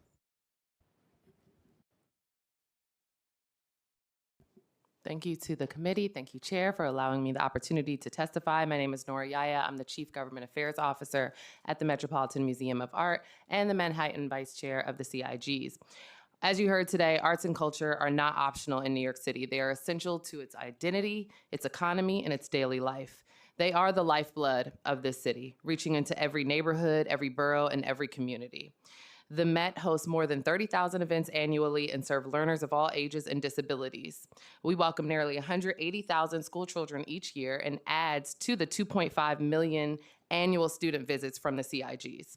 Our work is deeply embedded across the city. We partner with over 500 community-based organizations and collaborate with city agencies and institutions. We work with 1/3 of New York City's senior centers through our Met's Art Box program, reaching older adults across the city, many of whom are shut in. We also provide nearly 100 paid internships annually with 25 slots dedicated to NYCHA youth. We have a teen program. Obviously, people have heard of Teens Take the Met, but we also have drop-in Fridays, and I really appreciate collaboration from our council members to make sure teenagers are aware of that and we can become a better third space for our teens and youth. The demand for what we do is clear. The Met welcomed 5.7 million visitors last year, and for the second year in a row, local attendance exceeded pre-pandemic levels. Nearly half of our visitors are New Yorkers, many accessing the museum through our pay-as-you-wish model, which means you can pay as low as a penny, and I do believe our president just eliminated pennies, so it's free, okay? In addition to that, we also do ID NYC, Blue Star families, and those who qualify through SNAP benefits also can enter the museum for free. We're grateful for the council's leadership in delivering a historic $75 million increase and $45 million baseline, but as you've heard today, more is needed and necessary. In order to sustain this work, to continue our commitment, we urge the council to act, as you've heard, by having the $30 million baselined, providing annual increases, and also reforming the capital process for once and for all. Cultural institutions like the Met are not just destinations. We are your partners in delivering on the city's goals, from education and workforce to public health, aging, and community cohesion. We are proud to serve all New Yorkers and proud to be in every corner of the city, and continued investments in arts and culture is an investment in New York City itself. Thank you all for your relentless advocacy as we start this budget season. We look to continuing this conversation. Deputy Speaker Williams, committee and staff, thanks for the opportunity. I'm David Freudenthal. I am the Government Relations Director at Carnegie Hall. I want to underscore the requests and the call to actions by my colleagues on this panel. The $30 million to baseline that, the increasing an annual increase to keep up with cost of living, and looking at the capital process. You know, that calls out. Those are things that are doable in this year. And I just want to also just to say, you heard from us all about how deeply we as SIGs believe in our compact with the city, how seriously we take what it means to be really in service to New Yorkers, to be meaningful about that work. And the council has been real partners to us in doing that. You've supported us with not just with this direct funding, but also through speaker initiatives, focusing on our work in well-being, our work in the justice space, our workforce development programs. Councilmember Stevens spoke about the need for focus on young New Yorkers, and we think about that work in terms of pathways to jobs. We are serving 750,000 New Yorkers every year with what we're doing. You've heard, from our colleagues about all that they do. This would not be possible without this partnership, and we're so grateful to be working with you all in it. Many thanks. Thank you. And thank you so much for your testimony. I look forward to continuing to working with you all, specifically on the capital stuff, because I feel like we need to do more there. So thank you so much, and have a good day.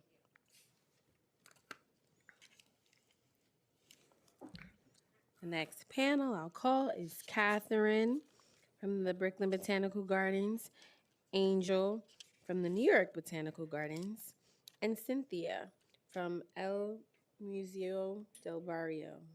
My Spanish was bad. Museo. Very close. Museo.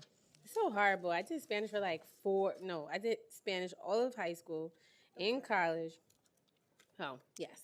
Welcome. Yes. Practice makes perfect.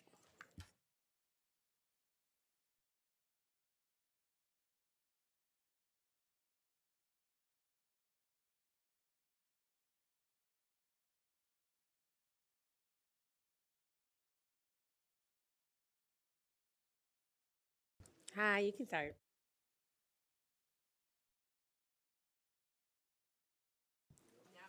Now it is. Thank you for the opportunity to testify on behalf of the importance of what the city does with the cultural institutions. My name is Catherine Glass. I'm the Chief Public Affairs Officer at Brooklyn Botanic Garden, which is a deeply special place that's been rooted in the city for about 115 years. And when you do a survey of what makes Brooklyn Botanic Garden and other gardens in our city different from botanic gardens around the country and indeed the world, it is the investment of the city, which allowed us to begin our legacy over 100 years ago with significant investments in community and education. We rely on that so deeply to serve our populations. Today, we get about 900,000 visitors, over 300,000 of which come for free. We are supporting over 150 community gardens, as well as teen programs and senior programming and programs for people with disabilities. I want to just echo what my colleagues have already said in terms of the three primary requests: to baseline the $30 million, to index it against increasing inflation, and to streamline and make more efficient our capital programs asked. Thank you very much. Welcome. Good afternoon, Chair Williams and members of the committee. My name is Angel Hernandez, Director of Government Relations for the New York Botanical Garden, a proud member of the Cultural Institutions Group, the SIG. I want to thank you for giving me this opportunity to speak, and also thank you and your colleagues in the council for advocating the historic $75 million increase and the $45 million baseline increase for the cultural sector last year. Our institution took root in the Bronx just as the borough was entering an era of development and growth. In this regard, we have always been a part of the local community and efforts over time to seek a better quality of life.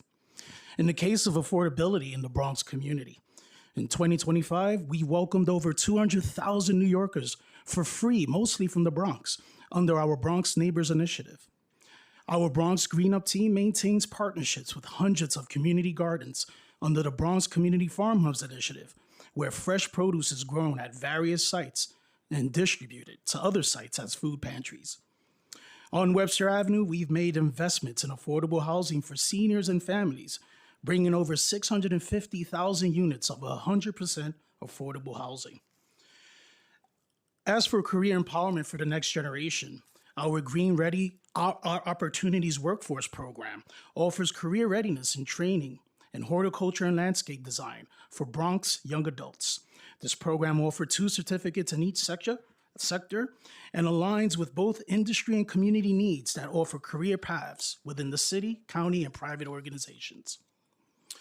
The SIGN Network coalition, where NYBG, along with 7 other science-based CIGs, offers valuable paid internships to 1,100 city high schoolers every year to prepare them to meet emerging challenges and drive innovation of the future. Although these few examples provides insight into NYBG's diverse efforts to make life affordable and invest in the future of our city's youth, these efforts cannot continue without a full restoration and baseline of the $30 million that was added in FY26 budget to support DCLA and its entire arts and culture sector. NYBG has enjoyed many years of partnership with the City Council and remains grateful to your collaboration and support. Thank you very much. Saludos. Do it all in Spanish now. Good afternoon, Chair Williams and members of the committee. My name is Cynthia Carrion, and I'm the Director of Government and Community Affairs at El Museo del Barrio, a proud member of the CIG, and I'm also a proud New Yorker. I would like to thank the Council for prioritizing culture and for its advocacy in securing the historic $75 million increase and a $45 million baseline, as you heard from my colleagues. But most importantly, it is affirming that culture is not a luxury in New York City. It is an essential infrastructure for our communities.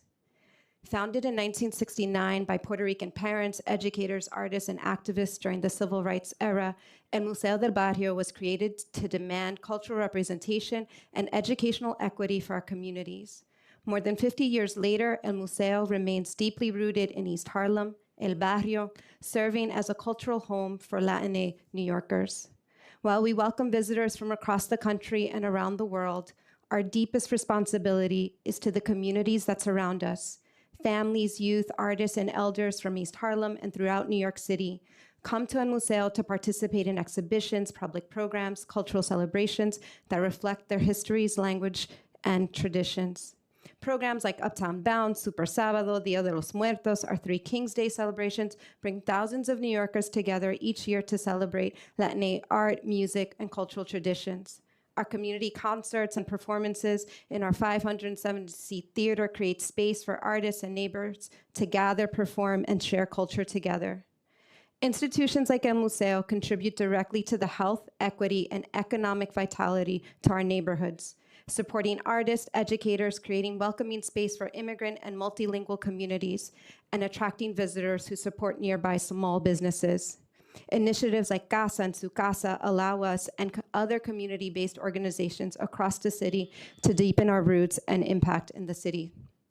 So again, just to reiterate, restore the baseline, the $30 million added for FY26, consider annual cost adjustments, and improve the capital project process. Thank you. Thank you so much. I hope you enjoy the rest of your day. Appreciate your testimony and the consistency. Y'all are a consistent bunch. Sarah from Roundabout Theater, Rosalind Barber, Penn Genthner, and Lauren Elmore.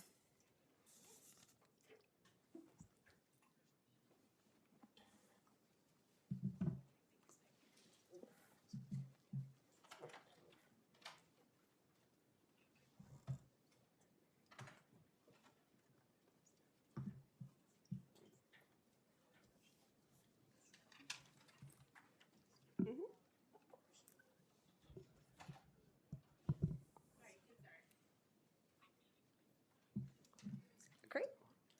Sure. Hi, I'm Rosalind Barber from the New York Shakespeare Festival, doing business as the Public Theater. And I really want to thank... Sorry, I just wanted to make an announcement that the council's crazy, and we have a lot of conflicts, and so I actually have to leave for a second for a meeting. But my colleague, Councilmember Farrah Lewis, is going to take over with chairing right now. So thank you. Understood. Oh, sorry. Okay, great. Good afternoon. Thank you so much for having me here. I'm the Administrative Chief of Staff of the New York Shakespeare Festival, doing business as the Public Theater. As the City Council begins to assess its FY27 budget, I'm here respectfully to ask the City Council to restore and baseline the $30 million that was added in the FY26 budget, and to support the Department of Cultural Affairs and entire arts sector. I'm also here to ask the Council to support the Public Theater's request for a $350,000 speaker initiative item to help pay for the Public Theater's free programming in all 5 boroughs. Each year, the Public Theater serves over 150,000 New Yorkers with free programming through Shakespeare in the Park at the Delacorte Theater in Central Park, our mobile unit, which has stops in all 5 boroughs, and our community pageant, our classes for seniors, youth, immigrants, military members, union members, and more. The free programming costs the public over $10 million to produce in direct expenses every year, not including the cost for full-time staff, infrastructure, salaries, benefits, and the rest. This year, we're requesting $350,000 from the City Council to help underwrite these programs. We do that knowing that the city budget is tight, but we aren't looking for a handout. The city's creative economy generates over $110 billion each year, so we're simply looking for a small reinvestment in order to continue serving the people of the City of New York with free, high-quality, inclusive programming. We, like you, believe that every New Yorker deserves to be able to experience awe-inspiring live performing arts experiences that transport them from the daily grind of living in this city. We believe that these experiences shouldn't be limited to folks who live in areas with proximity to these productions, and we don't believe they should be limited to folks who can pay $300 or more for a ticket. That's why we bring our programming to places like Brownsville Recreation Center, Roy Wilkins Park, and J. Hood Wright Park. And we really hope that you will consider this request so that we can continue serving your communities and making these experiences available to everyone. Thank you so much. Thank you. You may begin. Thank you. My name is Penn, and I'm here with the Classical Theater of Harlem. I'd like to thank our chair and committee. Your support and the work you do to help the arts and culture thrive is deeply appreciated. I'm here in New York with a job I love in the theater because my grandparents took me to see Broadway shows. One that I saw with them, Ragtime, is enjoying a phenomenal revival at Lincoln Center right now that I encourage everyone to see. As an impressionable 14-year-old, that powerful story of what America can be is in large part responsible for how I understand and what I value about citizenship and patriotism today. Individuals drawn from all over to participate in New York's legendary cultural sector consistently spend their money locally. What we earn working at theaters, we spend seeing more theater. We buy each other's books and donate to each other's projects. With New York's deeply interconnected cultural sector, even with tiny organizations, art can be a powerful economic amplifier. When CTH was able to offer the city's first post-pandemic theater with its free outdoor performances, we sought to leverage every connection we had to bring life back to our streets and parks. Today, in partnership with Uptown Grand Central and a coalition of hundreds of street vendors, shops, restaurants, and peer nonprofits, we're able to activate our more than 30,000 visitors to generate over $600,000 in business for the neighborhood in a single month. Because of the lighting and sound equipment CTH brings to Marcus Garvey Park each summer and shares with our peers, more performances by other cultural groups are possible during the month of our residency than at any other time of the year. With the wisdom of recent experience from the pandemic, New York's cultural sector has banded together for mutual support like never before and has the power to overcome the challenges facing the city's finances today. The resources we share mean that public investment resounds across the local economy, driving physical industry and nightlife, making public spaces safe and prosperous, increasing the value of real estate and drawing tourism. Your support perpetuates the legend of New York as the destination for a young person who feels they have something worthwhile to contribute. Thank you again to the members of this committee who clearly understand the value of the arts. I hope my words can be of use in your important work. Thank you. You may begin. Good afternoon, members of the committee. I am Dr. Lauren Britt Elmore. I'm proud to be the executive director of the Flea Theater in Tribeca, NYC, just 4 blocks north of here. The Flea's mission: we support and invest in experimental art by Black, brown, and queer artists. We provide commissioned opportunities, mission-aligned residencies, subsidized rehearsal and performance space, and production support. In the last 5 years, we've done so both in our space and across the city, from the Bronx to Coney Island, from the West Side to Governor's Island. In 2025 alone, the Flea directly supported 150 artists and welcomed nearly 15,000 NYC audience members into our space. For many of those artists, organizations like ours are their entry point into New York's robust and diverse cultural ecosystem. However, our role is becoming increasingly difficult to sustain. Small theaters like the Flea are operating in a climate where costs continue to rise, while expectations for public outreach and artist support continue to grow. We are often the most nimble and responsive part of the sector, both artistically and economically, while we remain the most financially vulnerable. Public investment through the Department of Cultural Affairs allows us to continue doing this work. City funding doesn't just support individual programs, it stabilizes the organizations that artists depend on. It ensures that New York remains a place where artists can begin their careers, not just sustain established ones. It's those emerging artists who make New York the most interesting city on earth. As you consider the FY27 budget, I urge you to increase funding for small and mid-sized theaters, so the New York City artists the Flea support don't just survive in New York, but continue to define it. Thank you. I'm excited for your leadership and opportunity to testify. Thank you so much. You may begin. Thank you, Councilmember Lewis and esteemed members of this committee for the opportunity to testify today. My name is Sarah Mercanti, and I am representing Roundabout Theater Company. Founded in 1965, Roundabout celebrates the power of theater by spotlighting classic works from the past, cultivating new works of the present, and educating minds for the future. We operate and steward in grateful partnership with the City of New York 5 historic theaters on Broadway and off in the heart of Manhattan's theater district. We employ 1,500 arts, theater, and administrative staff each year. Our productions reach approximately 400,000 theater goers each year. As part of New York City's creative sector, we help generate $110 billion in economic activity. And as part of the Broadway community, we helped bring nearly 15 million visitors to see a show last season.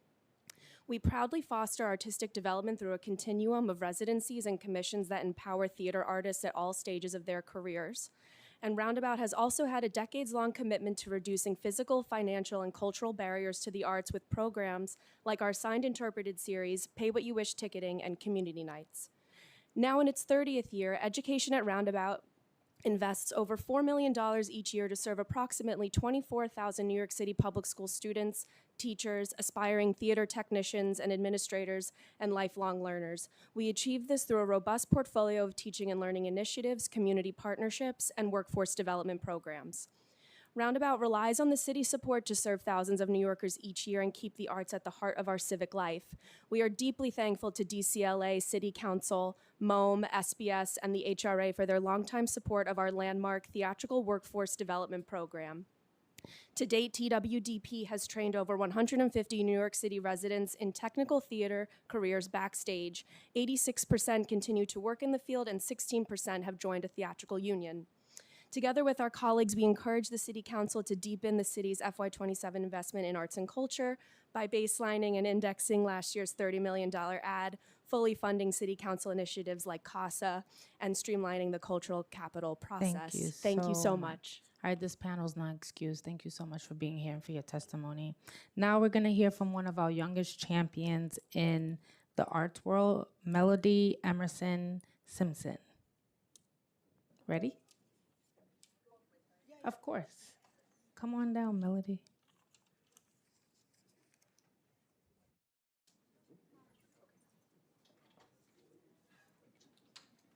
Did you submit a slip so I don't call you again? Mom. Mom, did you submit a slip? I just don't want to call you again. I'm on that slip. Oh, you're on the Yeah, the name. Are you Abby? Yeah, I'm Abby. Great. Yeah, great. All right.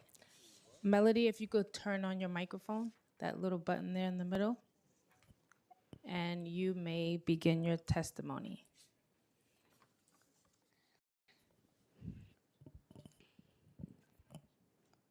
Hi, my name is Melody. I am here to testify about the libraries and how the libraries need money. Last year, Mayor Mamdani made a promise that he would give the libraries 0.5% of the budget. Budget is one of my spelling words in school this week.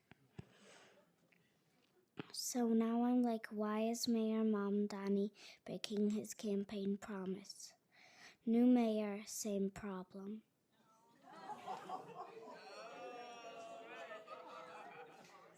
I love my library, and when I was younger, it closed down for 2 weeks.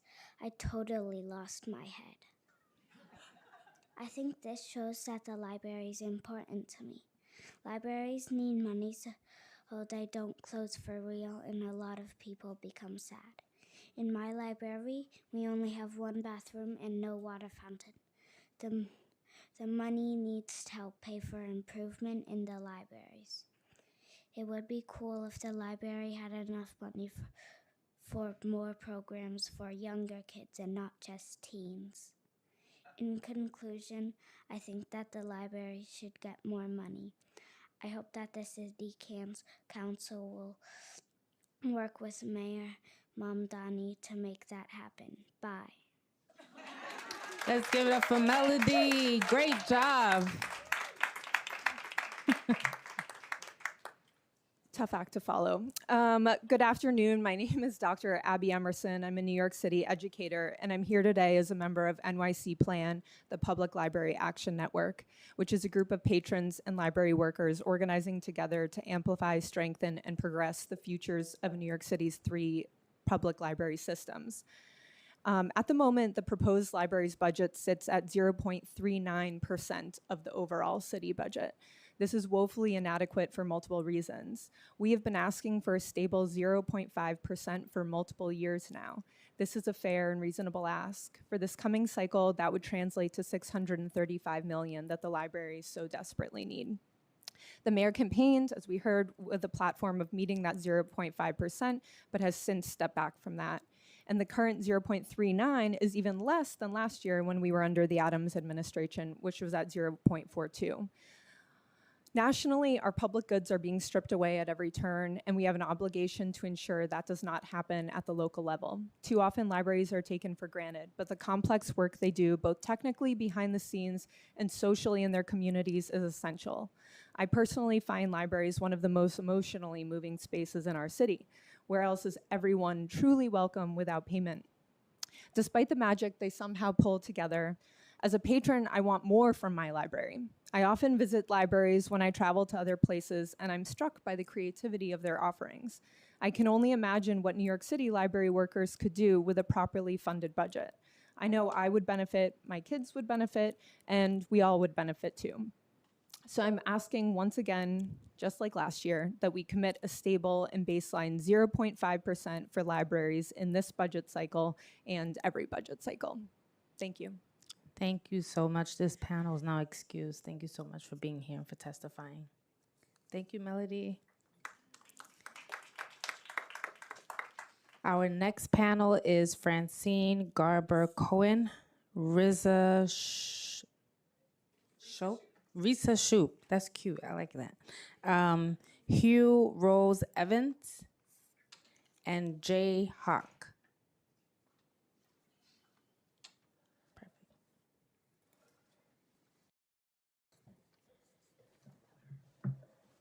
That's everybody? Okay.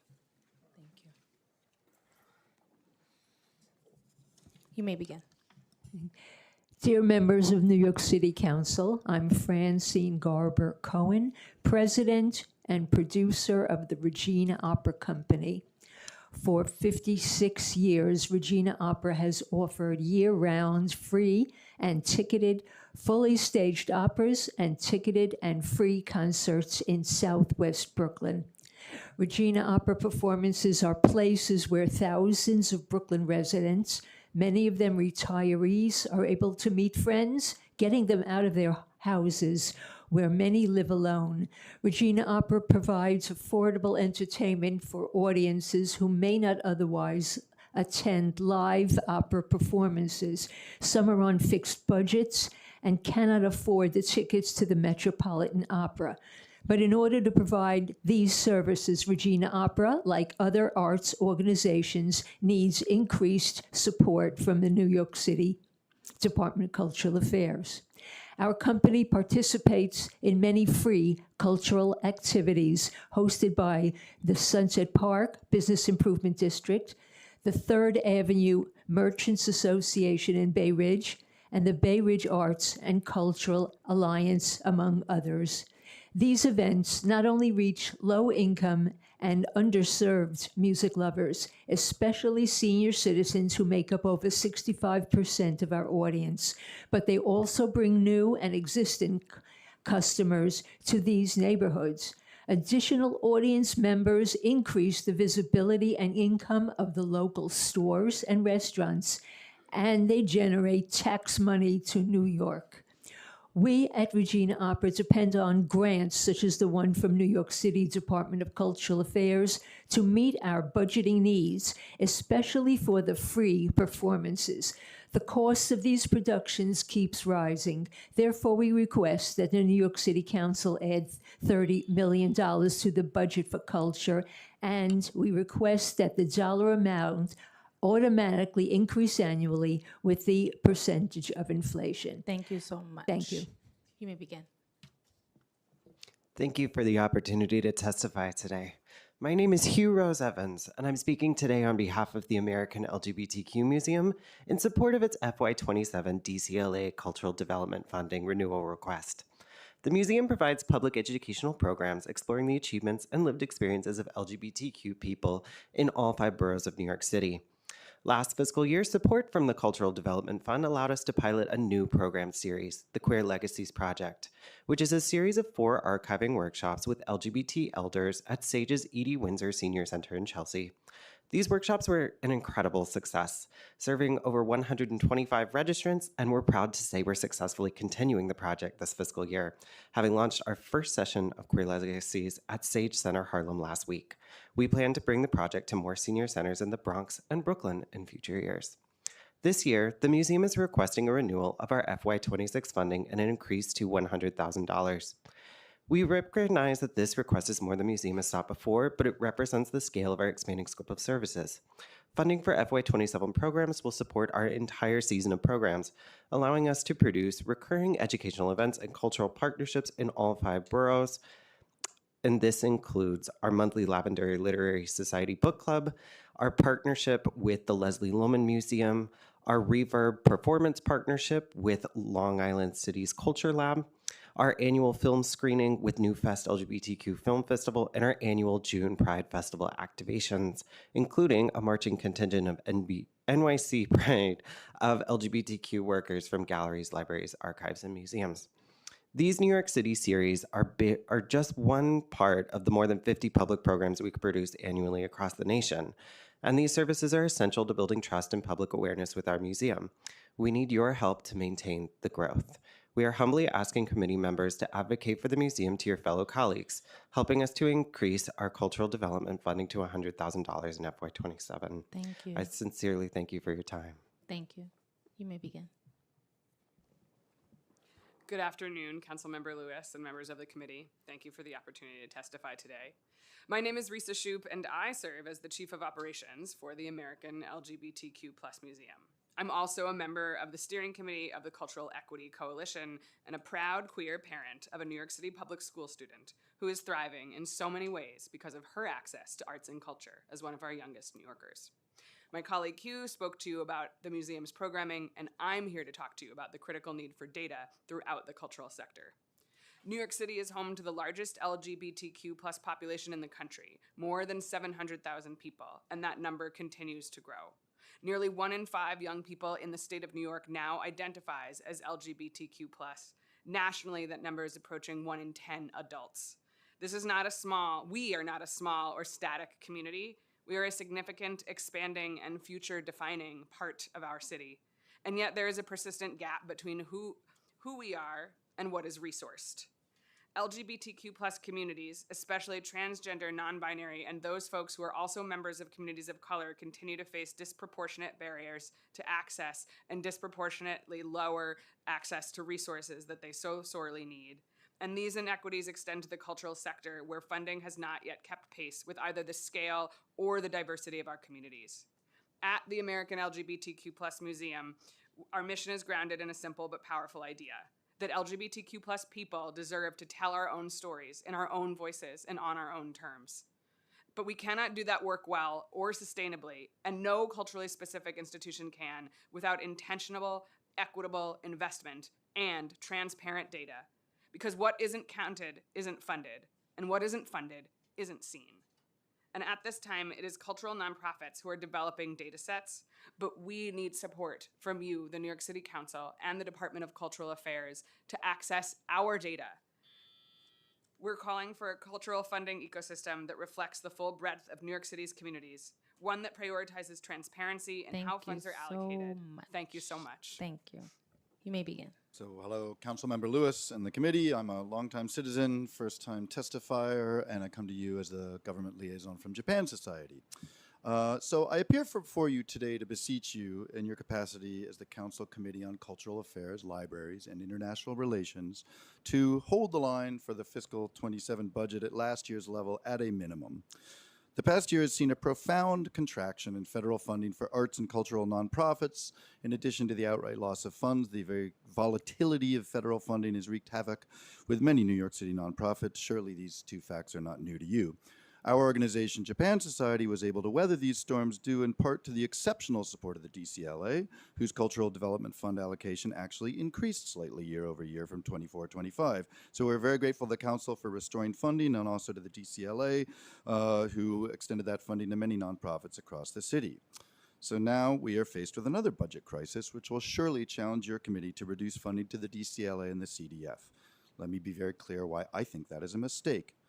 Of course, I may quote many statistics that support my perspective by demonstrating, for example, that the arts contribute over $120 billion to the state economy, support directly nearly 500,000 jobs in the metro region. But to me, these data points miss a central argument and evade answering the most fundamental question we must ask, which is why support the arts at all? In 1997, I was a callow young film critic in Seattle, where I conducted an interview with the famed Russian filmmaker Alexander Sokurov. And as part of that interview, I posed a bombastic question. I said, why make art at all? What is the purpose of art? And he, without skipping a beat, answered, isn't the point of art to make people softer and gentler and more human? That answer, profound in its simplicity, seems to me well worth bearing in mind as you make the sausage of the budget for fiscal year 27. We, as a city, as a nation, and as a people, are more desperately in need of softer, gentler, more human interactions, and art is the avatar of these aspirations. There you go. Thank you very much. Thank you so much. This panel is now excused. Thank you for being here. The next panel, Sarah Mercanti, Rosalind Barbour, Penn Genether, sorry if I butchered that, and Lauren Elmore. I'll do it one more time. You did this panel already? Okay. She said you did. Okay. All right, we'll pivot. Marlene Ramirez Consacio. Go ahead, girl. Raquel Dutoit. Okay. I got a little French. Aya Hayashi. Beautiful. And Sandy Luna. Is that Luna? Sandy Luna. She's right here. Okay. Perfect. Okay, you may begin. Oh. We're getting ourselves sorted. I see. This is a beautiful panel. Who's starting first? I am. Perfect. You may begin. Good afternoon. Thank you, Councilmember Lewis and members of the committee for the opportunity to testify. My name is Sandy Luna. I am an immigrant artist and the executive director of ID Studio Theater in the South Bronx. We're a company making original Spanish language and bilingual theater from within our Latinx immigrant community for the last 25 years. We have called the South Bronx our home for more than a decade, and our award-winning work has traveled from here to Bogota, to Ciudad Juarez, and to Dakar, to name a few. Along with my fellow panel members, I testify as a member of the Coalition of Theaters of Color, a network of organizations rooted in and accountable to communities of color across New York City, and the Cultural Equity Coalition of New York, together representing more than 3,300 arts organizations and over 100,000 artists. Our CTC grant last year supported 6 original productions and reached 4,000 people directly. It made possible Cuarto Oscuro, co-produced with the Clemente Center, where performers were directly hired from the Randall's Island migrant shelter. No auditions, no bureaucratic barriers. We went to where our newest neighbors were, worked with their stories, their images, their voices, creating a space that welcomed them as artists and allowed the rest of us to see them as something more than what they had endured. This is the kind of work our organizations make possible every single day. Theater builds community. Community builds civic life. CTC funding unlocks possibility within our communities. These are funding dollars that multiply in measurable and immeasurable ways. The Coalition of Theaters of Color was among the first cultural initiatives this council created, paving the way for many that followed. Those programs have grown. CTC has not. No increase since 2021, despite adding 13 organizations to the coalition. The communities we serve are certainly resilient, but they are on the front lines of this political moment. We're asking you to protect them. At its core, our work and yours are aligned, building a city where every community has a stage, every story has a home. Thank you so much. This investment is long overdue. Thank you. Preaching to the choir. Who's next? You may begin. Let's turn this on. Dear Councilmember Lewis and members of the committee, thank you for the opportunity to testify today. My name is Dr. Aya Esther Hayashi, and I am the Development Director of the People's Theater, where we create theater with and for immigrant communities to build a more just and equitable world. Through productions, free arts education programs, and advocacy, we serve over 2,500 artists and audiences annually, rooted in the belief that immigrants telling their own stories can change hearts, minds, and policy. Thanks in part to a $25.7 million capital investment by the city, we are on the cusp of opening Centro Cultural Inmigrante, a state-of-the-art 20,000 square foot center dedicated to the immigrant experience. Today, I testify as a member of the Coalition of Theaters of Color and the Cultural Equity Coalition. Together, we serve more than 1 million New Yorkers each year. We see every day how artists, cultural workers, CBOs, funders, and policymakers are interconnected. When one part of this ecosystem is under-resourced, entire communities lose access to cultural opportunity, economic activity, and creative expression. When equity is prioritized, neighborhoods thrive. While my colleague Sandy and I represent 2 immigrant-centered organizations, the CTC initiative funds 63 arts nonprofits, including legacy Black and Indigenous organizations. It is one of the few initiatives to support these groups who are core to our city's cultural history. I joined the sector-wide ask today and urge the council to increase the CTC initiative to $8 million in the FY 2027 budget. For context, the law establishing CTC allows us to use these funds for general operating support, but because it's administered through DCLA, we are confined to using the funds as program support.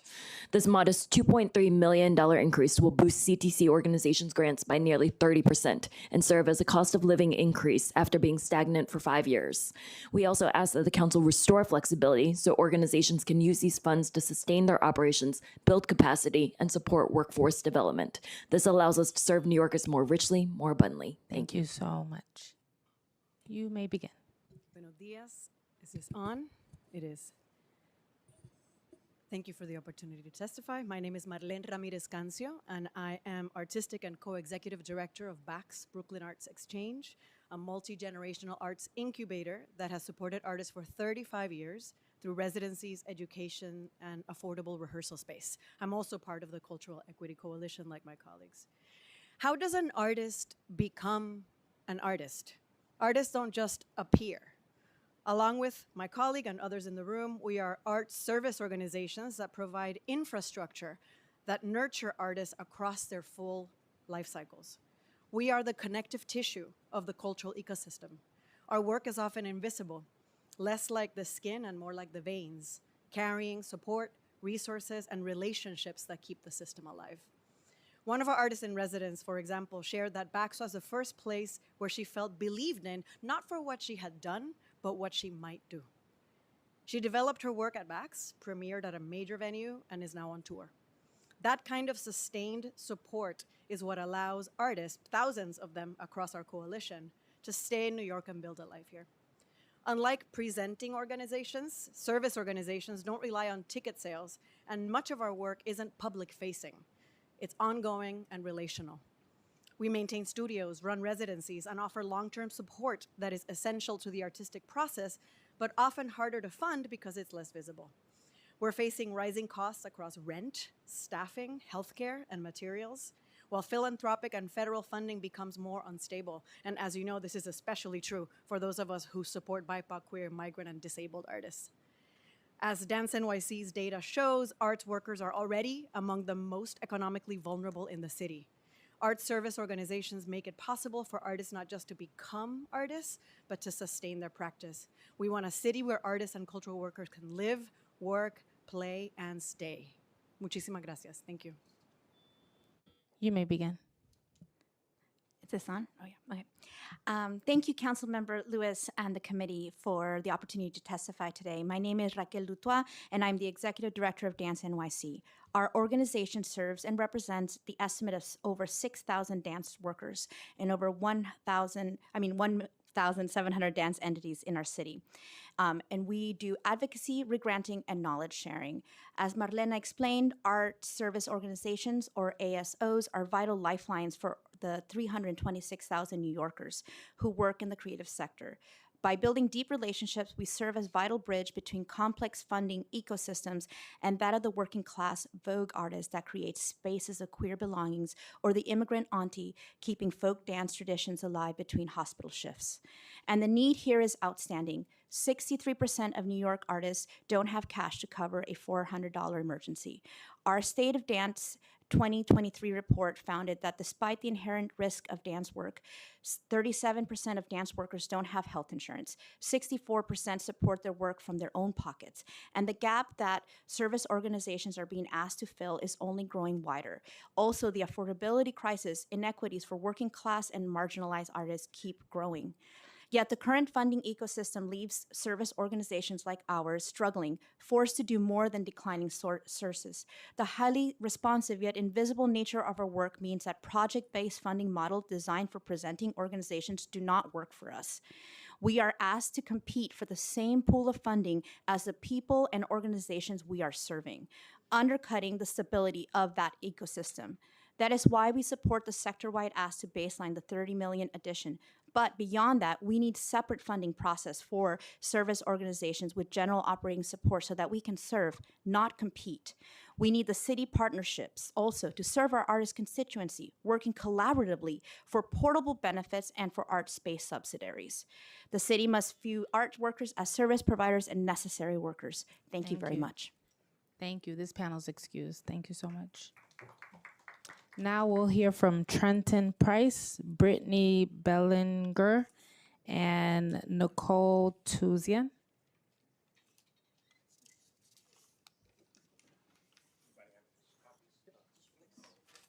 Thank you. You may begin. Oh, you can settle still? Yeah, you can begin. You hear me? Great. Thank you, Councilmember Lewis and Chair Williams and members of the committee. My name is Trenton Price. I'm the Executive Director of the Salvadori Center. At Salvadori, we provide STEAM education services, that's STEM plus the A for arts and architecture, to schools, after-school sites, and NYCHA community centers across the 5 boroughs. For context, last year, Salvadori served over 12,000 students in 178 sites. We are grateful to have the support of the council through multiple CASA and digital inclusion and literacy grants, as well as the after-school enrichment and speakers initiative at numerous NYCHA sites across the city. At Salvadori, we have seen firsthand the impact of investing in arts and arts education for cultural access programming for young people. For example, our residencies explore and have kids creating community models that reflect their values or monuments that are important to them and their peers. Amplifying student voice is one of the most important things that a creative education can do. Having worked in arts education now for 2 decades, I know that it is often one of the first things to get cut when funding gets tight. But to the contrary, schools and cities that know the true value of arts and arts education know that tight times are when we need to double down on the arts. A recent study with NYU showed that Salvadori students showed increased self-efficacy up to a year after our residency. What could be more important than a young person's belief in their ability to succeed, which impacts motivation, effort, and persistence? Investing in arts and arts education is an investment in our future. We applaud the city for their increased investment in the Cultural Development Fund and ask it be baselined. We also ask that the council expand the CASA program, which has been flat for a number of years despite growing need from young people after school. I thank you for facilitating this hearing and for your commitment to supporting the young people and arts and culture of our city. We at Salvadori are grateful to be of service to New York City's children. We stand ready to do more. Thank you. Thank you so much. You may begin. Good afternoon, Councilmember Lewis and members of the committee. Thank you for all that you've done for supporting the arts and allowing me to testify today. My name is Brittany Bellinger. I'm the Director of Programs and Innovation at Museum Hue. It's a New York City-based member-driven arts service organization dedicated to advancing equity in the cultural sector. Arts and culture, as you know, are essential to New York City. They shape our identities, preserve our histories, and drive our local economies. But just as important is who is being supported within that ecosystem. At Museum Hue, we work with and represent arts organizations founded and led by Black, Indigenous, Latinx, Asian, and all people of color. These institutions are deeply rooted in their communities. They are spaces of storytelling, education, and cultural preservation. Yet despite their impact, they continue to face systemic barriers to funding and access to government resources. Many operate with far fewer resources than larger institutions, even while serving communities that are historically underrepresented. Through our Hue Arts and Cultures research, we are documenting this landscape, and the need is clear. These organizations are vital to a more complete and accurate cultural narrative of New York City, but they cannot continue to operate on an equitable footing. We urge the city to increase equitable funding for organizations of color, expand access to grants and resources, invest in leadership development, and support the pathways to stable, long-term space for these institutions. Organizations of color have long been resilient and innovative, often in spite of chronic underinvestment. With equitable support, they can continue to thrive and serve the communities that make New York City what it is. Thank you so much. Thank you. You may begin. Good afternoon, Councilmember Lewis and members of the committee. Thank you for the opportunity to testify. My name is Nicole Tuzin, and I am the Executive Director of DanceWave. DanceWave is a 30-year-old dance education organization with a community center in Brooklyn and service spanning all 5 boroughs. Our programs foster a safe and welcoming environment for creative expression, facilitate multicultural exchange that fosters deep community building, opens doors for careers in the arts, and promote physical, mental, and social well-being that contributes to the improved health and vibrancy of our city. Thanks in part to this committee's focused advocacy and the city's investment, DanceWave is empowered to provide no and low-cost programming to over 6,000 individuals of all ages and backgrounds each year. With city funding, we are able to ensure that everyone who wants to participate in our programs can. Simply put, this funding transforms lives. As we look ahead to the fiscal 2027-year budget, I join my colleagues in the following requests. First, restore and baseline last year's $30 million addition to the culture budget.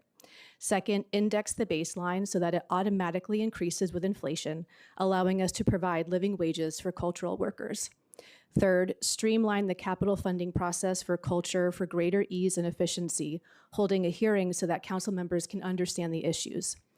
And fourth, increase funding for the Coalition of Theaters of Color Initiative to $8 million to reflect the now 63 participating organizations facing rising costs of operations. Baselining $30 million in cultural funding is critical for sustaining our impact. Volatile funding levels impede staffing, program development, and direct service at small community-based organizations like DanceWave, where city funding plays an outsized role. Like many other organizations represented here today, DanceWave faces no shortage of challenges. The city's investment in our work should not be one of them. Thank you. Thank you so much. This panel is now excused. Thank you for your testimony.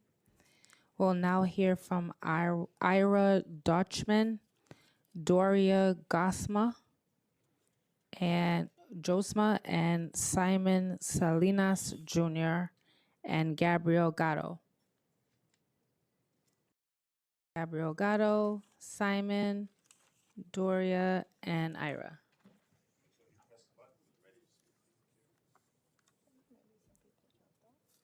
Probably, yeah. Thank you.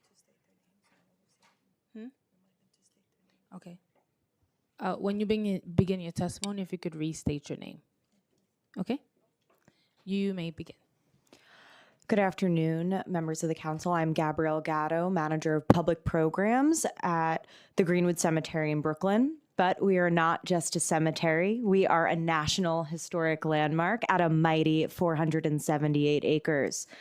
We are a cultural space. We host concerts, dance performances, walking and trolley tours, even an artist in residence program. Most recently, our death education offerings, programs surrounding death, dying, grief, and loss, have become some of our most popular events. Our Grieving and Weaving program combines the arts with processing grief. We meet once a month at no cost. In 2005, we saw over 500,000 visitors, a testament to having our gates open 7 days a week, free to the public. This spring, 1 month to the day, we open our new visitor center, a restored 19th century greenhouse, an exhibition gallery, classrooms, and a flexible space for cultural programming. We know that the council is interested in expanding access on this front, especially in new and unconventional spaces. Although we are in one borough, our resources and landscape are for New Yorkers and members of all 5. We invite you to visit us. Our gates are open. Thank you for your time. Thank you so much. You may begin. Good afternoon, members of the council. Thank you for the opportunity to testify today. My name is Simon Salinas Jr., and I'm the Development Associate at the People's Theater, a member of the Coalition of Theaters of Color and Cultural Equity Coalition. At the People's Theater, we create theater with and for immigrant communities to build a more just and equitable world. And through our work, we aim to counter the pervasive anti-immigrant narratives in this country while cultivating socially engaged artists and leaders. Today, I urge the council to increase the Coalition of Theaters of Color's initiative to $8 million in the FY 2027 budget. The CTC initiative is a critical source of support for theaters of color like us across New York City. Many organizations have experienced reductions or elimination in CDF support, making CTC funding an essential source of stability for artists, cultural workers, and community programming. At the People's Theater, CTC funding has supported our professional productions that center the immigrant experience. Specifically with this funding, we have served approximately 170 artists and 4,000 audiences across the Bronx, Brooklyn, Queens, and Manhattan over 8 years. This modest $2.3 million increase will boost CTC's organization's grants by nearly 30%, which is the minimum of what is needed to increase the capacity and stabilize our organizations.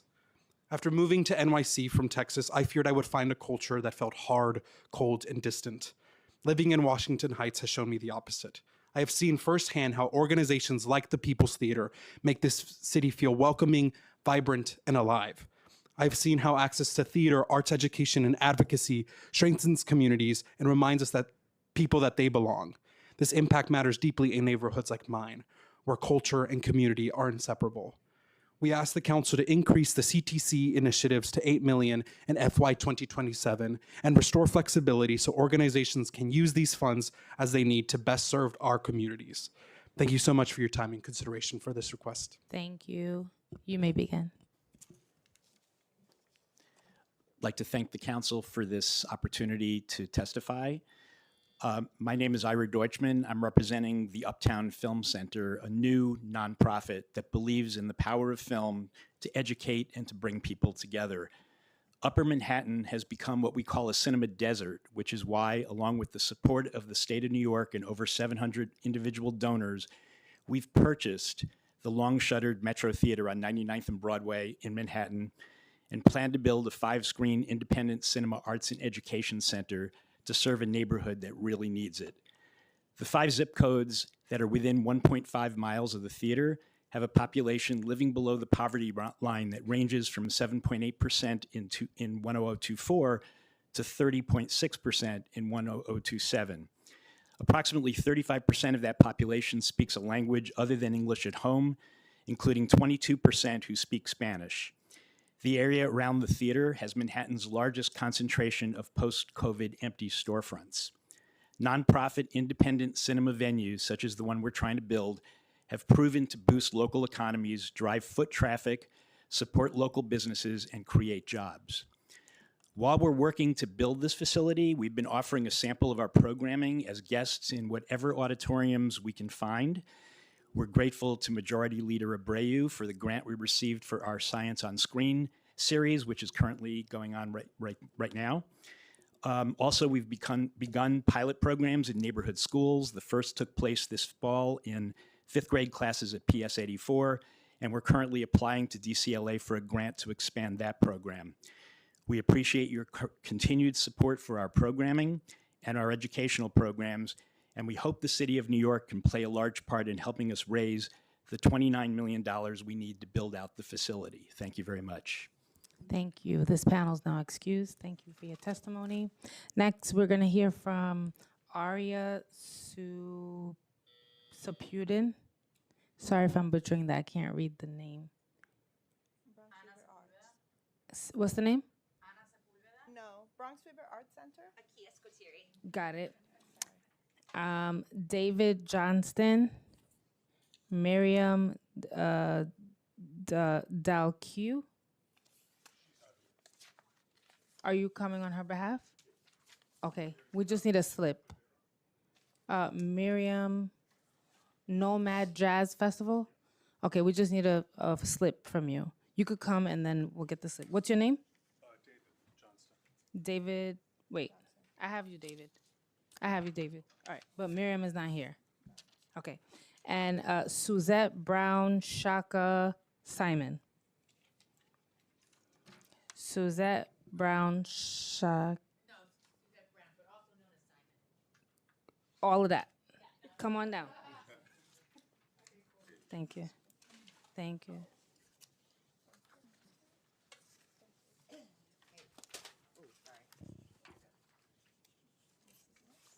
Thank you. You may begin. Good afternoon, Councilmember Lewis and the committee. Thank you for the opportunity to testify, and thank you for your advocacy this morning at the budget hearing. My name is Akia Squitieri, and I'm the Executive Director of the Bronx River Arts Center, located in the West Farms neighborhood of the Bronx. We are a tiny but mighty organization which for nearly 4 decades has served the Bronx as a hub for arts education, emerging and professional visual art exhibitions, performances, community engagement, environmental stewardship along the Bronx River, and professional artist development.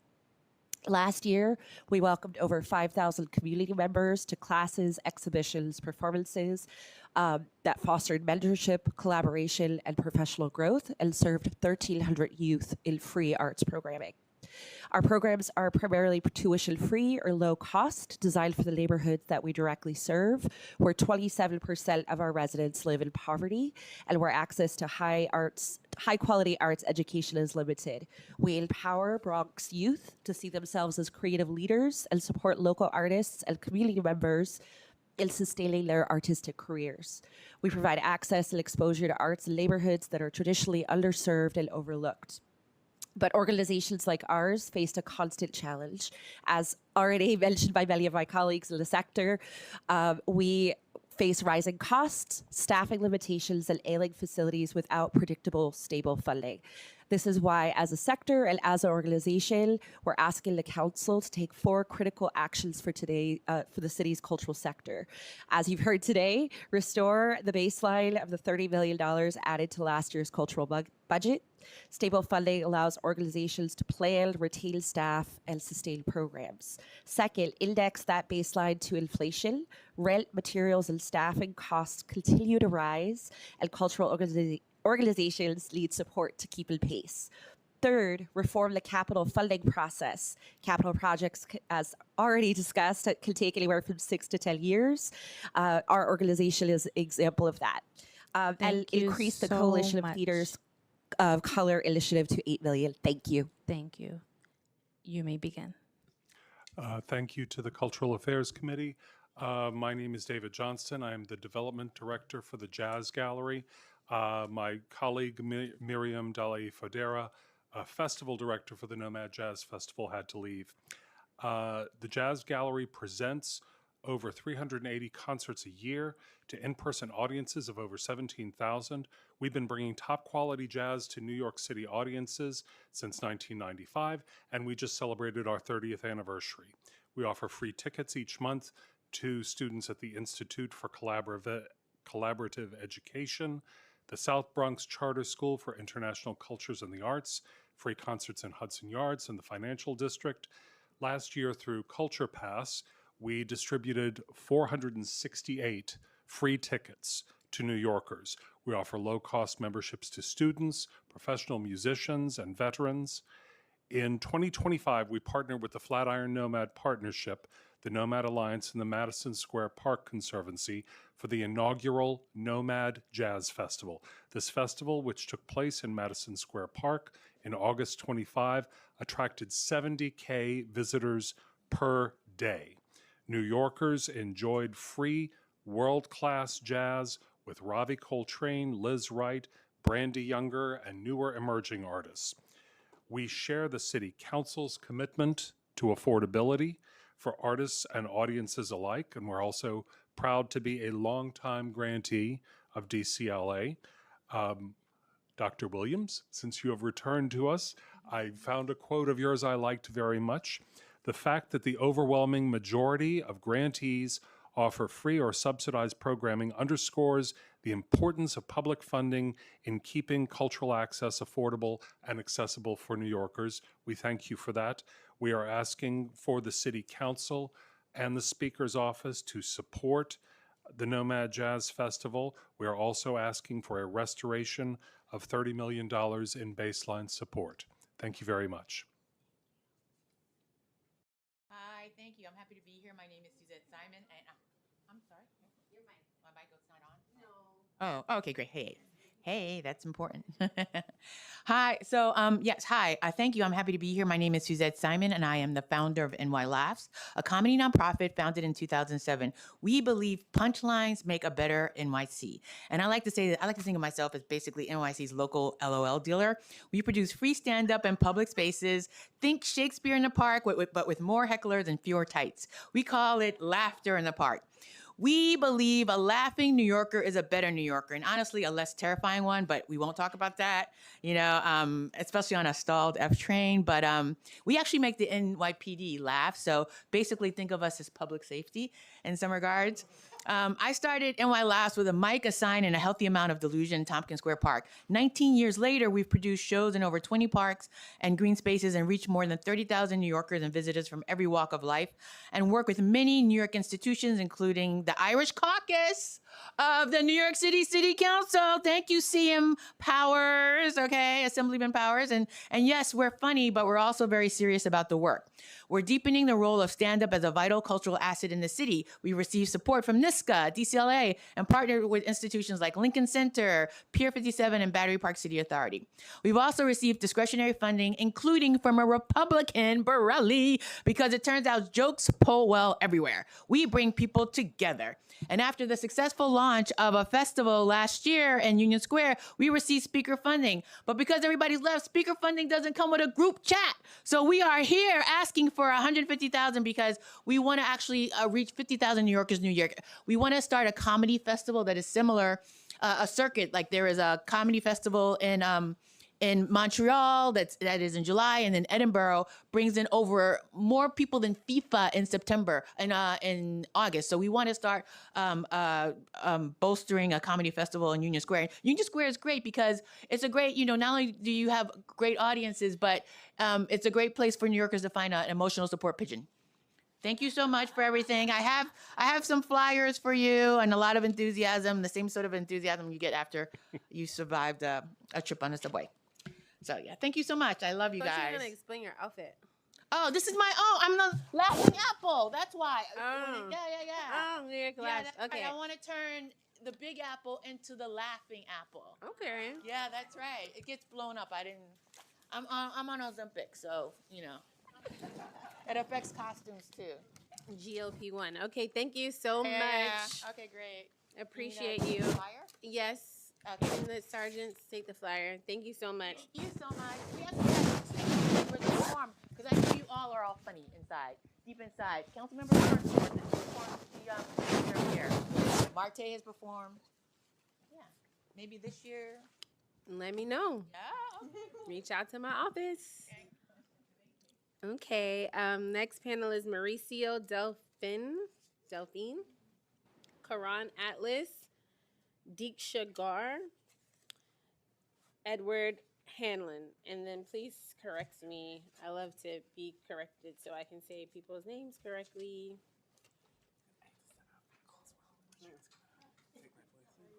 Can you guys dot your lips?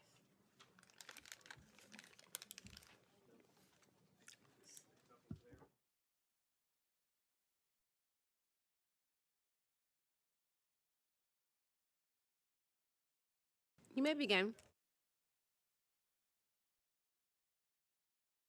Hi, I wrote Edward Hanlon, but I'm actually Ned Hanlon, president of the American Guild of Musical Artists, the Union of Singers, Dancers, and Stage Staff in Opera, Dance, and Concert Performance.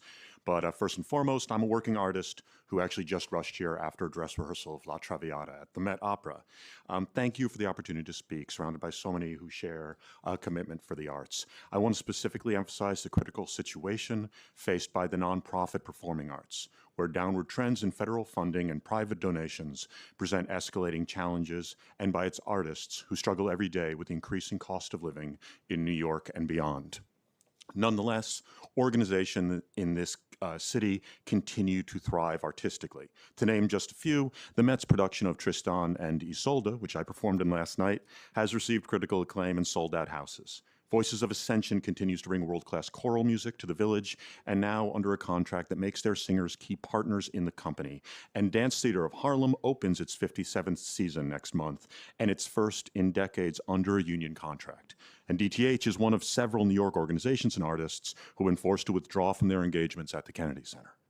Artistic excellence is vital to the city. The Met Opera alone generates $1.3 billion in economic activity, and the creative industry altogether contributes as much as 13% to the city's total economic output. But the arts that give so much to this city need support, which is why we are asking, along with so many other folks here, for a baseline $30 million increase in funding with annual increases for the Department of Cultural Affairs. But of course, as president of a union and as a Central Labor Council delegate, I'm also here to stress that our arts funding strategy must center artists and provide good jobs, safe jobs, and secure jobs, which usually means union jobs that have the protections of a collective bargaining agreement. Union jobs close conventional wage inequities while also providing artists the security to report instances of discrimination and harassment and to stand up for themselves on the job. New York is a vibrant artistic hub. Thank you for your continued advocacy in preserving that funding for the arts. Thank you. Good afternoon. I'm Karen Atlas. I direct Arts and Democracy and Naturally Occurring Cultural Districts New York, which is a citywide alliance.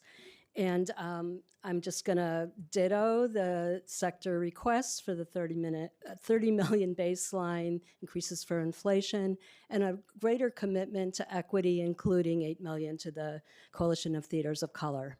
I also believe that funding for arts and culture should be a greater part of other city agency budgets, given all that the arts contribute to the city. And that includes DOT, Department of Health, SBS, who've all supported us, and others. I'm sharing with you NOCDNY's Reimagining New York City recommendations, which are grounded in equity and in this holistic approach. That's the little booklets. 2 days ago, Arts and Democracy joined with cultural partners and council member Shahana Hanif to host our community iftar in Kensington, Brooklyn, a diverse immigrant neighborhood. In spite of the rain, more than 400 people showed up. This joyful event in its 10th year exemplifies why arts and culture matter and why they should be well supported. In a time of polarization and hate crimes, it brought communities together, including Muslim and Jewish neighbors. In a time when we feel overwhelmed and paralyzed by the news, it offered an opportunity to connect, belong, and know we could make a difference. It highlighted the voices and creativity of Muslim women artists and the nuances of their cultures. Neighborhood youth who grew up with this program got jobs, which will continue throughout the summer as we animate our local plazas. And to go back to a question that came up about 4 hours ago at the hearing, no, we haven't received our funding yet for this program. We're a tiny organization, and fronting that money is very difficult. And also, for 8 months, we were funded by CDF and CI's Cultural Immigrant Initiative, which is an incredible program, but it's very hard for small organizations to front the money for 8 months of their programming. Thank you so much.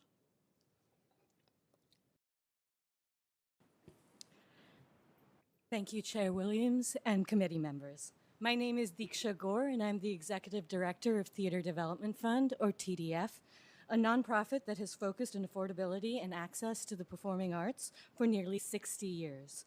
You may know us through our iconic TKTS booths in Times Square and Lincoln Center. I'm here to join my colleagues in urging the city to restore and baseline $30 million to the budget of the Department of Cultural Affairs. With support from the CDF, TDF served 1.3 million New Yorkers and visitors last year from all 51 council districts, including students, veterans, older adults, people with disabilities, and arts, healthcare, education, and government workers. I want you to imagine for a second 1,000 people sitting in a room together, their hearts beating, literally as one. That is exactly what happens when people attend the arts.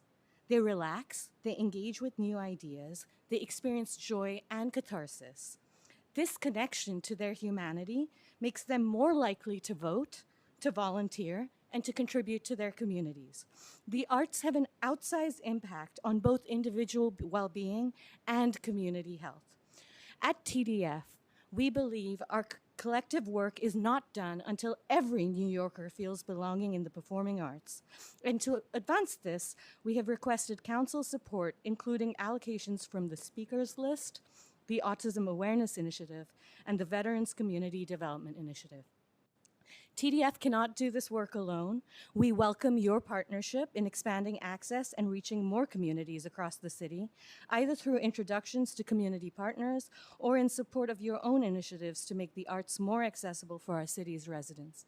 New Yorkers deserve both bread and roses, to live well and to thrive as happier individuals in healthier communities. On behalf of TDF, I thank you for your time. Thank you so much. Appreciate you all for your patience. I know it's been a long day. Okay, next panel. Libertad, Gwendolyn. Oh, Gwen. Anna Sepulveda, Echegari, Barb Echegari. Echegaray. No, say Echegaray. Yeah. I know Echeverry is V-E. No, this is different. Okay. And Barbara, I said Barbara Bryan already, right? Oh, you're here. Yay. Okay. Thank you, Madam Chair Williams and members of the committee for the opportunity to testify. My name is Ana Beatriz Sepúlveda Echegaray, and I am co-director at Performance Biz New York, formerly PS 122 in the East Village. I'm testifying today as a member of the Partners in Cultural Stewardship Coalition, an emerging coalition of nonprofit cultural organizations that steward and activate public-facing cultural facilities across New York City through long-standing partnerships with public agencies. Our members for civic and historic spaces operate venues that remain open and accessible to broad publics and provide programming that serves New Yorkers across bureaus, generations, and communities. We're united by a shared commitment to stewardship, access, equity, and collaboration, as well as a clear understanding that public-private partnership is one way the city delivers arts and culture at a meaningful scale. We represent organizations that do far more than present programs. We care for public spaces, preserve civic assets, support artists, educators, students, and community partners, and create places where culture, learning, and civic life can take root across generations and publics. The testimonies you're about to hear from my fellow coalition members at the Clemente, Movement Research, and Dance Theater of Harlem. Some impact metrics of the scale and public value we bring are a combined 250,000 square feet of city-owned cultural space, roughly 450,000 New Yorkers and visitors from beyond the city are reached annually, and upwards of 500 full-time and part-time workers are employed annually across member institutions. Our coalition stewards theaters, galleries, dance spaces, artist studios, rehearsal spaces, and offer programs such as major performances, exhibitions, youth arts education, artist residency, etc. It is a privilege to occupy and steward these city-owned buildings, but we need additional support to sustain them and the people that look after them. Thank you.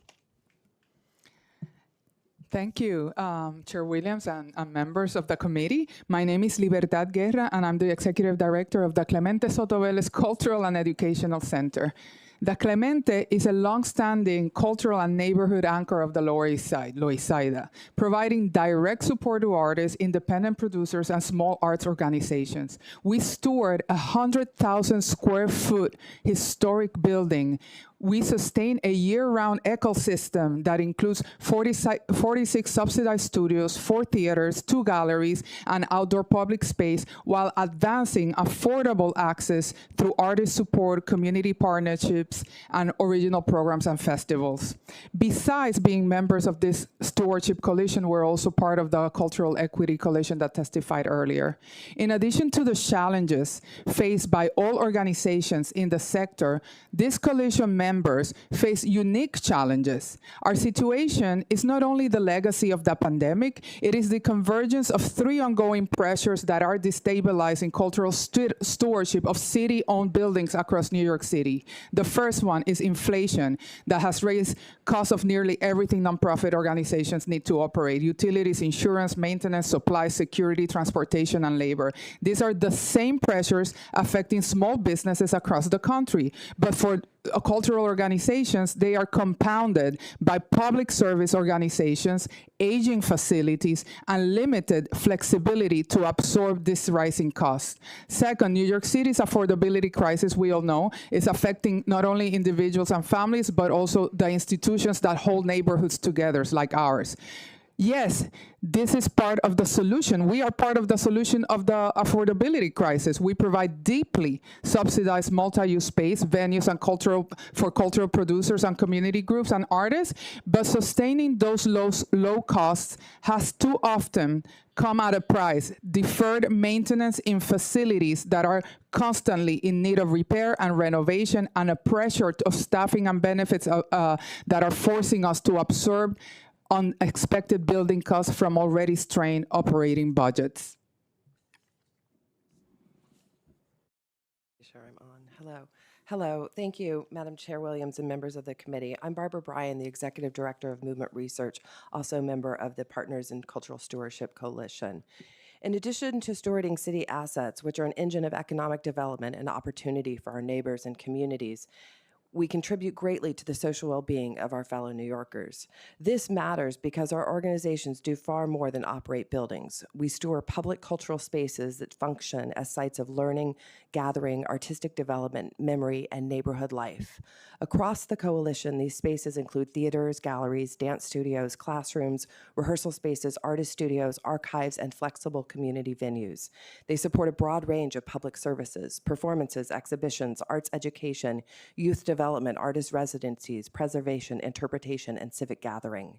We serve children, families, youth, students, neighbors, seniors, residents, public school communities, working artists, cultural workers, researchers, and visitors from across the city and beyond. We also serve communities that have too often been excluded from sustained cultural investment, including Black, Latino, immigrant, multilingual, and low-income communities, as well as artists and audiences seeking affordable, welcoming places to create and to participate. What makes this coalition distinct is not only the scale, but the depth and continuity of what we provide. These are standing programs and long-term public resources. Harlem Stage's Waterworks commissioning series and eMoves, now running for more than 25 years, have created an enduring platform for artists and audiences. Bronx River Arts Center's Bronx River Sounds connects performance to neighborhood-based cultural life in the Bronx. At the Clemente, Historias in Nueva York chronicles citywide initiatives advance a public humanities model rooted in Latinx history and community knowledge, while the International Puppet Fringe Festival and the resident company Teatro CEO, one of the city's anchor bilingual children's theaters, bring an international and bilingual programming to families and young audiences. Dance Theater of Harlem, Thank you. Thank you, Madam Chair Williams and members of the committee for this opportunity to testify. I'm Gwendolyn Kingsbury, and I'm the Director of Community Engagement and Arts Education at Dance Theater of Harlem, a leading dance institution that comprises of a multicultural ballet company of global acclaim and a world-class training school in arts education and community outreach programs.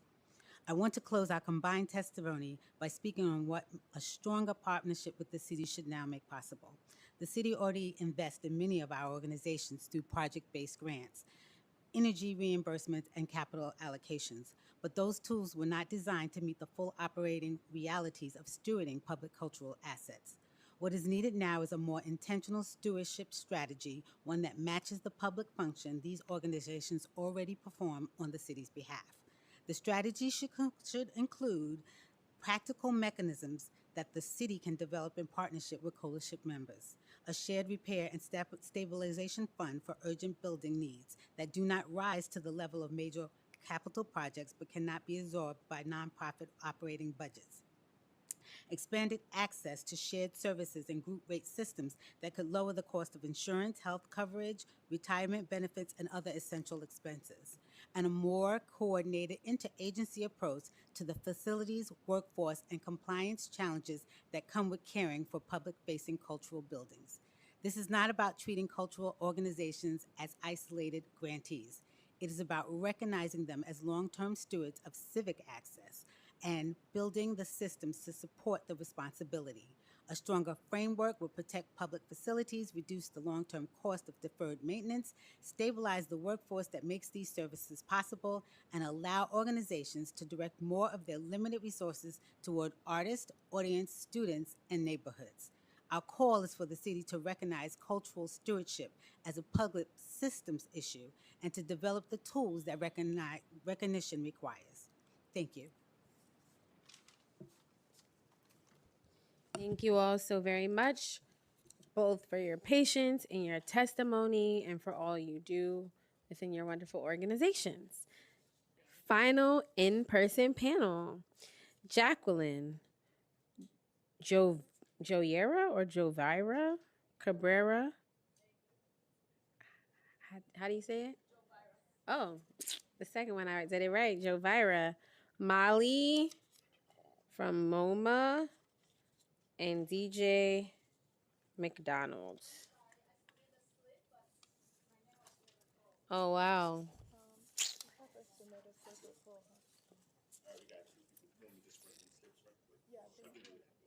You give them slips and they can go after this. And then Okay, so you'll go on the next panel. Yeah, sorry about that. I don't know what happened.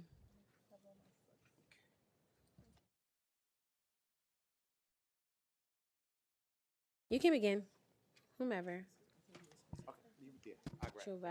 Hello, can you hear me? Okay, great. Good afternoon. Thank you, Dr. Williams and Council. My name is Jovira Cabrera, and I'm a New York City educator, a doctoral candidate researcher in Latino family engagement and bilingual early literacy programs, and a parent of 2 young children who regularly visit the Queens Public Library. The Queens Public Library system is central to both my personal and my professional life. As a parent, I visit local branches with my children to attend cultural events and to access diverse books that reflect our community's languages and identities. Participating in the Kickoff to Kindergarten series was transformative for my family.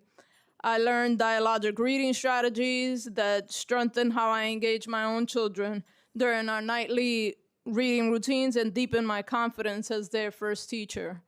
As an educator and a researcher, I have also seen how the Queens Public Library serves as a trusted community hub with culturally and linguistically diverse families where they feel welcomed and empowered. Queens Public Library does more than lend books.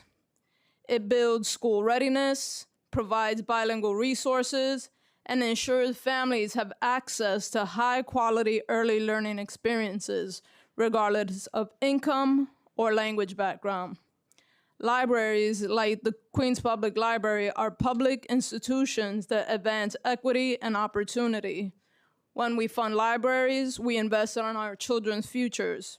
When we fund libraries, we support immigrant families.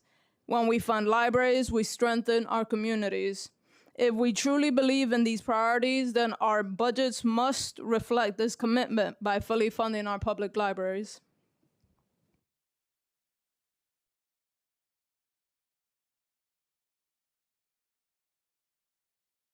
Thank you.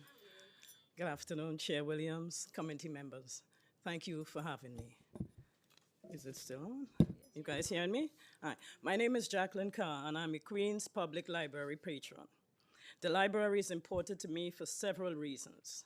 However, before I speak of them, I must begin by saying that my interest peaked in the services of the library when I volunteered as an adult basic education tutor at the Rochdale Village Library.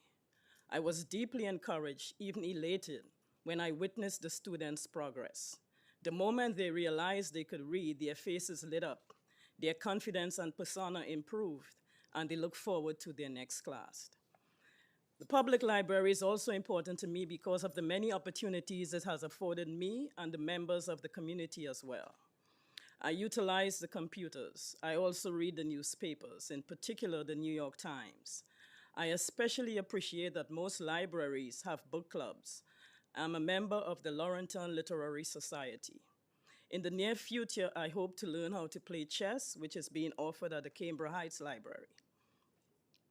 I also learned to paint at the library and have some of my artwork is now being exhibited at the Cambridge Heights Library. I particularly like that I was able to participate in a defensive driving class, and for the past 2 years, I have my taxes done at the library, thanks to the alliance with AARP. Additionally, I can't emphasize enough how beneficial the work of the Queens Public Library Civic Engagement Department has been to me. I thoroughly enjoy the leadership programs which have helped me to become a better leader and communicator. The benefits that the public libraries offer are enormous. However, increased funding is essential to expand programming across our libraries. Greater resources would allow for the development of additional opportunities for teens, including financial literacy workshops, mentorship initiatives, and other enrichment programs designed to equip them for the future. With sustained and increased support, libraries can continue to grow, not only as centers of learning, but as pillars of guidance and community empowerment. Thank you.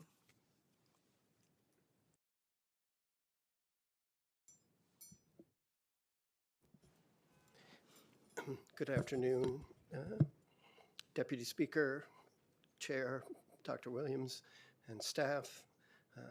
My name is DJ McDonald. I represent the dance parade for the purposes of this hearing, which we invite you to be part of on May 16th as we do it for the 20th annual, this will be the 20th annual parade and festival. It would be my honor to have you as our guest, any of you, all of you, as well as our friends from the libraries.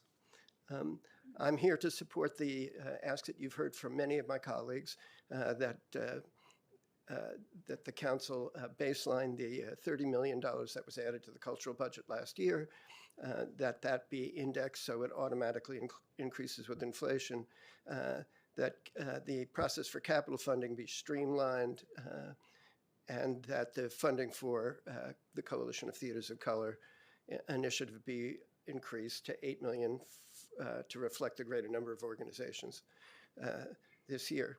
But more importantly, I'm here to support what I think we've begun as a partnership with the council, and that has persisted over many years, but now can take on a new dimension if we believe in investing in culture as one of the things that both anchors the population in the city of New York, increases its tax base, and brings in tourists from all over the world, and that investment at the level of, say, 1% ultimately is a goal that we should strive for.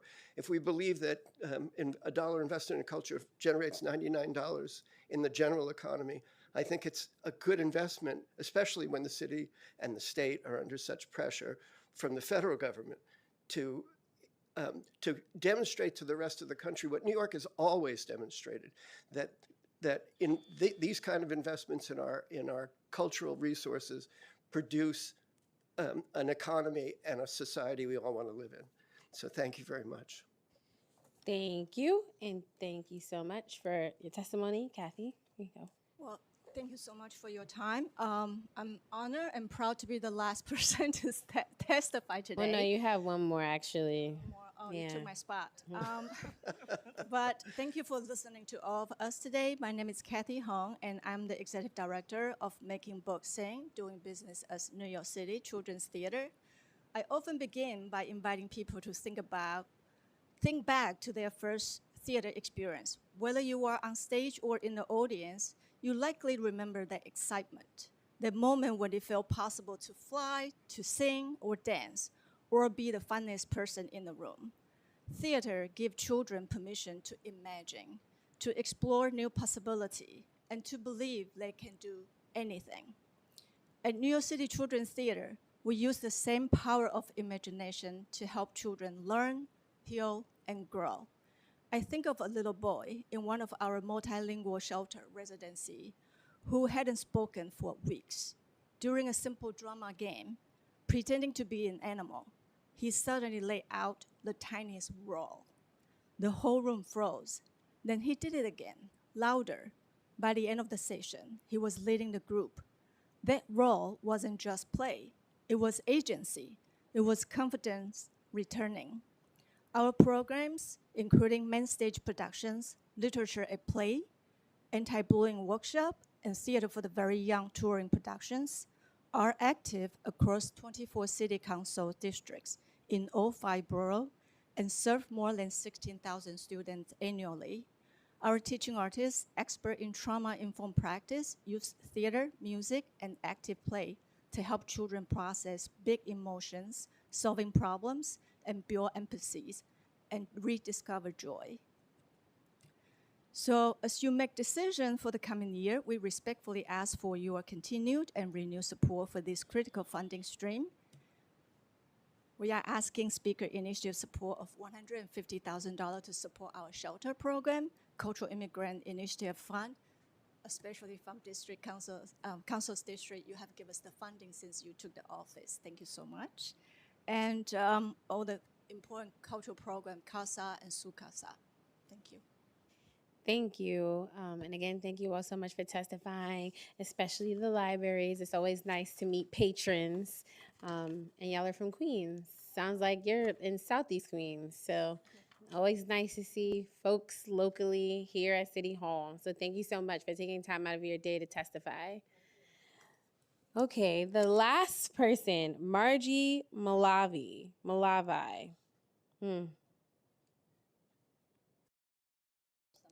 Oh, yep, might as well. We don't have a slip for you, so you just need to fill out the slip.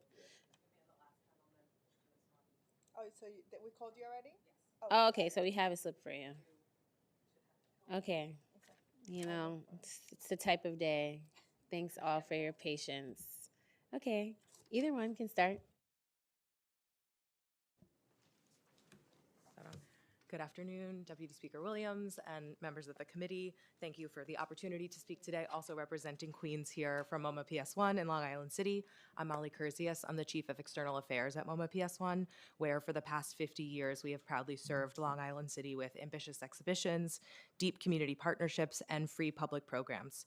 At the core of our mission is accessibility, ensuring that all New Yorkers can access and engage with contemporary art. On January 1st, as I think you know, we eliminated all admission fees, making PS1 the largest free museum in the city. The response has been truly extraordinary, and the message is clear. When financial barriers are removed, New Yorkers show up. But this moment of increased demand comes as cultural organizations face rising operating costs and growing demand for free programming like ours. At the same time, the funding landscape is shifting in foundational ways that undercut philanthropic support. In this environment, city funding is essential to the daily functioning of our organizations, providing the stability our institutions need, especially when other funding sources are uncertain. We support restoring baseline city funding, annual cost adjustments, and reforms to the capital process that will ensure that culture is affordable and accessible for all New Yorkers. Specifically this year in FY27, MoMA PS1 is seeking capital funding to take the next step in our commitment to access. We're pursuing a transformative renovation of our entrance building, courtyard, and first floor to create a welcoming, ADA accessible, green space, and flexible community hub in the heart of Long Island City. Long Island City, as many of you know, has grown rapidly in recent years, yet ranks 57th of 59 districts in open space per resident. The recent 1LIC rezoning and PS1's own community engagement efforts point to the need for accessible public space within our community. Since 2020, we've worked with neighbors and partners to shape a design that meets community needs. This plan creates a flexible entry space with seating, restrooms, and a potential cafe, opens the concrete wall along Jackson Avenue, and transforms our 25,000 square foot courtyard with greenery, shade, and seating, replacing gravel with secure paving and adding an integrated ADA ramp and permanent canopy for year-round use.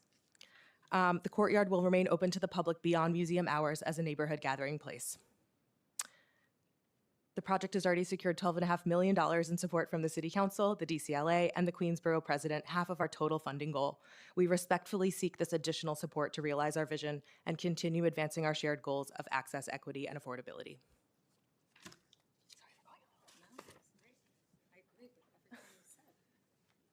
Hi there, good afternoon. Push the button. Thank you. I'm sure you're all very tired. Thank you for being here. I actually decided to come on a whim based upon an email I got from a library advocacy organization this morning. I'm a mom of 3 boys in Brooklyn. I'm an attorney, a local organizer, a political fundraiser, and I am about to pursue my Master's of Library Science in hopes to work with a library sciences degree and my law degree in the mass incarceration system. And I'm just here because, you know, it's fascinating to me to see how much the New York City library system's budget has shrunk so consistently over the last several years, which is something you're inheriting. I see branches closing. I see less hours. I see one of my branches closed. It was supposed to open 16 months later. It's now 2.5 years later. It's still not open. And the reason I came is because the library is one of the last spaces where everyone is and should be welcome. It is the repository of like all of our greatest accomplishments and ingenuity.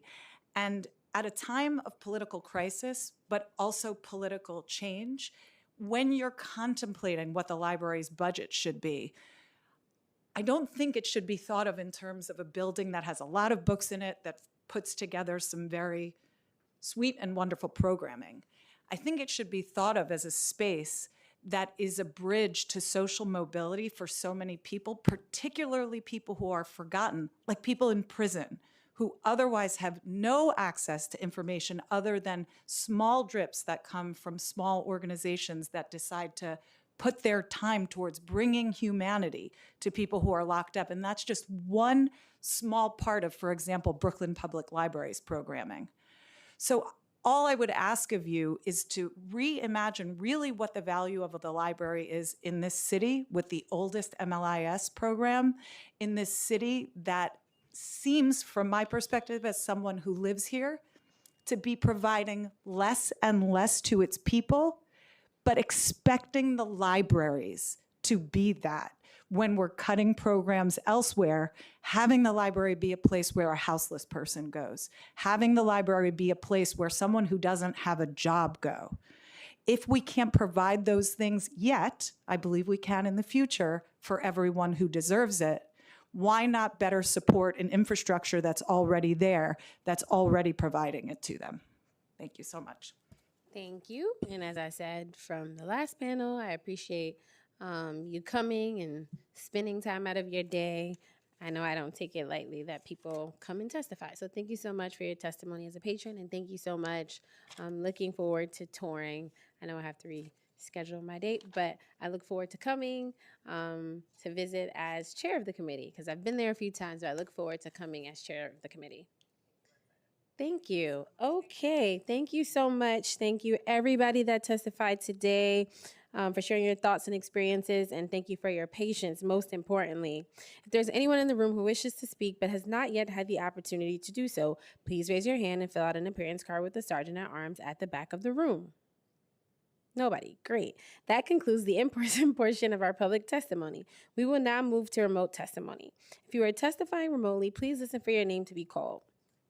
Once your name is called, a member of our staff will unmute you. You may then start your testimony once the Sergeant at Arms sets the clock and cues you to begin. Julia de Palacios, you may begin once you're unmuted, and the Sergeant cues you. Time starts now. Thank you. Good afternoon, Chair Dr. Williams and members of the committee. I'll keep it brief because I know it's been a long day for you all. My name is Julia del Palacio. I'm the Executive Director of Queens Theater, a proud member of the Cultural Institutions Group. Queens Theater reflects the lived experiences of Queens residents while supporting local creators, first-time producers, schools, and community organizations with accessibility and representation at the core of our mission. Our Theater for All initiative has served over 250 deaf and disabled performers, with alumni reaching Broadway and national TV. Through developing New American Voices, we've nurtured over 160 plays centered on immigrant and first-generation stories. Our Queens Theater education programs reach over 5,000 students and older adults annually, many in arts-poor schools and senior centers, providing vital cultural programming. We also serve multiple districts across Queens through Casa and Su Casa locations and have the capacity to do more. To continue this work and remain a stable civic anchor, we are asking the Council for support in 3 specific areas: baseline restoration of the $30 million already mentioned, inflation adjustments, and capital project reform. Queens Theater is a trusted partner and a neighborhood anchor. Your support ensures that culture remains affordable and accessible for all New Yorkers. We look forward to strengthening our partnership with this committee to keep the arts thriving in Queens and beyond. Thank you for your time and your commitment to the arts. Thank you for being so concise. Next panelist, Doria Josma, followed by Jessica Baker. Now.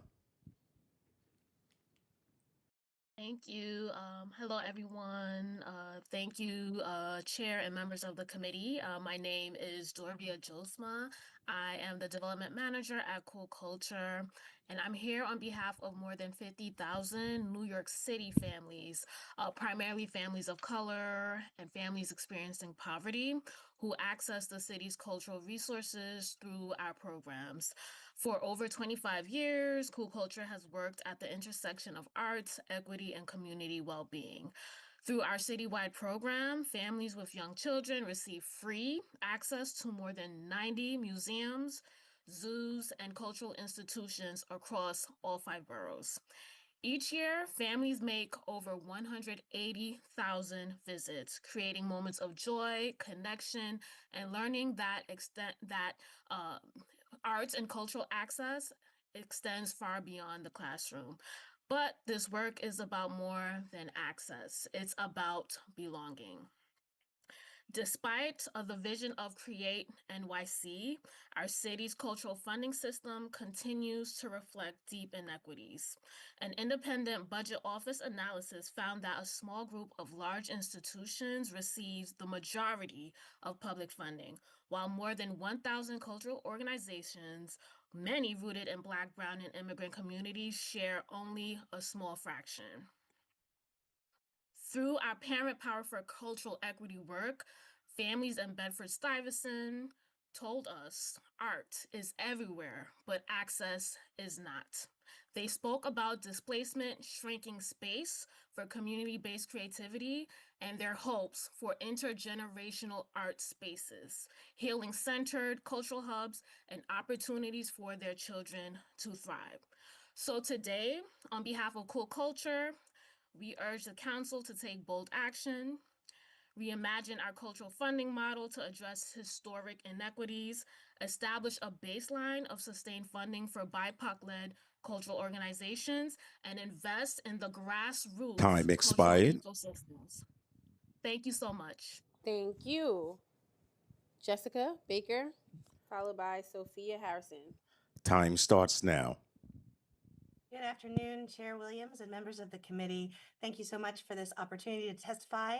My name is Jessica Baker Vidor, and I'm the president and CEO of Snug Harbor Cultural Center and Botanical Garden, and I'm also the CIG vice chair for Staten Island.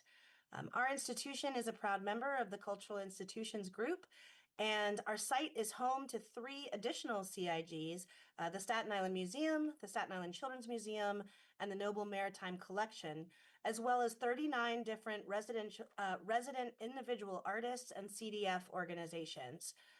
Staten Island also boasts 2 more CIGs in historic Richmond Town and the Staten Island Zoo, and together we represent the cultural backbone of our borough. Now entering our 50th year, Snug Harbor is a culture park on Staten Island offering arts, nature, history, education, and events for all. We envision a more culturally connected and thriving Staten Island.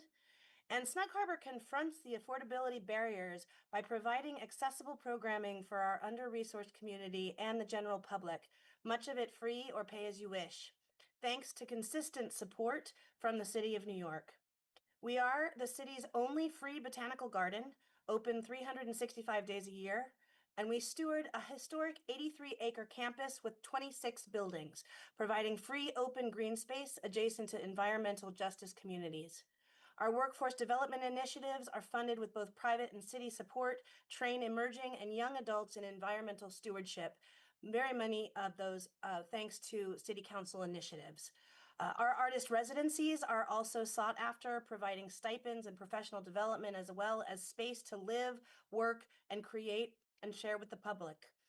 This in addition to the 39 subsidized studio tenants, artists, and individual organizations that cross genres from visual to performing arts. We welcomed over 500,000 visitors in fiscal year 25. Time expired. 35% were free. Just wanted to uplift my colleagues' support for the baseline restoration of the 30 million annual adjustments, increasing our costs to address our costs and also to improve and reform the capital process. Thank you. Thank you. Next up, Sophia Harrison. Time starts now.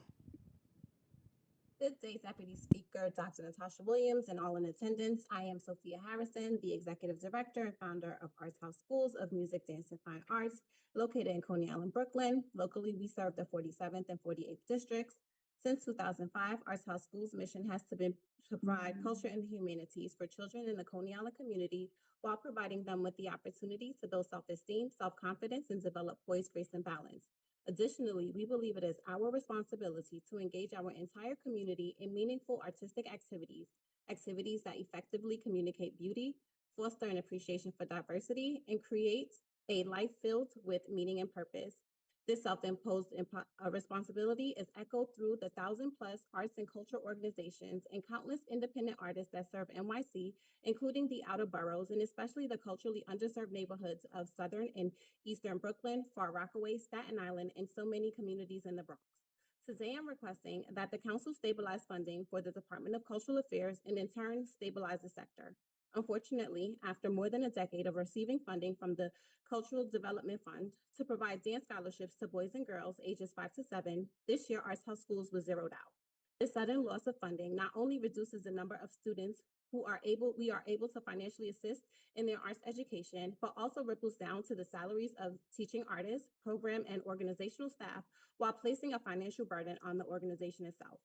For the past 19 years, Arts House Schools has worked hand in hand with our local council members to provide our community with experience and exposure in the arts. It has been the support of the entire council that organizations such as Arts House Schools have been able to step outside of our doors and support the community around us. Today, along with our colleagues, we are asking the council to stabilize the sector by restoring the baseline of last year's 30 million and add to the cultural budget.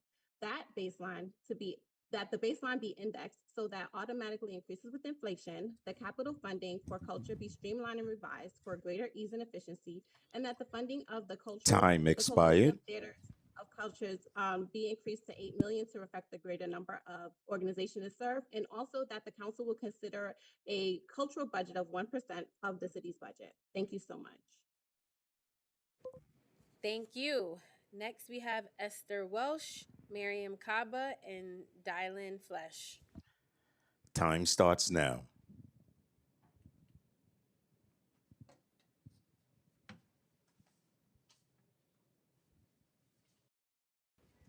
Esther, you can begin.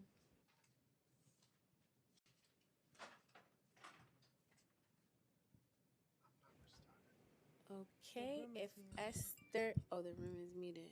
They can't hear us.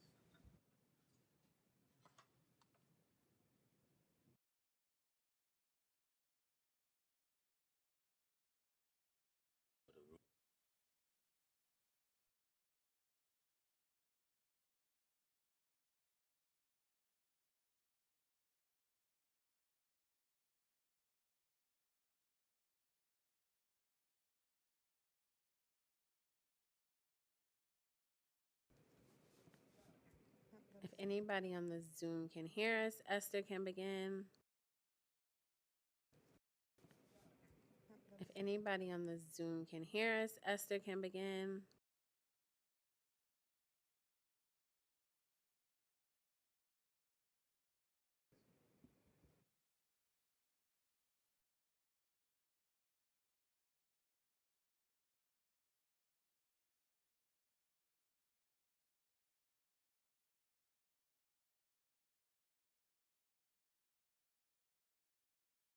Okay, try this again. Esther or Miriam? If you're on, Esther first, then Miriam. Kaba. Okay, may I begin? Yep. Okay. My name is Esther Welsh. I am a library patron and a member of New York City Plan. I'm here today because public libraries need at least 0.5% of the city's budget. The preliminary budget as it is now allocates just 0.39%. New Yorkers will tell you that this city is the best city in the world. And this greatness is due in large part to the library. Our libraries are a place of intellectual freedom and learning. They're a place where people can go to build skills and community. It's an archive of our cultural heritage, and they serve as cooling centers, so they can literally save lives. The library deserves to have adequate and stable funding. Allocating 0.3% of the budget is a drop from the previous year's budget. This is not stable and it's not adequate. Let's see. So this number, this constant like budget cuts and different funding, it leaves libraries scrambling to maintain infrastructure, maintain their collections, their programming, and their accessible hours. Libraries deserve better than this, and New Yorkers deserve better than this. New York City Plan has asked that 0.5% of the budget be allocated to public libraries. And the mayor has agreed to this both in his campaign and has reiterated it after his election. So this is a commitment that needs to be honored. So yes, once again, we are asking for 0.5% of the city's budget, and that this should be a benchmark for future budgets because libraries deserve stable funding.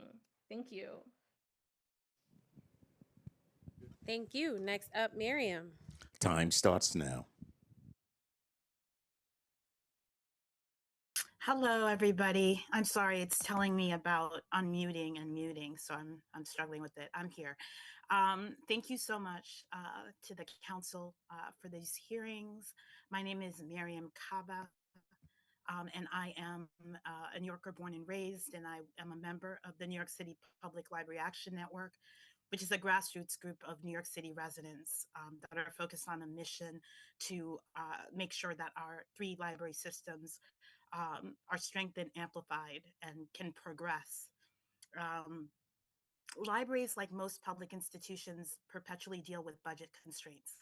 Mayors propose or threaten to cut library budgets, and then after public mobilization and outcry, sometimes restore funding at levels that do not keep up with inflation.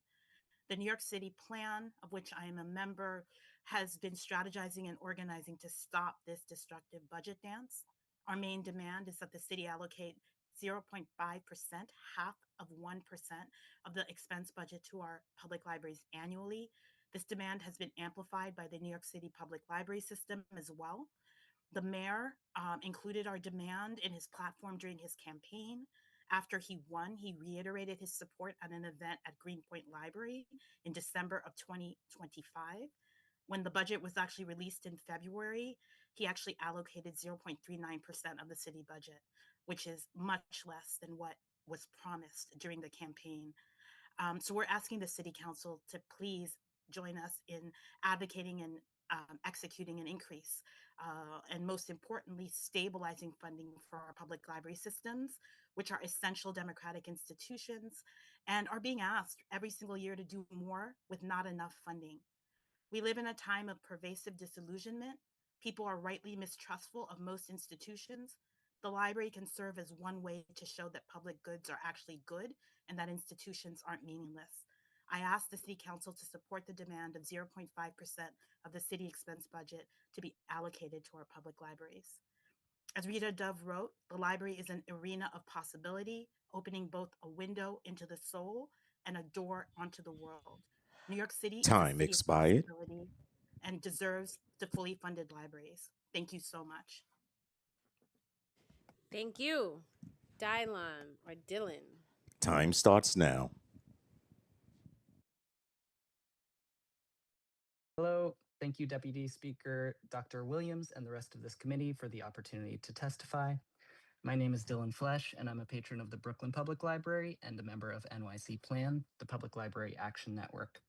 I'm here to implore the City Council, especially Council leadership and the budget negotiating team, to fight with every tool at your disposal to fund public libraries at half of 1%, 0.5% of the total city expense budget. This number should be baselined and should be considered the minimum acceptable amount. I don't want the City Council to have to keep filling the gap through negotiations and discretionary funding year after year, as I'm sure you don't either. I'd like to compliment you, Chair Williams, on your handling of these proceedings today. I especially liked when you called out a previous speaker from DCLA for acting like the one-time funding that gets wrangled between the preliminary budget and the adopted budget was something they could count on, because it's not. And similarly, for libraries, they must act like the amount in the preliminary budget is the amount they're going to have to operate with. They can't and shouldn't count on those numbers increasing between now and July, and because of this, they can't plan, and they have to start operating under the logic of cuts. They stop hiring, they start planning reductions to services, and generally, they can't be all we need them to be. This is the impact of the budget dance, and we need it to stop. Library management is tiptoeing around this conversation because they're trying to maintain positive relationships with the mayor while they're doing backroom negotiations.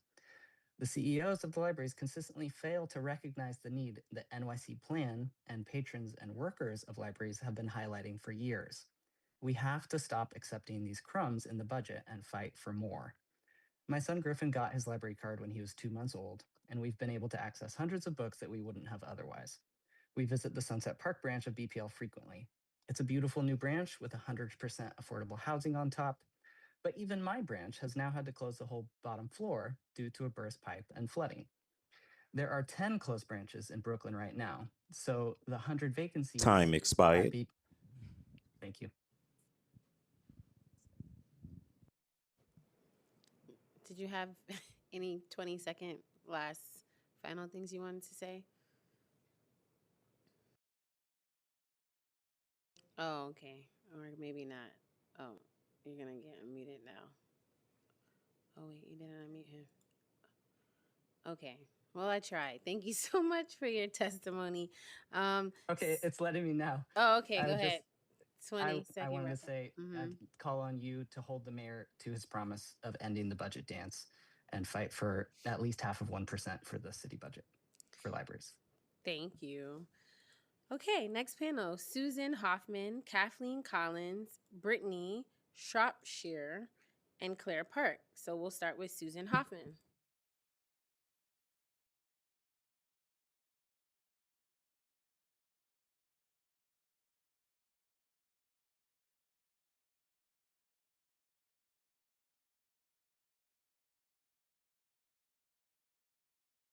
Time starts now. It looks like Susan left, so let's go to Kathleen Collins. Time starts now. Good afternoon, Deputy Speaker Dr. Williams and council members. My name is Kathleen Collins. I'm disabled from birth and I'm a native New Yorker. Also, I'm the treasurer of Disabled in Action. Libraries are important to everyone, but they are especially vital for New Yorkers with disabilities. We are living in a time where we are experiencing a deluge of information and data. Thus, it is essential that everyone, including people with disabilities, has equal access to that knowledge. The Andrew Haskell Braille and Talking Book Library is a lifeline for many New Yorkers who are blind, visually impaired, have reading disabilities, or other disabilities. It provides access to books, technology, and information that would otherwise be out of our reach. Personally, I have benefited greatly from being able to read books online from the 3 New York City public library systems. However, more needs to be done. New York City must increase funding for all our libraries, but especially for the Andrew Haskell Braille and Talking Book Library. Increased funding will expand accessible materials, improve assistive technology, and ensure that people with disabilities can fully participate in the information age. History shows that people with disabilities have changed the world. Individuals such as Albert Einstein, Stephen Hawking, Senator Dole, Senator Duckworth, President Franklin D. Roosevelt. The next great scientist, artist, or leader could be a New Yorker with a disability who simply needs access to knowledge. If New York City truly believes in opportunity for all, then we must invest in accessible libraries because the cost of lost potential is far greater than the cost of funding them. Finally, access to information is a civil right. Please provide more funding for the Andrew Haskell Braille and Talking Book Library and affirm that New York City remains committed to equity, inclusion, and fundamental principle that knowledge must be accessible to everyone. Thank you. Thank you. Brittany, followed by Times Claire. time starts now. Hi, my name is Brittany Shropshire. I'm a resident of Queens and a longtime lover of the library. The library has been my second home since I've been able to read, and I have cards at all three library systems, as well as I visit my local branch in Briarwood weekly to check out books and access services. As a social worker, I also request professional development books through the library frequently. The library is truly a lifeline of the city, serving every single age gap and population, and should not be used as a bargaining chip every time budget talks come around. Not only is that heartbreaking to me, but also exhausting and frustrating to all of us who support the library and the staff members having to pour countless energy into advocating when they are already stretched thin by limited staffing. I'm asking for the mayor to follow through with allocating 0.5% of funding in the 2027 budget, and make that the benchmark for future budgets, and requesting that city council members also can support us in that advocacy. Thank you so much for all that you are doing in this committee. Thank you. Claire. Time starts now.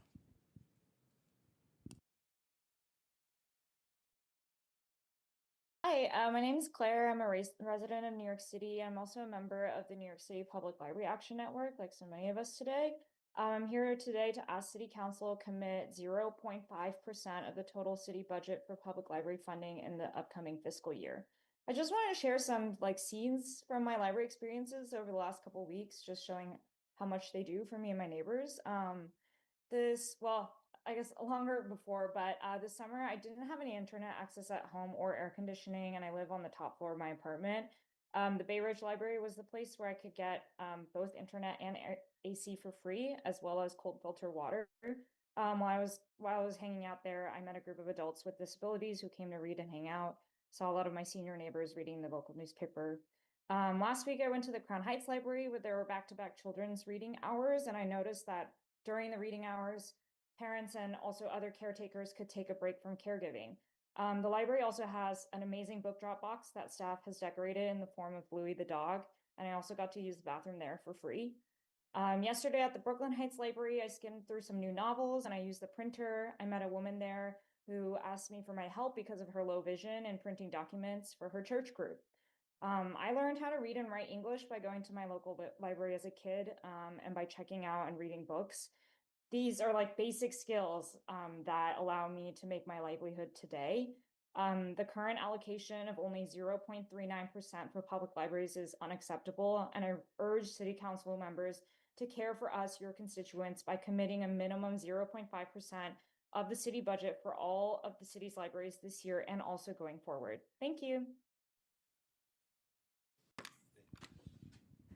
Thank you. Next panel is Poetry Ranka Janet Cincinnati. I want to get everyone's names right. Okay, and Juliana Cope. So first one, poetry. Time starts now.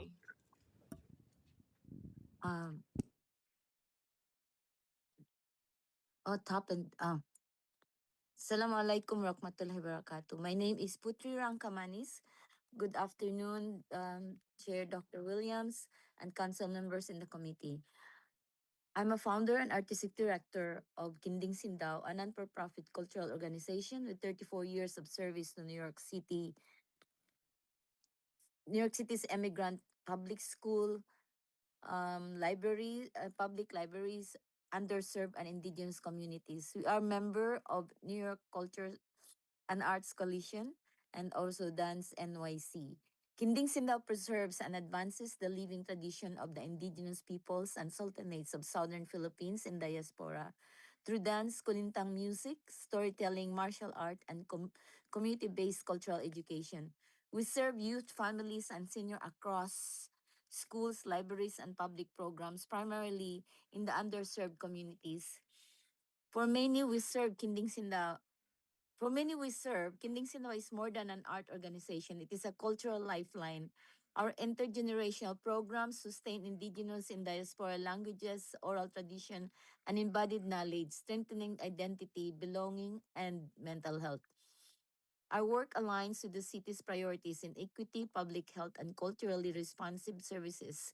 We support social emotional learning, reduce isolation, and build resilience among immigrant communities, serving as both a cultural anchor and bridge for cross-cultural understanding. However, small cultural organizations like ours face ongoing structural underfunding, rising costs for space, transportation, and fair wages for teaching artists threaten the sustainability of this work. We respectfully urge the Council to increase baseline of $30 million funding for Department of Cultural Affairs and prioritize coalition of Time genders, yes, expired. of course, CPC, and funding for, okay, thank you, and 8 million for CTC. Thank you so much. Thank you so much. Next up, Janet, followed by Juliana. Time starts now. Thank you. It's Caesarati. So you almost had it. Caesarati. Thank you.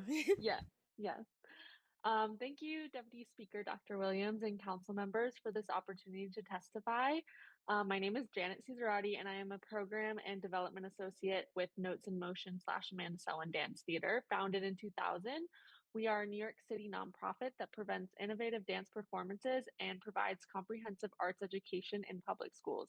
As a longtime Department of Education vendor, we serve students from 3K through 12th grade in styles ranging from modern and ballet to hip hop, Latin, African, Bollywood, and musical theater. Since our founding, we have directly served over 93,000 students across 190 schools and reached more than 528,000 young people in communities throughout all of New York City. Today, we partner with 190 schools across 45 council districts. Our programs give students confidence, discipline, and joy, skills that extend far beyond dance into school and life. Teachers and parents report that students who were previously disengaged are now participating, leading, and showing up differently in classes.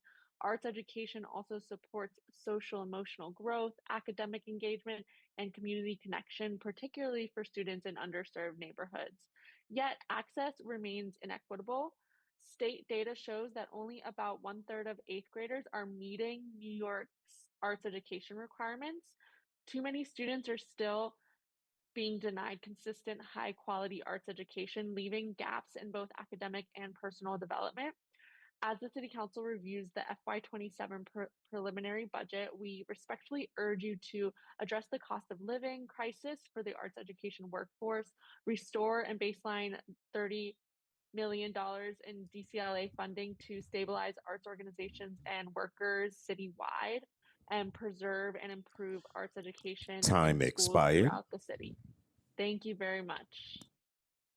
Thank you. Next up, Juliana Cope. Time starts now.